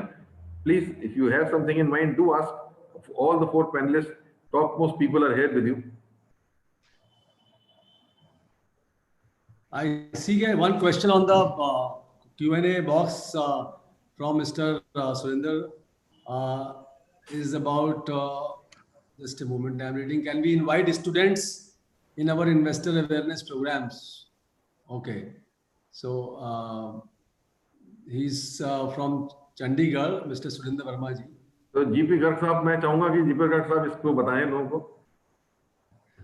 सर, जहाँ तक मेरे ख्याल से वर्मा साहब ये इन्वेस्टर एसोसिएशन को रिप्रेजेंट करते हैं, तो स्टूडेंट्स के लिए हम लोगों ने ये सोचा है कि स्टूडेंट्स को हम लोगों को ना सिर्फ सिक्योरिटीज मार्केट बल्कि बैंकिंग, इंश्योरेंस पूरी नॉलेज देनी है. तो हम लोग चाह रहे हैं वो एनसीएफई के through, because student should not just have a one sided knowledge. Just because I am from SEBI, I should not से कि म्यूचुअल फंड ही सबसे अच्छा है, या मैं कहूँ कि क्योंकि जब हमको अगर इन्वेस्ट करना होता है, एक तो होलिस्टिक अप्रोच होती है. तो जो हमारा जो उद्देश्य सारे रेगुलेटर्स का मिलने का, कि एनसीएफई हम लोगों ने इसलिए सेटअप किया है कि national centre for financial education which should be student focus.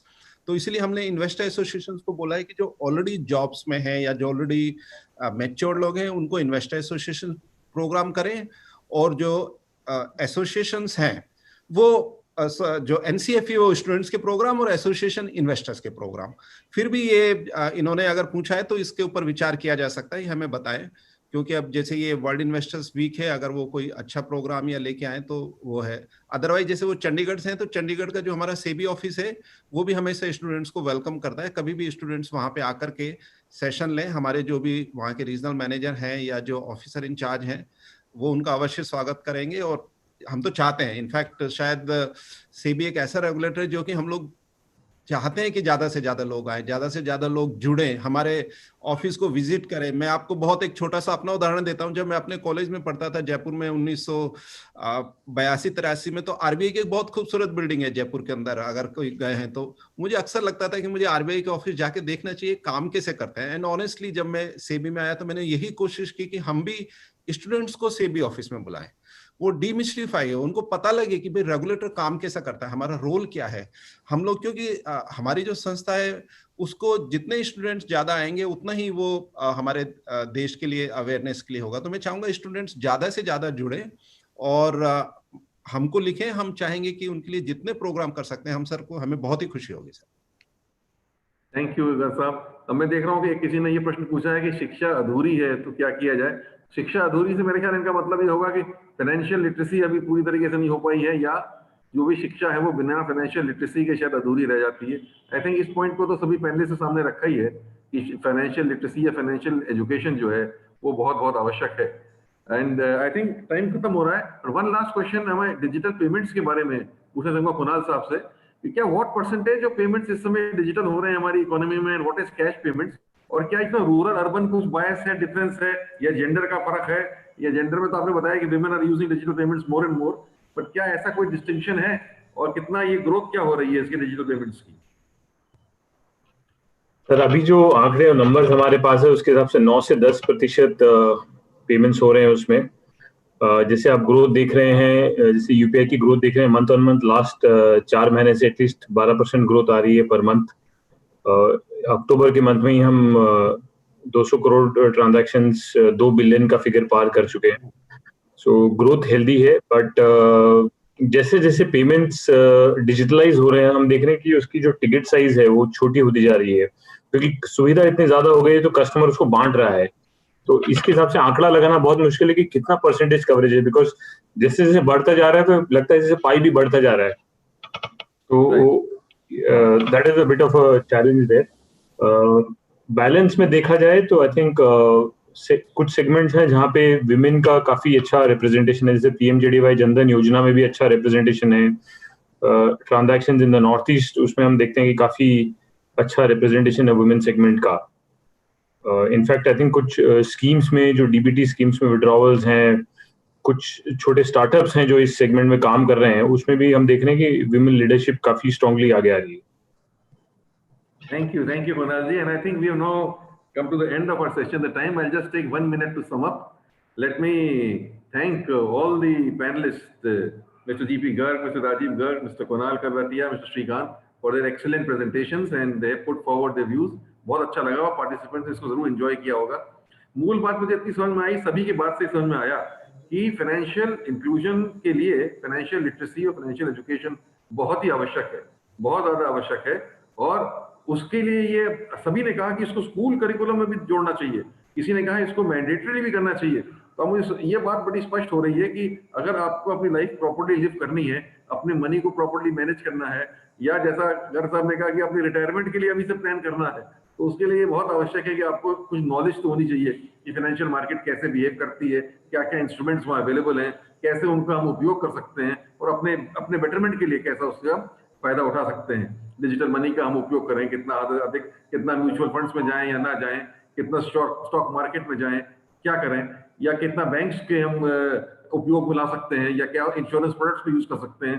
ये बड़ा भारी एक सब्जेक्ट है अपने आप में, जिसके बारे में लगातार अवेयरनेस और जागरूकता बनाने का बहुत अधिक आवश्यकता है।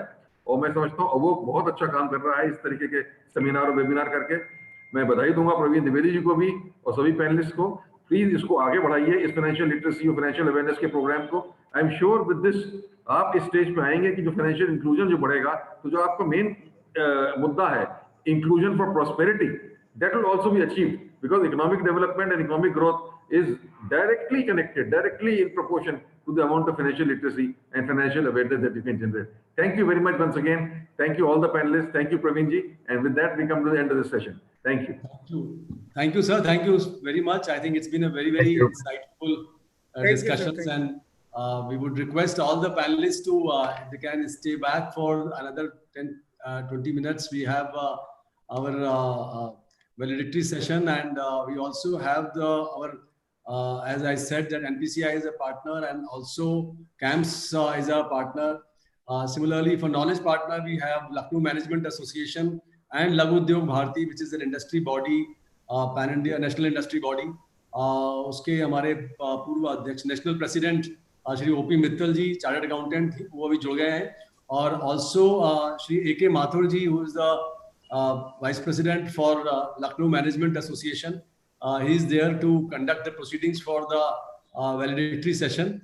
So I would request Shri AK Mathur ji to please take the proceedings further and introduce our guests for the validatory session also. Thank you very much. Shri AK Mathur ji, please.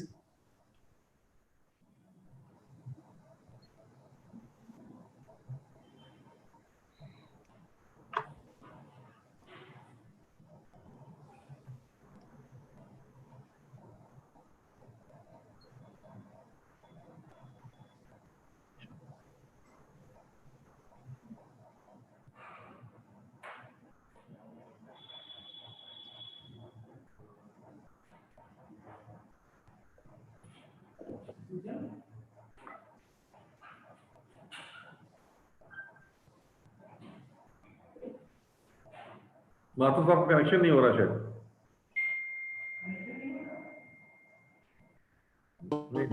What I would do in the meantime, I will just briefly introduce our guest of honor for the session.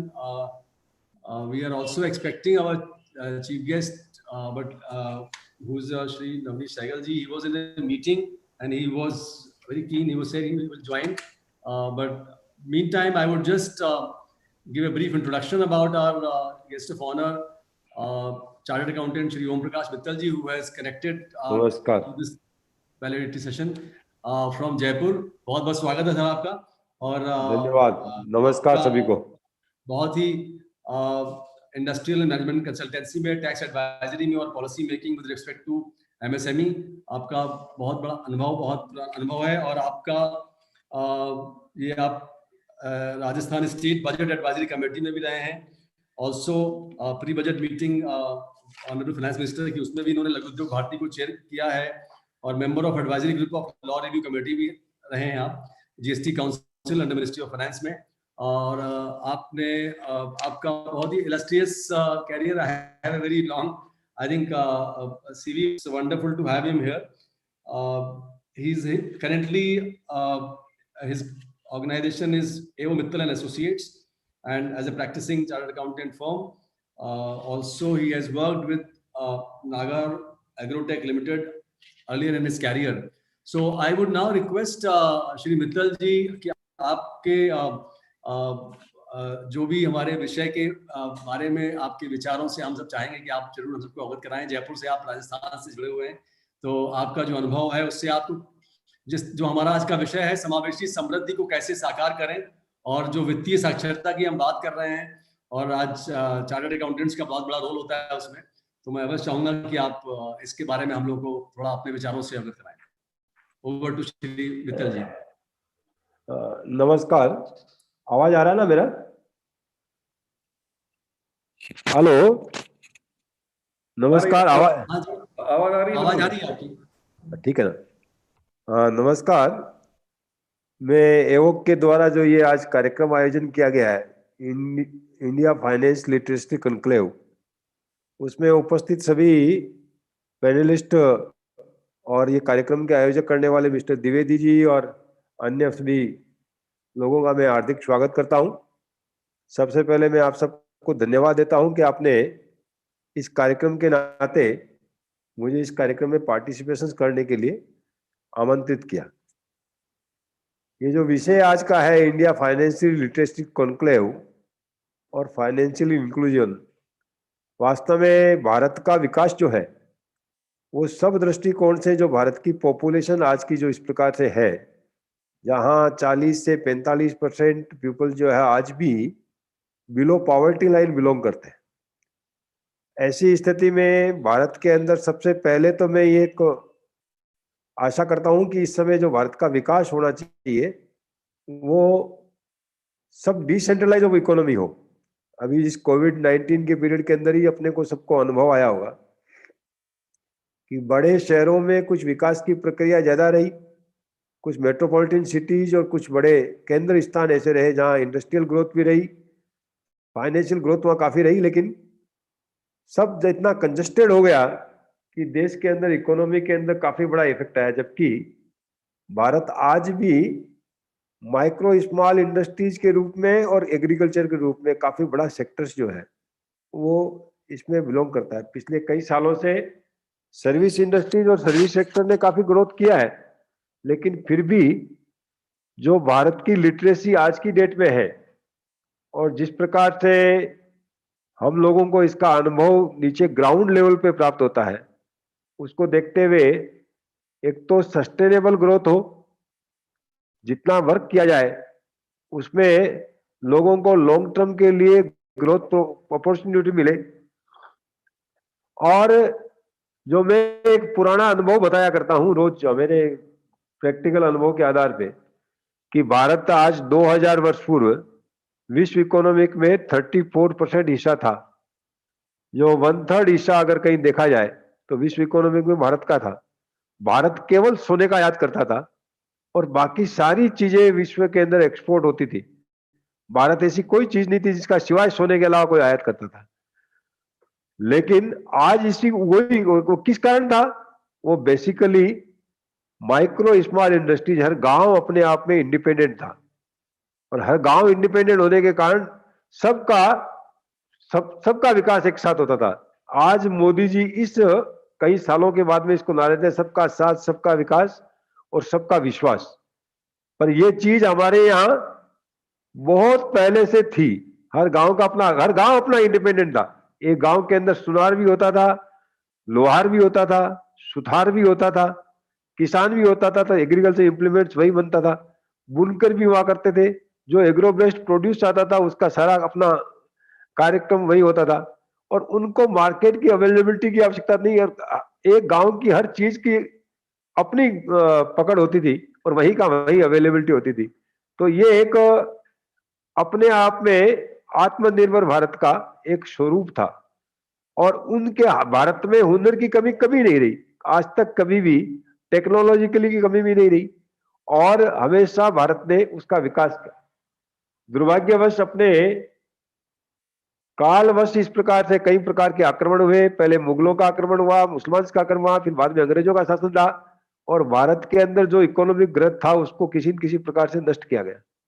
और बाद के सालों में जिस प्रकार के शासन की परिस्थिति देखी, अपन ने उसका इतना विकास नहीं कर पाए। तो आज आपने इस सब्जेक्ट के ऊपर अवोक ने ये जो सब्जेक्ट रखा है, सर्ववेशी समावेशी विकास, उसके अंदर मेरा एक अपना विचार यह है कि अपन इस विकास को करने के लिए एक प्रकार से जैसे आपने डिस्कशंस किया है, एग्रो बेस्ड इंडस्ट्रीज के रूप में भी, एग्रीकल्चर फार्म बेस्ड, आजकल गवर्नमेंट ने एफपीओ का भी, ऑफ एफपीओ भी और सीबीबीओ, अभी एग्रीकल्चर मिनिस्ट्री ने 3 प्रकार के एफपीओ पहले ही था, फार्मर प्रोड्यूसर ऑर्गेनाइजेशन, आपने भी पहले इस सेशंस के अंदर कुछ डिस्कशन किया होगा एग्रीकल्चर के ऊपर। तो ये इस प्रकार के नीचे फार्मर्स का जो प्रोड्यूस आता है वो एग्रो बेस्ड आता है, उसके अंदर सस्टेनेबल ग्रोथ के लिए और डिसेंट्रलाइज ऑफ इकोनॉमी के लिए वही गांवों के अंदर उनका जितना प्रोड्यूस होता है उसी एरिया के अंदर, उसी डिस्ट्रिक्ट के अंदर, संजोग से आप सब लोग यूपी से ज्यादा जुड़े हुए हैं, और मैंने भी योगी जी के साथ में 2-3 बार इस प्रकार मीटिंग लघु उद्योग भारती के नाते वहां किया, और उन्होंने मुझे भी काफी देर तक, एक बार तो मुझे आश्चर्य, पिछली बार मैं फरवरी के अंदर उनसे मिलने गया था और मैं तो केवल 5 मिनट का मैंने उनसे समय मांगा, लेकिन उन्होंने एकदम 50 मिनट तक केवल एक ही डिस्कशन किया और किसी को बुलाया ही नहीं अंदर। और किस प्रकार से लघु उद्योगों के द्वारा विकास हो, गांव आधारित उद्योग धंधे किस प्रकार से लगे, और यूपी के अंदर पर्टिकुलरली 1 डिस्ट्रिक्ट 1 प्रोडक्ट की एक स्कीम बहुत अच्छी चली हुई है। हम लोग जो पहले क्लस्टर बेस्ड बिजनेस ऑर्गेनाइजेशन की बात करते थे, आज भारत सरकार ने भी और उत्तर प्रदेश सरकार ने भी अलग अलग डिस्ट्रिक्ट्स में कौन से क्लस्टर को डेवलपमेंट किया जाए, क्या सीएफसी लगाई जा सकती है, क्या एक्सपोर्ट बढ़े, लोकल को, अगर वोकल की बात करते हैं तो लोकल को ग्लोबलाइजेशन के अंदर भी लेके जाए, अपने माल के अंदर जितना यहाँ का कंजम्पशन है उसको अपन यूटिलाइजेशन करें, तो उसके बाद में एक्सपोर्ट करने की कैपेसिटी भी अपनी और ज्यादा बढ़े। तो ये जो सब प्रकार से सब लोगों का विकास एक साथ हो, नीचे की जो बिलो की पॉवर्टी लाइन है उनके अंदर अपना डेवलपमेंट अपन कर पाए, और फाइनेंशियल इंक्लूजन के साथ में सबके अंदर आर्थिक सुदृढ़ता बढ़े, और जो ये एजुकेशनल टीम आती है, जिस प्रकार से स्टार्टअप की योजना दी है, make in India, made in India के तहत अपने काफी प्रोग्रेस की है, तो स्टार्टअप्स को और छोटी इंडस्ट्रीज को प्रोग्रेस मिले। स्किल डेवलपमेंट के तहत स्किल मिनिस्ट्री ने भी काफी बड़ा पिछले सालों में किया, लेकिन दुर्भाग्यवश उसका प्रॉपर उपयोग अभी नहीं हो पाया है। तो इसके अंदर भी अपने को एक अच्छा खासा इस प्रकार से स्टार्टअप्स करने वाले को अच्छा प्रोत्साहन मिले, उसको अपने टेक्नोलॉजी के द्वारा उसका डेवलपमेंट किया है, उसको फाइनेंशियली सपोर्ट मिल पाए और उस स्टार्टअप्स का अपन आगे बढ़ा पाए। ये एक अच्छा सा उपयोग जिस प्रकार सरकार ने किया है उसको भी अपने को आगे बढ़ाने की आवश्यकता है। अभी मोदी जी ने भी एक बार आत्मनिर्भर भारत की तरफ गया। एक्चुअली में देश का सर्वभौम विकास जो है वो होगा भी तभी जब नीचे के तबके के अंदर सब प्रकार के लोगों का विकास हो, और उसके लिए रोजगार बहुत बड़ी चीज है। दुर्भाग्यवश यूपीए गवर्नमेंट के टाइम में कई बार ये मनरेगा की स्कीम लागू हुई, पॉलिटिकली कंपल्सरी हो जाता है, एक किसी सरकार ने शुरू किया तो आगे भी उसको मनरेगा चालू गए, वास्तव में तो हर आदमी को रोजगार अगर मिलेगा, हर हाथ को अगर काम मिलता है, तो उसका अच्छा सपोर्ट बेस आता है, उसी के कारण से जीडीपी बढ़ेगी, ग्रोथ बढ़ेगा। बाकी मनरेगा तो एक तरह से सोशल ऑब्लिगेशंस हो गया, उसके कारण तो वर्कफोर्स जो है वो कमी पड़ती जा रही है। एक तरफ हम बेरोजगारी की चर्चा करते हैं, दूसरी तरफ उनको पैसा मिलता है। तो मैं जिस फील्ड में मैंने काम किया है लघु उद्योगों के अंदर, देश भर के अंदर हमारी आज लघु उद्योग भारती की 489 ब्रांचेज है, पेन इंडिया ऑर्गेनाइजेशन है, हर डिस्ट्रिक्ट में जाने का मौका मिलता है।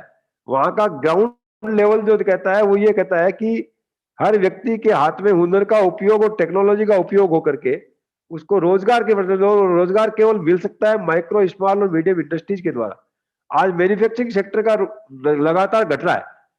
पिछले 1991 के बाद में अगर पेपर स्टडी देखा जाए तो सेल्फ एम्प्लॉयमेंट के अंदर हमेशा कमी आई है।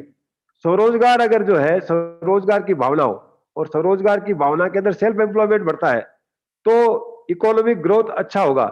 हर व्यक्ति के अंदर पहले जितने चार्टर्ड अकाउंटेंट्स हैं, डॉक्टर्स हैं, इंजीनियर्स हैं, वो जॉब की तरफ नहीं जाकर के अपना खुद का कुछ न कुछ एम्प्लॉयमेंट के दृष्टिकोण से इंडस्ट्री लगाने का उनका विचार हुआ करता था। लेकिन आज की जनरेशन के अंदर इस समय सबसे ज्यादा मैक्सिमम लोग जो है जॉब अपॉर्चुनिटी की तरफ ज्यादा जा रहे हैं।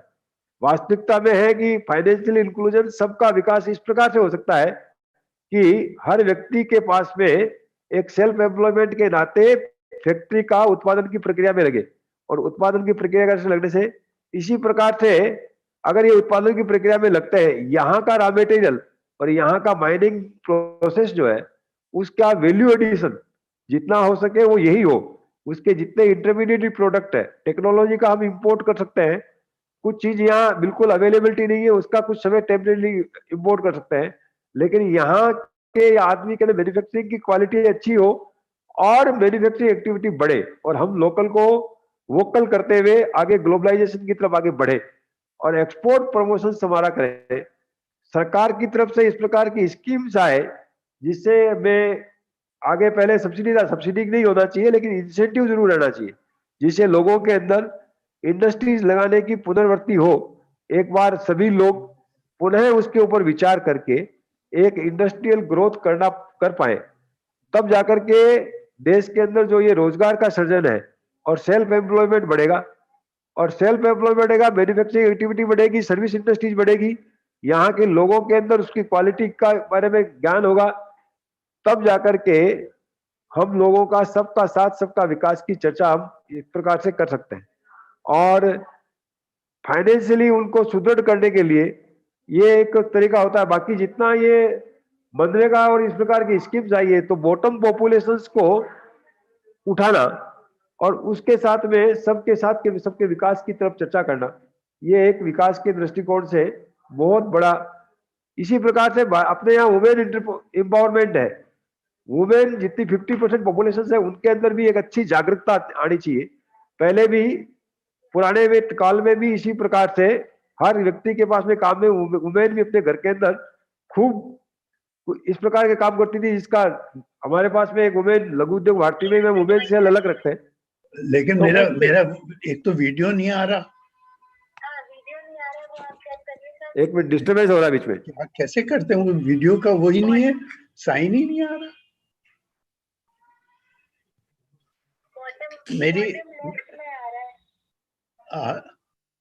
एनीवे वो बॉटम लाइन में नहीं है। हेलो मेरा आवाज आ रही है? हेलो दिवे दीजिए, क्या बीच में डिस्टर्बेंस हो रहा है? तो मेरा म्यूट मैंने अनम्यूट कर दिया है, आनी चाहिए। तो मैं इसको एक तरह से इस प्रकार से डिवीजन करता हूं कि आज की डेट के अंदर अपन इंपोर्ट सब्स्टिट्यूट के रूप में ध्यान दें। शायद आज की डेट में इस समय के काल की जो डिमांड है, साइन आ गया वीडियो का साइन।